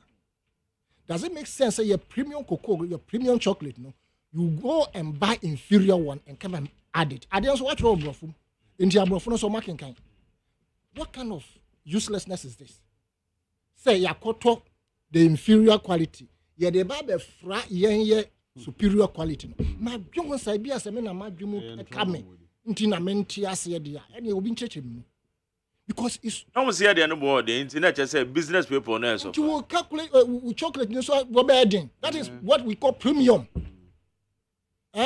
that's what we call premium and your friend other you just say menti ase menti me board da match nti bia menti ase seriously speaking I will not come and mix my quality with an inferior quality. Okay. If it makes sense there, and they should come and tell us because all right. It is. Womakasa yenya womakasa na say no mo edin komo pa na ye bi so mo gi. Cocoa board. Fat. Fados Mark. It's saying Yankopon na do. Ye ton mo. Anope kwa mama me ko ado chocolate say me ko to bi di ansa ma. Say Friday February. Say nyina ye fanfa ye no. Okay, so February kwanso your chocolate man. Aya lunch. Okay. Na o kwanso na do birthday ye na me ma omo bi na ko chocolate ni be brani. Okay. Fat. Be be ko ye. All right, mama sha say FM free eye ozu bana he no. Ozu. Woni same. Osa na odi kan buy. So dem say na me ta ye ne sa. First it's would there be piano over diabolics.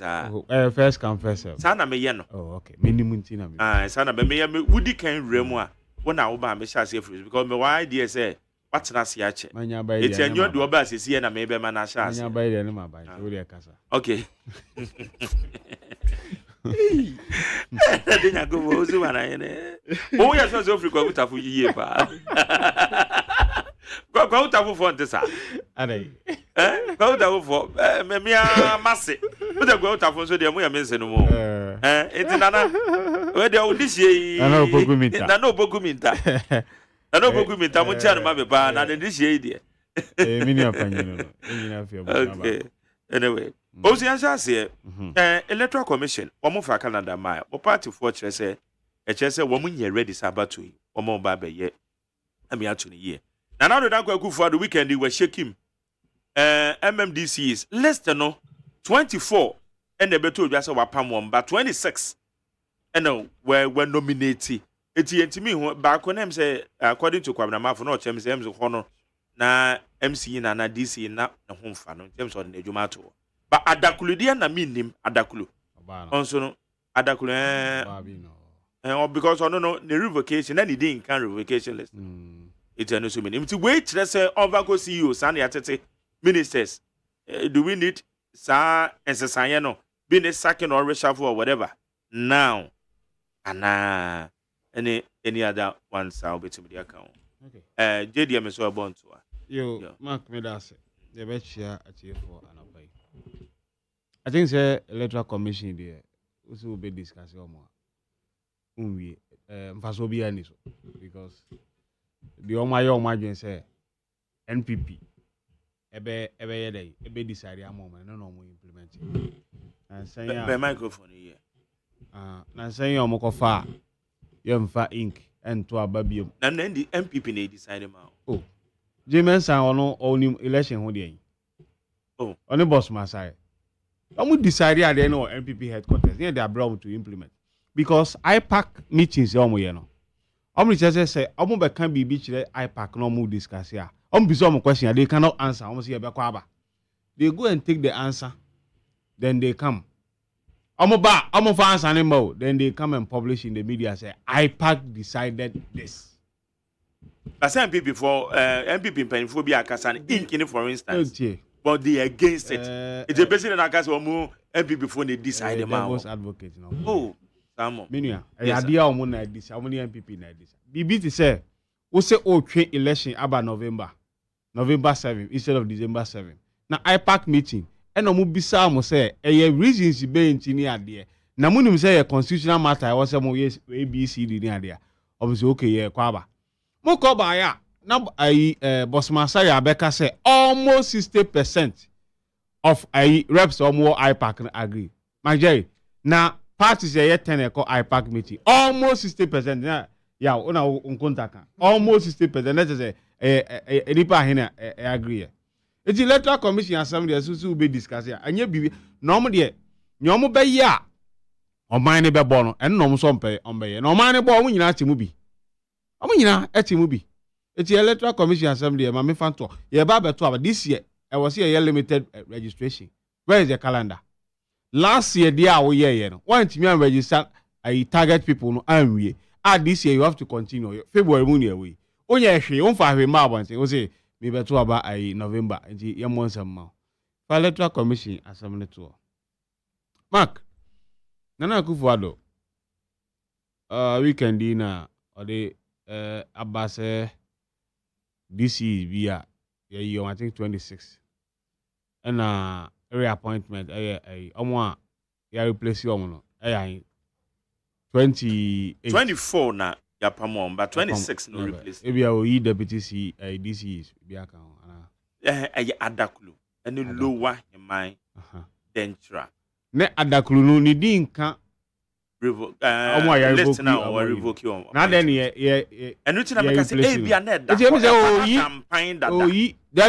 a lady there. Adaklu, yeah, there's a lady who is a DC. Minim the Vanka. Yeah, it's a Biana, Miss Obia, or deputy DC. It's a good word than Sunday. Or by CEO of state agencies in Obia, 2 or 3 deputies. You won't be there. Mark Jerry, yeah, my reasons it here you na ama for speculate say almost say DC phobia man support to Alhaji Mahmood Bawumia election as flag bearer and no punishment na yede and the obi can entimi accurate because menim DC is libya massively openly campaigning my Dr. Bawumia, including me Madam for Mohammed Bashiru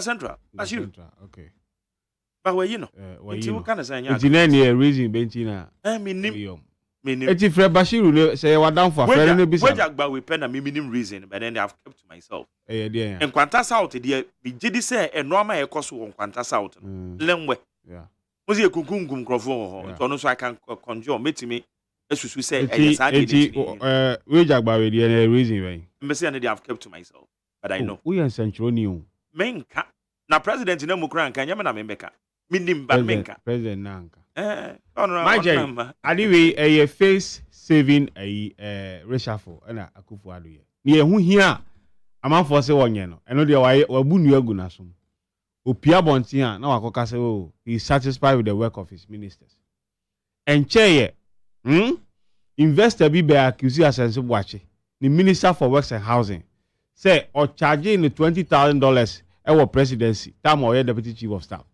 that story kroya ama Canada Japan MP for Asen Central enche na nka obeye MPP candidate one win abeka the same to say Asenso eje bribe of $20,000 and na Asenso go so ye minister you know Akufo-Addo is in a better position to fight corruption ya allegations say yet your minister ogusu ti abamu enipa ahe e na ye nka omo asem ewo aban mu a omugusu wo ho Akufo-Addo say he is satisfied finance minister for the first time 80 members of parliament all free MPP eba abontin be ka say yenyi finance minister because omususu say enye Russia Ukraine ena enye COVID na ma economy na ase eye mismanagement na finance minister na ye in charge agu ado say dey ye man nye IMF adwuma bi ogusu te ho besi ene so jaje eti this year ono te mansin bi a oye na de a eno enka ye nyina ono no akwakọ yi na de o take decision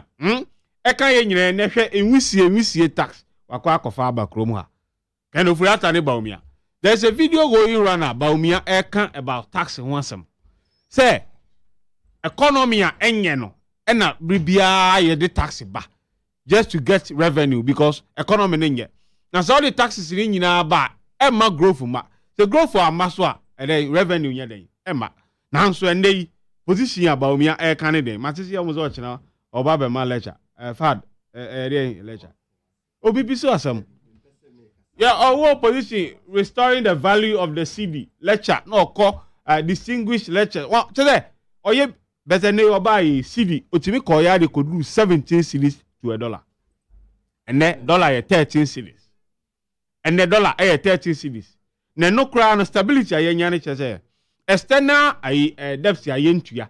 Aye de dollars ebe kwa kotua no ade na. Aye ntua no. Eno na ama dollar na stabilize. Na se ye kwa kotua ye ka even domestic debt cry ye say tua dollar ne be hwira kwa kojira 20 cedi eti Baumia so kwa kwa ye lecture de biem no obabeka wa makofa emission tax aba musi ye nkoto electrical majeri uka ya uyisu tundra no enipa he ene benya sika akwakoto electrical yi mu ye ni home use this is brand new na ban ni eyaba say this electrical da wuntua eto Kasa omu engine ya utundo ya American wase engine ye adeti na wase ya mautua ayi emission tax enkaka etu onwisie no ne ade no eno na oye den ye gi tax ya na ye gi na say global warming ne amama no ne ade ukọ cop 28 ya ye ko ye ya even America a pledge say omu be call green energy by 2050 China is going by 2060 Ghana ye plan ne say yeri so ya ti da sabra ani akofa bibia betum ban yesi ye yesi what beto environment ya forest ya ye dijao the late John over 40 forest anoma entry permit emi ekoye galamse wom ene akufu ado ase ye forest nyina to a sense enso kra ye nom now we import water eti tax na wo beje emeshita o de be ye den ye she da ma ahemfu GNPC sika so mo fa nua ba na ehu okromu aso mo dua they go and chop the money eti emission tax emfaso oban na woso aban enipa no a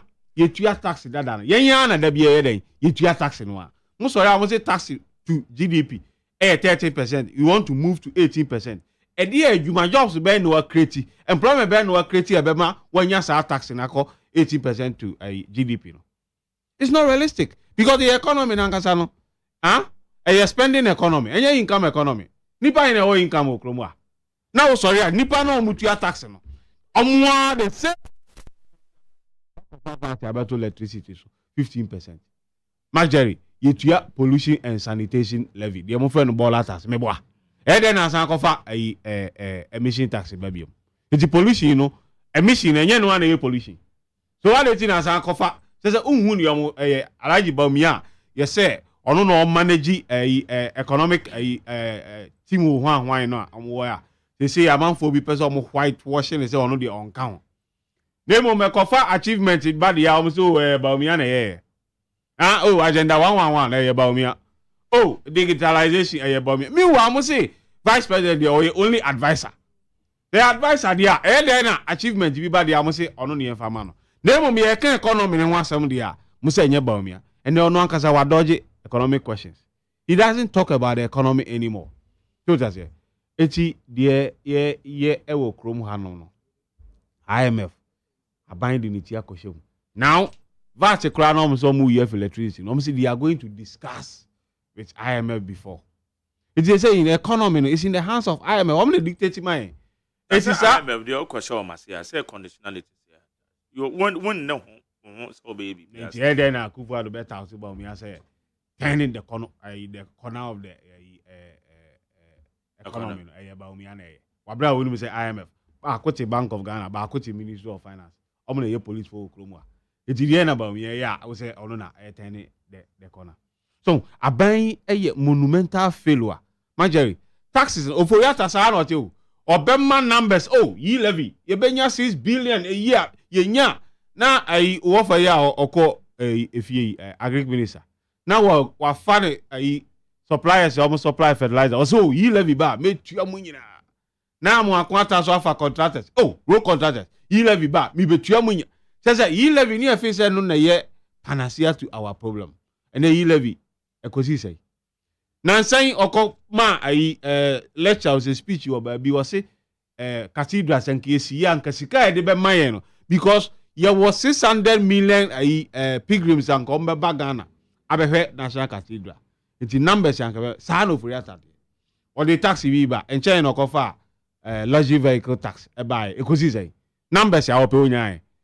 so a trying error adwuma and omo ye ni he doesn't understand basic economics into sorry our kofa consultants ni ade bi oni ba omia no ma committee abomo omo se de we yaba na abeye failure me mfa so bia eni so it Marjorie me de eno ebeto na me flag bearer eko aprobo em say baako a odi tun mu so wakan ni nyina kire me Marjorie wakan ni nyina time no just 2 minutes ye beba no all my time obe fact course ni ade we are say conclusion incoming president abo how many times there be me share the structure of the program say me we are ma wie yi enya de abesam ma babiem de obeba ni concluding remark enro ma wo kan nyina anye no kre na concluding de me de ma wa na no me ba bie ma na ma biem eno kra me kasa na wa shase e ba onyum me kasa na wo ba onyum me say ma wie ara no umfri ko utaf me say incoming president John Mahama or the assembly atudwa we need 24-hour economy no or say abandon projects ya MPP abeye a o mo ntimi anya nyina obeto aso ebi ni watermelon factory ba o mi aja wo wale eye ne kromu a wa ntimi anwie ni ade nyina o say obeye na Marjorie ba ko de tu dwa nso say wo say president Kufuor ba no ono wa me bobra bia wo kromu a ye friend na akua mehu universities are public university are yes that no they better to the MPP tradition ebi ye SG Dombo ebi ye Apia Minka ebi ye CK Tadam ebi ye Power Grants no money ade John Mahama say obesan reverting names into its original ayi na infrastructure e war schools ni mu no ye de sa empanyifo yi din ayi den atom say hostel ana lecture hall na de atom SG Dombo lecture hall CK Tadam hostel no money na de atom na nye school no enche nanka wode ba legon sen rom som koye wofa jebi dan koye ukobi Marjorie me ba chama wofa bi ani jebi dan okay for jebi dan ko awanya ne ba bi ko 58 years sika ba ma ache mafia for say omo koye na yie enra makoye yie pucho kesie kromo siem kotokuni ade obi amedi di free ni ade sika ba waste of money no we are wasan abeso agu ye so say yem krongo ye dey yem go to tax no we are wasan fa tax ni kro no asa me dey ma SML $100 million wa bra wonye hwe na yeti woni ye hwe okay better same need 100.9 fat bro mark nana me follow me protocol right better say this is yes sound Mark, it's so ironic. I'm saying when the pundits and other people bet me at now you're reading meanings into it, and you're difficult at all. One boy me a baby fa, and as I see, as such changes you are, and yeah, no never more be a foul show because at the end you're bomb match in every. It is a principle of more DB and will be so many yako. That is the only reason. Emma changes here, but you see, their own dream, and I say, Sankrofo put to prayer you on me. They are going to vote against their own party because they already know that the party is going into opposition. Now, what's I you on? Of course, you may want to say so more balance, or more bushing in a better amount. But they are still part of the MPP people. They say, be free more. Now, it means that you have a cause to worry.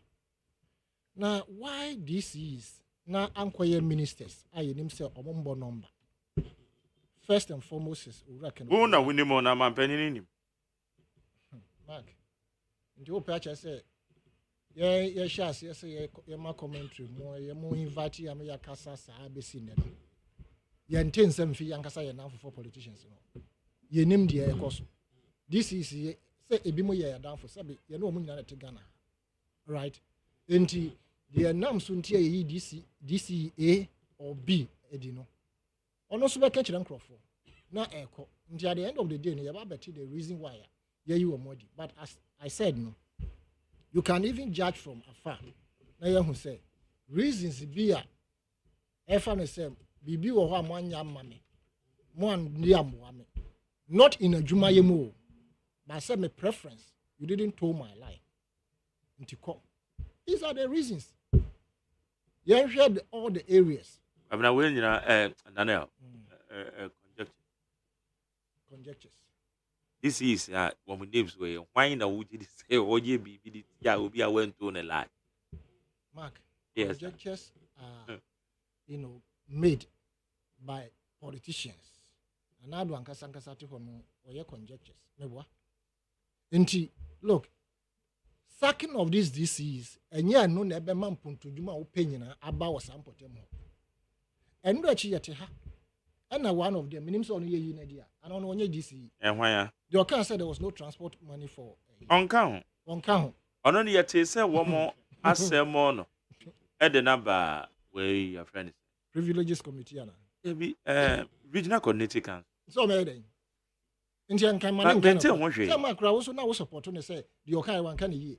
At the end, it was the fact, say, he cannot conjure the monies from the skies. The money must be released from somewhere. And then he release it. And he was frustrated, out of frustration, or can say, this is it. There's no money to transport the goods to the various places. And this is a fact I'm stating. There's no money.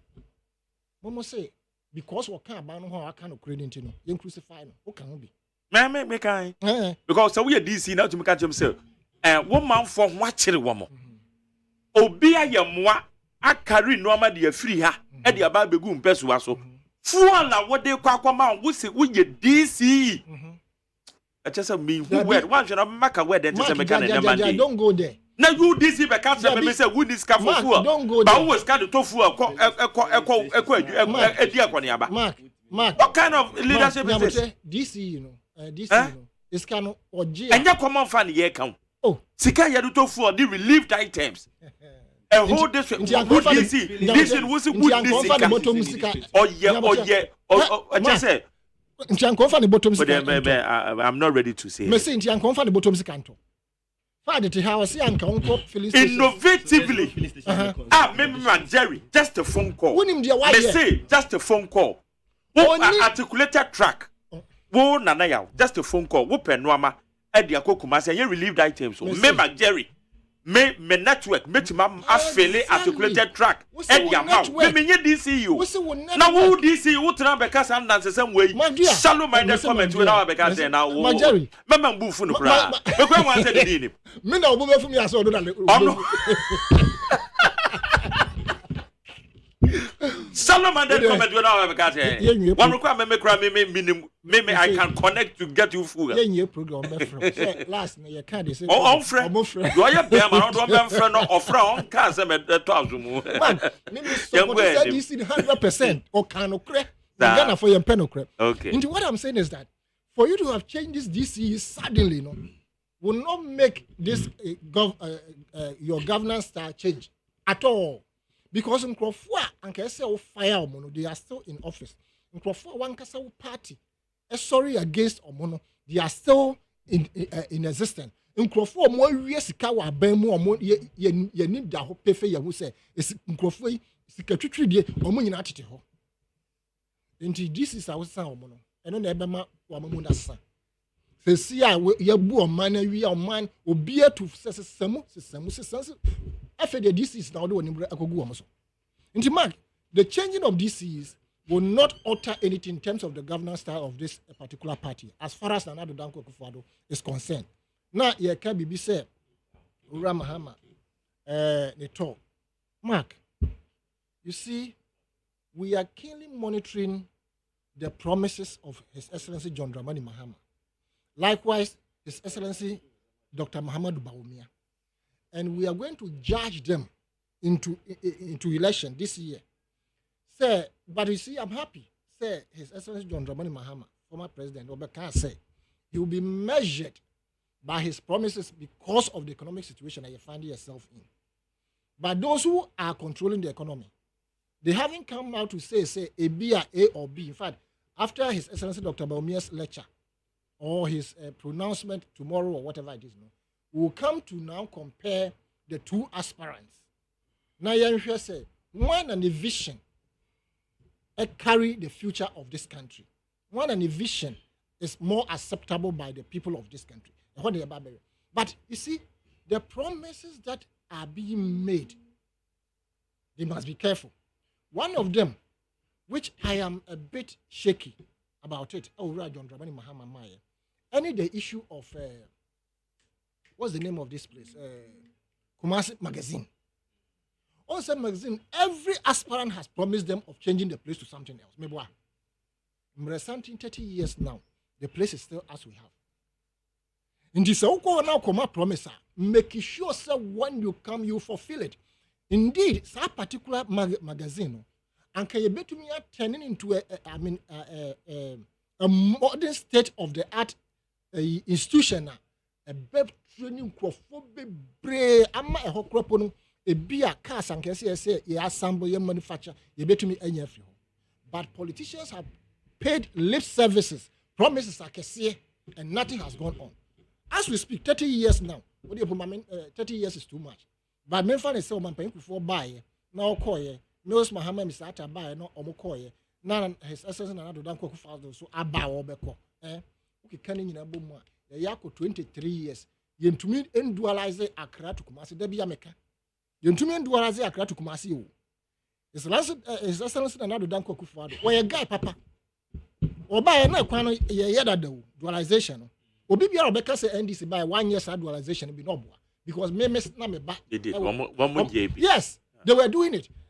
Tell my benda ko for the jaw. Yes. All the coin almost so buy. Na fad mo ya argument say wan be ye hwe na ado na be ya na me bi so mo say sa duwa radio na enam suhum ayeye fly over no. Mo am na ye mo buy ya mo se mo commission na there were some structural defect no man no me che ya answer na mo commission. Who did it? But say na do a guy. Why yeah, at was work was in the Chrome Junction, Pedra Junction. Asante for mo pamo so baba to asun. Right? This road, 23 years. Yen to me endualazi Accra to Kumasi. Oh sorry ya. Wo se wo be ye wo the emission taxes aba. Wo mre kra ye kwan ye ni one single charging point. What is the meaning of the emission tax? Wo per se wo eliminate diesel and petrol engines. Now you buy electric. One kasanso wakofa assembly plant about 4 abekrum ha. Ni nyina enye electric cars. Bako kropo ni my electric cars. Ekwani ye nwi ekropo ni yakase ye one single charging point from here to Kumasi. What can say by force with the emission tax beto. Now in food your friend say emusie manfo eshi nwura wo mu gate ano omo denchi omo company mu even in the ministries omo prepare wura omo hye no in the ministries and no sa nwusie no mu nyina wonya ho hwie o wo se car de na cars no was system no already we don't have electric cars in this country and yes e bi aban wakoso aba na wo de swap private people and commercial people say for car dada ne bra na beje electric car o sorry ya wo se emission tax ban. The question is, emission tax, a DNA de Bayer.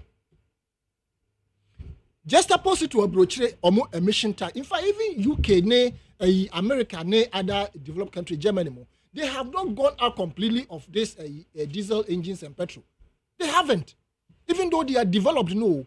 It will take them some decades to come, maybe more than 50 years, to be able to say, now we have come full electric. And other than the engine cars, because they know say be a graduate. Fiti prekumpe empose. Na Ghana and the developed as we are, I need one single first class road. Yeah, dear, yeah, any fuel stations, sir. Anchorage as I see us in no number. By force on the spot, with the emission tax. It doesn't make sense. Nana be mature, baby, I will be. And then that tax on the you say can you. And they have gone down to speak to the people. Omo will say, Nkrofo are not happy with their own government. Nanabi said it, right? Before the Nabi Bekania can say these are the most nuisance taxes ever. Into Yifri ho. Kwabraneti America was a him for woman and so back close to road tolls. As we speak, the beer yenyaneshi, Yadasu Yentia road tolls. Road toll driver being who are complaining about road tolls and road tolls end. And so populist approach to wanting to stay in government. This is what Ura Mwakwata. We have not, the charging of causing financial loss to the state. Yet a horse. Now, Mark, I feel say, I grow better if you're not pa. Sabai will person power, or person breaking the ATA. And yet they need to revise their notes seriously. How is it possible?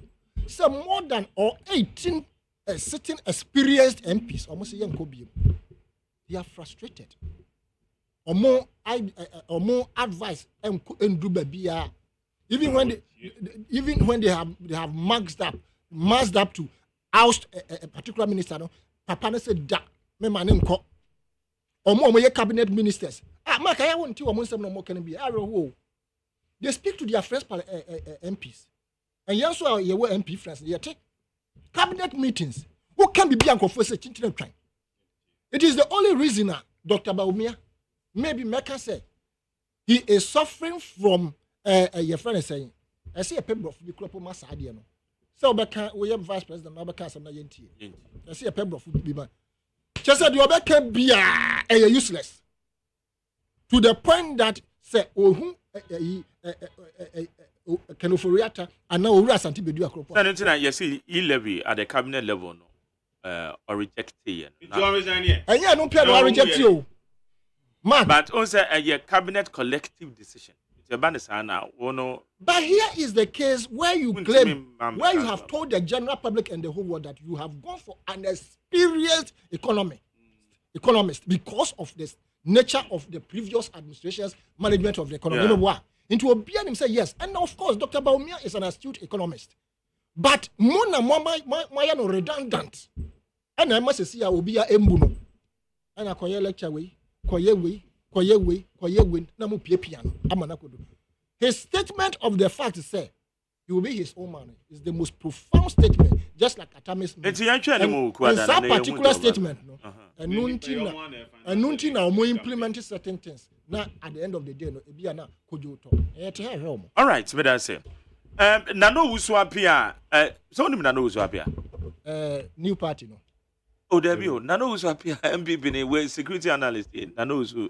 And I wouldn't be oh, Nano was up here, global intelligence security analyst. Oh, you're retired police officer. But not so comment anyway. Maybe also can be been so corrected. Okay. Okay, Fat. Mark, that's very now, Mr. Sana me bra na ya e share na nkomodie na so no kan semi fa cocoa ye import from other countries. No make key statement be a message ne say a bit worrying. We also go production na message no per way. Menim so mo ye production cocoa no understand what I'm saying. And if you go with production you better as here. Your idea be friend ISO cost in economics. And then they say how do you combine your inputs to produce? Cocoa processing for my ITS, yeah, import cocoa beans in a premium. Now, or they produce more, and man, the cost of production, a cost sorrow. It will be here so be other cocoa beans, nibby. Not their franny, or only dear not or one, yeah, dear no. No, will produce where and the cost of production bedding a beba form. This is a very legitimate concern. May expect as a consultant, no, or better as from that point. Let's not do politics with this. Message be brave because a very worrying. Will make it very, very statement be a say in 2 years, to be very honest. And on quickly, me call mean Samson. I no pay me for Quina, Machia, me brother and penny from a better most studio Sebio. Now Machia tea for no pay. na me de nchia soronko every your presidential candidate the leader of our party I was the vice president of the country Dr. Alhaji Mahmoud Bawumia. Man, you attempt. As some kind of name na make catcher me. I'm putting it to you. This is a statement of facts. Please do that. Because we're educating on this program. Now, my father kwenye student check from Great Remain Party leader. Eda Bremu nyina no pay. Na masaya catcher Ghana for nyina no pay. Say eda ukuda. 7 February. Yeah, presidential candidate. You to Obama no last year. Afe na ya wenya kwenye say ordin the first statement about one thing. On this vision or for Ghana.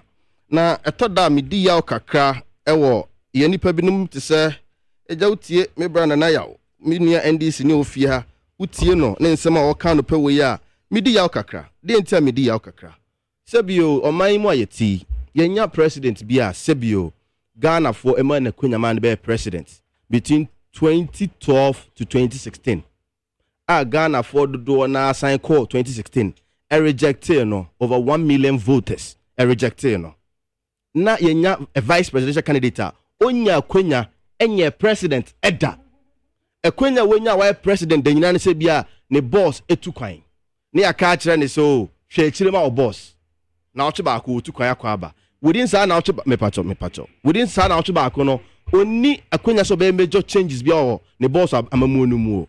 Let's be very honest. Only a kwenya se obetake any major decision without the boss consent.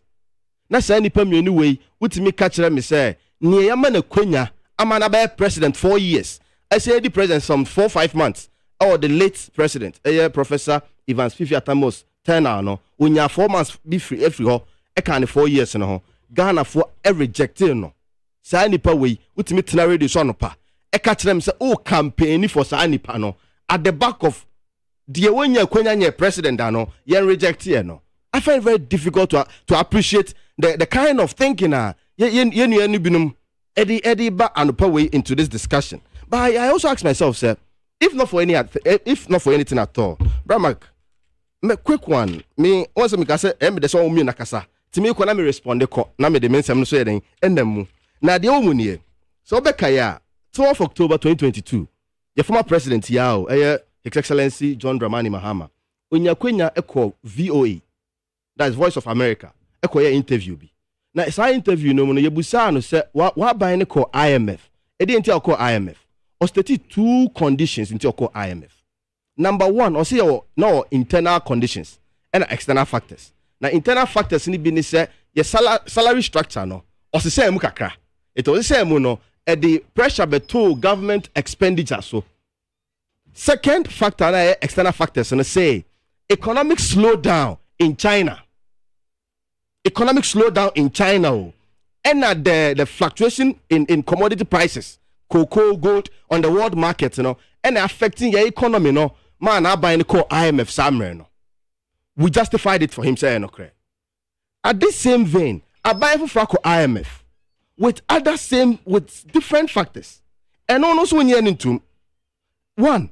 And a major if there's a global pandemic like COVID-19, John Dramani on that same platform, one of the difficulties that African economies are facing between 2020 to 2022, COVID-19. Ojitu Osaji one major impact global economy, FAC, the Russia-Ukraine war. Meaning say ya can say we bebre ma ekwa kwete sebio ye di tuetu Ghana for aso bebre man ya make can say slow down in the Chinese economy etimi affect your economy we o Ghana ha ma ye ko IMF a ene be sere Ghana for no power bebre eni die kwan so ye sere Ghana for enye ne ye pene se sebio ye de Ghana kwa kwhye IMF ase na se sebio ye de eto bi ti say your friend say 15% VAT on electricity.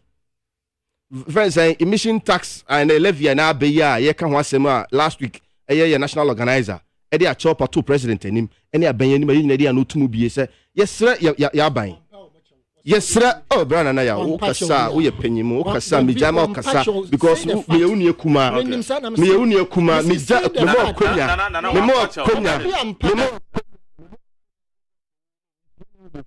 now you say na me bounce one you Mr. Ghana for the power he said yes Ghana for say So slow down in China e de ko IMF dia e na e be sere Ghana fo ye nim say di tutu amaso na mum na nya pe no enne ye nyina ye de ano atomu bi me kan na otu mienu se na me to afidie so a TUC for e de ultimate ma aban se a friend is saying VAT on electricity ye nyim free ho and truly last week Friday o cabinet meeting e call so a e kire se aban kire se sa VAT no we ye free ho ye o gidie so nko me pacho sa VAT no kra no me pacho bebre that VAT and share VAT on electricity and share me pacho me pacho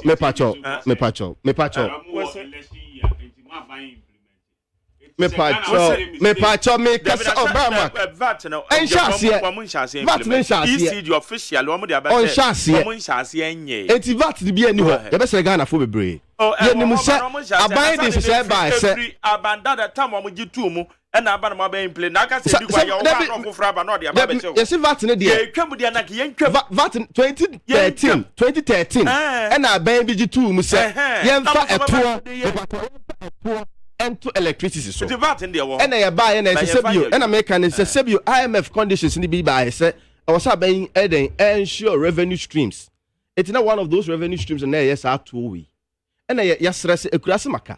So on way. Aban na say on na de mran on na ko hu se mran no ho no de aba. No stress se na na emekoi watwe asan. Ti e be sre Ghana fo nyina. Me de mo gidie se na ye national organizer pa chaw esre aban last week Friday no. Ye nyina ye de ano etum ano pay se ye be sre aban. Ye nimu se aban ehia sika. Ye nimu se aban pekwan bia so asebio obetuma ensure enough revenue. Now they are prosecute to if any expenditures. Ye be sre aban se be bia e we die. Ye nim repem. Se na aban na anka se ye jitu mu se we are not in normal times no. Ye sre ya ban ye ka ho bie se sa levies ye ntwentwen so kakra. Na se daachi bi mpo ye nyina ye ho to ye na ye ho nhan ye ya. You better say this uncommon bio because let's not also run away from the fact say Bramak if friend is saying we are discussing about friend is saying the climate change and how the ecosystem is changing and we be here say you benya san komo way at the proper level bia you betime enya gidie bi say ye de etobi po say ba e de ne hu be here say de to ne be yen say ye de akodua enua o se bio ye be ensure say ye be call baby ananka ye forest and nyina se bi galamse aba be say no yetimi generate this revenue ye mfa say sika no enko sa sectors no na enko ensure say betimenya greener environment na be boa ye friend say ye atmosphere no me gidi say we can have that discussion in a proper day but baby and ye dri dey sra ya ban say ye sra no ye nyina ka Ghana phone bi eto we ba e the transport first e be kosoro that is a major factor and one issue is the transport first ekosura affect every single aspect of human life. Eduane bo bekosoro rent bekosoro mesi bibia ni bia bekosoro. Eti esra ban se na ye national organizer asase ye nyina ye de nkotodwe esra ya ban se ye nimu se bebi e koduro no behia se ye be generate more revenue. Ye be sra ban se bebi eduri ye sra no enye said ne bo apaye ne se ye pese ye de eto bebere to Ghana for so ene ne me de nsem be wiye me no ka university nsem bi bra ma ko ka se last week so ko sunyane weekend sim bo a yeah weekend me jiri so ko sunyane a oba no so o de uko by air na by road unam form etu fa sunyane kumase udru bechem kwanta no uhun ekwan mu no ye ye free bechem ekwa kodru techiment ya I'm say yeah uhun sa kwan no me se me ka sem ya che Ghana for unim aban we yaye bi pa na mo bi ntimi kan your story ni year 8 years from 2009 to 2016 na NDC aban no akunya so meboa from the presidency to the last person of the NDC communicator that's the serial caller ekwan ba ko ye di dwa ye sumo Ghana akese pa ye sola fofonso road o kai sa ekwan no me see ya bai ya yes ekwan no times 2 ye bai within 7-8 years ya times 2 na me be chem de ye on fanto ho yo. Connected the Ahafu region to the Bono East region. One of the best road movements from Ahafu to Bono East. And I mean, you can say, come baby, I'm at School Junction, Bocho School Junction. You're connected Bocho School Junction to the Temamoto Way. What was I so that, Jerry? A newly road constructed Bocho School Junction to Temamoto Way. A quite demonstrate. Sounds no free Bocho School Junction to Nana Chrome. I mean, a quite be I may say, but Jerry, ya be na mo GDS say, menu can say. Menu ka say okay say me time me be carry on University of Ghana ya buy ya constructed 2 new universities o uko akomadan and they were the friend is saying University, local government and development. Unim also where. We have a new university over there, University of Environment and Sustainable Development. So many. 2 newly constructed university. Me patcho. And then there have been infrastructures about Kahon. You're building a new university from scratch. You'll be no being a CEO. And one interesting thing. Oh, you can't say when you can year. Oh, free senior high school. You buy it so you're aware. Yeah, the 7,000 plus teachers ever can and made double track in the buyer, you know. These are some of the things this government has done now. Or say to me, catch a Ghana for. Men can end what hono. Brahma, you buy in 2017. Yeah, Ghana Fire Service. No, total staff, no, me 7,000. And I mean, okay, so we have 15,000. Immigration, no, we have 2,000. And I'm 18,000. Any achievement, achievement. IMF went. Oh, you see, how the achievement. Oh, okay. Me from see why. Me catch now say, Brahma, you buy 2017.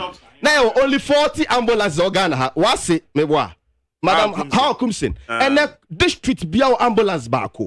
Ukacham sa ben wen yan suya na sebio unim de opesa ban ye ma wo na me nuanu men disi for ye ka chiro ma no pa we say John Mahama Ghana for rejecting no okay Mr. John Mahama na Ghana for rejecting no cannot be compared to some candidate Ghana for money opportunity da enti ye pesa Ghana for enye ye hunti ase say first Dr. Alhaji Mahmoud Bawumia he's a whole different person from John Dramani Mahama. Okay, he has been given an opportunity to be president for 4 years. Ghanaians rejected him completely. Dr. Mahmoud Bawumia has never been given any opportunity to be president. The only opportunity when has to be president, they say, or stepping in for a boss in the absence of his boss. All right, thank you very much. That's a fact. My main way, Nanu Swapia quick. Nanu Swapia Memoache. Yeah, it's your photo so far. I'm saying, Commander Muna, we say, ya Sanita no Kabi, and I will clarify it. Michaminia, a Saneta no, HIA or my account, Minia MPP communicator no. Mebona Basto, ending cancer and said, Wakala somewhat very much deep. Now, Mr. say, because all my information are available. So that you know I'm call radio on TV so I bet me a casa send a menu a casa and pay. The American about you know menu penny as an no comment pass here say penny iron such a kakra MMDC no more no so for you and me ever to about tia MPP aban. No the MS menu as an no kakra sans in every administration and our governance biano society me ba na senior party in here any amamo here no you will be clear on no 8 years no kra no onya appointment da anso so no party mu do a owonti okoso aye adwuma e de boa party no in this wo the amount opposition DC MC na what be there for 5 years not just a wood year, pa. And yes, I show moon plan in possess a brebiason. Not say, to be more so emramisi or manaya, as a mujino pepem. Na omudam penias, na yeninatia says, and yes, there will be a bibiatia, obinti, and a year and such like. Yenina call it for say, a mamodianka, a fit in film unubiano, nine can such a cra abba. Na obia who say, at least.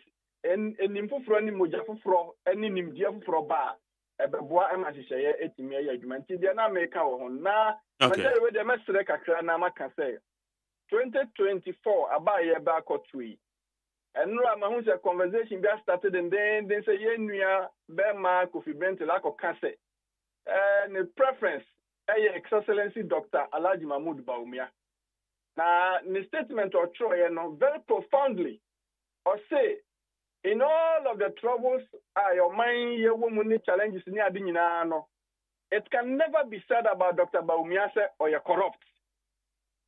Bawumia is very much incorruptible. He's clean. He's very humble, very visionary. And no, and yeah, campaign man say, yeah, man opportunity. Now I'm going to do my so. Unfortunately, one man sorry, Kofi Bentil, and then one more pay John Mahama, one promoting now. They can never say John Mahama is not corrupt. And yet, in 2024 election year coming, we are going with a clean slate and a clean sheet of His Excellency Dr. Mahmoud Bawumia, impeccable character. So he's a very distinguished, politician in Ghana. On it, John Mahama Milenu Jina Honomoa. Difference, papa say. Okay. But me abo Mahama dey abo corrupt cases bebre, including online investigation and the boss ye farm ho. Any Airbus scandal by ye, any Asontaba, Jida, any guinea fowl, any animal and the planting of trees. Animal in a bit miaka. Okay, me that say. Mahmoud Bawumia de, the integrity is intact. Inti ano ni person engage you omo. Na engage policies sir. Na me adma Wednesday, what the baba to Ghana. All right. Ama Ghana for who say ampa or bribi pa, what the baba boy man. Inti Jerry. Ya de ya ready say, ya be engage you omo with very credible and sound debate. Since you say Ghana for pa the pa. Now the panel so any yeura Dr. Mahmoud Bawumia. Meda say, yo, nano uswapia, yeah, a member of the MPP na, or yeah, executive director and so the Global Intelligence and Security Analysis Center on that yet in Canon. Now, Banane, now just saying, okay, just few minutes. And now, Papa, your bias or become security someone now or become MPP. Pepacho, my mouth, I can what's them. No, MPP rep or Hadana. Oh, it's your economic as or become security someone, and I video overcome Dr. Bawumia. I just say, only enough for them one as it. Yeah, about you support. Oh, but I know, Gaza. Because my mouth time. Okay, Nana Gaza. Anything that you want to talk about, men country. Anything that you want to talk about, Nana Gaza. What if so make us about? I know also appear Medanasi. No, so about the correction. Regards the American. What's that? You're no man to about. I'm saying you and tell me your 10 cents per. Now, your baby or her say, oh, my man, will not say, what that. And I say, and they've been 3 days. We are humans, until no maybe or her and friend. But now for fat. At yeah, can't a cocoa master. No, cost be or yeah, cake. I so cost, and I so plus, and so I so quaint. Semin corridi. What church your mammy has semin corridi. Now, dear, a chairman's room cranny say, was see because the cocoa is premium, you know, a ma or more cost of production, equal high. Yeah. I can't imagine it. Somebody said that no one was so. No one was. Hey, factors of production. I ma cost of production, a cost of raw materials, no boy. The boy, you put it in the cost of the end product. And the money premium, Mark. So you see, no push their brand. Yes, a friend saying, consumer and so on, and the product in the market. No way out. There are certain goods. Adam Bugatti Yanto. Bugatti was saying that. Exactly the case. Obia one opportunity cost. Into so catch me say a better cost of production. Maybe him say, no my cost of production cost will be energy. It be a water, and of course, cost of the raw materials. But the raw materials the main determinant of the quality of your product. Inti nipa no when him say Gary way is the best, no, and one about no matter what. So catch them say, ISO cost not ISO quant Montie. Inti na ema ye kofa inferior be no man. What small beans, please. Don't please read the letter from the company. No, Mr. Rob. Then cocoa board concept. Cocoa processing company be and natural letter ma cocoa board so ma me ho kwan na me nko fasa we mra what kind of letter na be who the reason was state or what here wonya ni agent so what here na woman banana when yeah from 2000 this is the practice because somebody be fra or the wrong for processing about 10 years ago no more 20 years ago 20 whatever years ago were we doing it before the 24 years ago no? Were we doing it before the 24 years ago? If a Ghana and Casa somebody, fad. A private person had come for an authorization. So, my main cocoa beans and farmer augmented their main will have premium. These are my reasons. Now, who wouldn't say cocoa need a premium? Would you allow such a thing to happen? Okay, anyway, but that's another question. All right. Father. Oh, that means one you see, Brian. Let's but I'm only saying this. Mama yenti biasi. Eye obi ne processing the cocoa Ghana or a private organization or any processing. And I'll say, yeah, beans na ohano. O processing no a man the cost of production the cost ro. Affecting the final me pacho. Affecting the final prices. Me pacho. And in production, one key factor I'll consider how you minimize your production cost. It's energy. Me pacho to minimize production cost. What kind of energy? And I'm Mr. Mamau, a whole area. Yes. Raw material a very major factor. Who will see on shifting from kind of consumer price no. Not chocolate born in your day and costro. Not Milo born in your day and costro. This way out Mutoni. Then you now born in your day and costro. Is that what you're saying this morning? Yes. A costro we are. What's our better video so as an analyst? No one catch and say I buy it more dinty. What man ne cocoa any this way boy thing. You see the thinking, yes, Ghana for, yes, Ghana for, yes, Ghana for, yes, Ramon Powe. Una we Juma, and I will say, near the process wa hano, premium, ni born din, ni born so. It will here, and inferior low. Let's not say here, or more than inferior low. Cocoa beans, no, but all is inferior. So stop using the word inferior. Mr. Robin Roman can say inferior. Let's not do this. Okay, inferior. They're not just saying inferior. Like he said, cocoa board. Ebetanasi ama obiako akofa cocoa enya bagana. Let's not say that. Mama enya in this common sa. Ye ni common Ghana for nya hunti asia. We are educated. But it doesn't mean say inferior. Inferior. Let's not do that argument this morning. Let's not do that argument. That means argument now we are educated. Let's educate Ghanaians. Maybe 2 foot row. What the year 2 foot row go when you now say foot row. If there's premium. What is premium? Not premium never. Oh. That's also other one be abba, which is lower grade than the one we have here. What is it? Is it okay? We did this this topic here. Unya or more into cocoa processing. Cocoa processing. I think we have to deal with. From common sense. One when I can say win shake. Oh, there be been case shake. That make by one gaza. 2 years ago. 2 years ago. A Greek minister for parliament. Eko announce say John Mahama was so incompetent say on my cocoa sector ne conform. No buy no obey a Greek minister why increase your yield. Today, cocoa board is struggling to make 400,000 tons. If you can cry now, more copper syndicated loan, you have to a cocoa no omunyabi. Because banks in a bomb will be saying, say, oh, so incompetent. Say, well, here do I better now they have issue statement for 7 years, every year, be almost 2 losses. Cocoa board contract neba, edu junior, ye tam fertilizers and so chemicals contract the man also stability the man. Say, aye. So what I say? Didn't baby no again. Or brandy chocolate in the pictures, you know.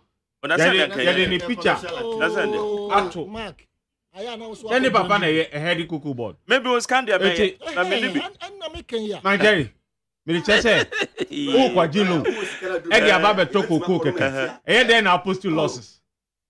Okay. And they more crap. Beans a fico d'Ivoire in Nigeria. More by my excuse say. Yeah, in the end, premium to more lesser. I Eddie Abefra and so much my way anyway. All right. It's any chocolate here, Papa, my boy.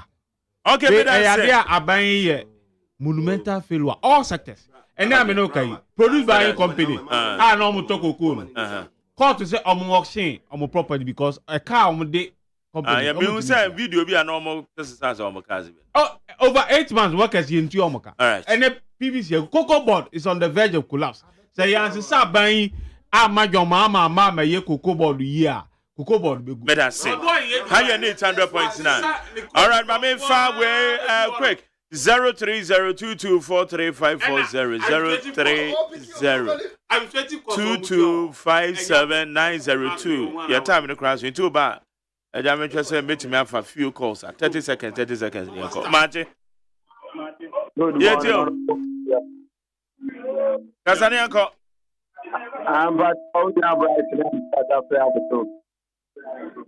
Mammy, Fred Agbenyo and Namintia, Honorable former chairman, Honorable chairman of the none of it. My activity MP for any the Amapod the economic Puduma and the economy now say, or to know what is it.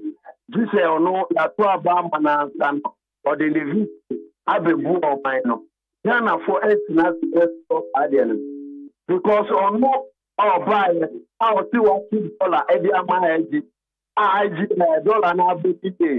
On no cost tire you bought of $50 only victim.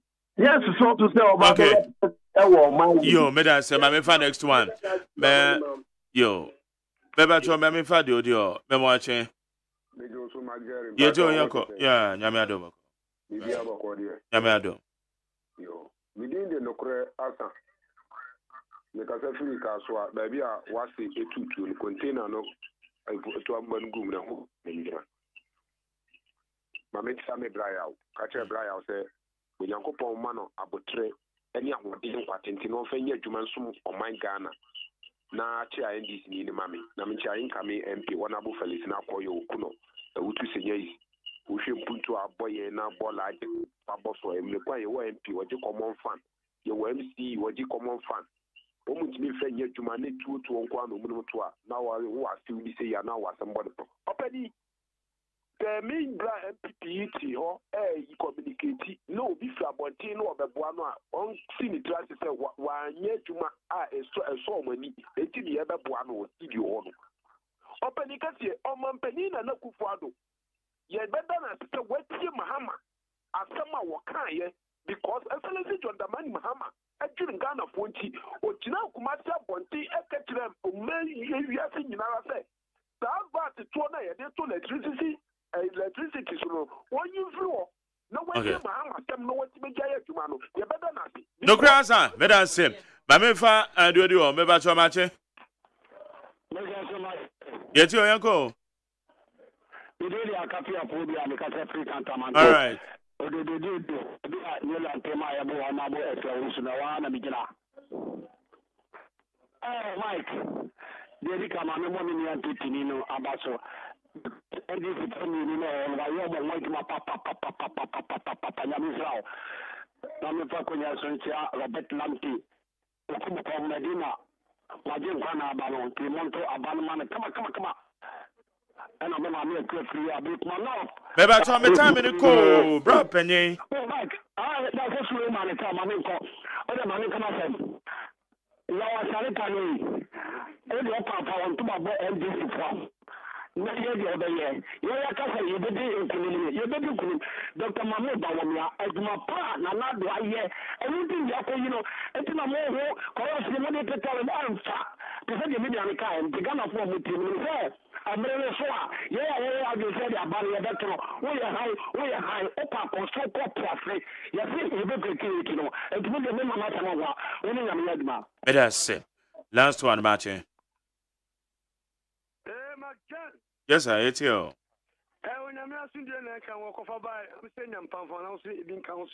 Amen. Housing Minister, Chief Director, Reverend Sante, the senior part of Mompamino Bema Samuel. Now, saying I can achieve so do. Maintain, would you have a I need the other. The Americans are in charge for administration. Ye BB, not Ghana for a Kasa. Or what Mama Mino. Ese musie to any VAT and Quadeco electricity so on penny for a chance and saying. And yet, Mr. Chaka sent Yobia. You can form a slamo. The name Papa Media, dear Corocatariasi, Mina say, or Bonia, Katia, Fa, and Churchman Forka. Now, me what does in Kodria, the national chairman, national treasure, any national organizer. So no man penny kasa fitiamwa Ghana for yati accident there yen tonko so enter administration na on mine kuku Ghana ni wo didi ma fata swami ente airport Kumasi airport ente on penny bayama ni nya yakọ enim this shaman dey able to di nyame jabo that's it ahana me dey say I need 100.9 media sada bema fat Usman member of the MPP communication team Nana Yawasanita no, your political analyst, na ono so eba ha say. And na Kwaku Usubana here, a member of the NDC Communication Bureau. Yes, sorry na Ayola Michael, the entertainment GH to also. Abna Frema Bankron and Nana Yausafo ne a birthday. Happy birthday to you, Nana Yausafo. Na Kwajo Damia the name producer on Sujina Meche, Kwasia Boaje, Amy supervisor, Dr. Paradixon na executive producer, fully supported by the general manager Kennedy Asante, OSEI Esquire, meeting at the Mark Jerry, OSEI AGYEMAN. Eyenya mepa ochina yebesen hia. Ochina yebesen hia. Na mechia Rendell's Clothing at Showman Estate. Dr. Fashion and so ewe organizer, Dome organizer. Omama me ho ye fepa and a Charles. In fact, Charles Design. Tell me mama special good morning. Ye konya me aduma ochina yebesen hia. Nyame nhira obibia.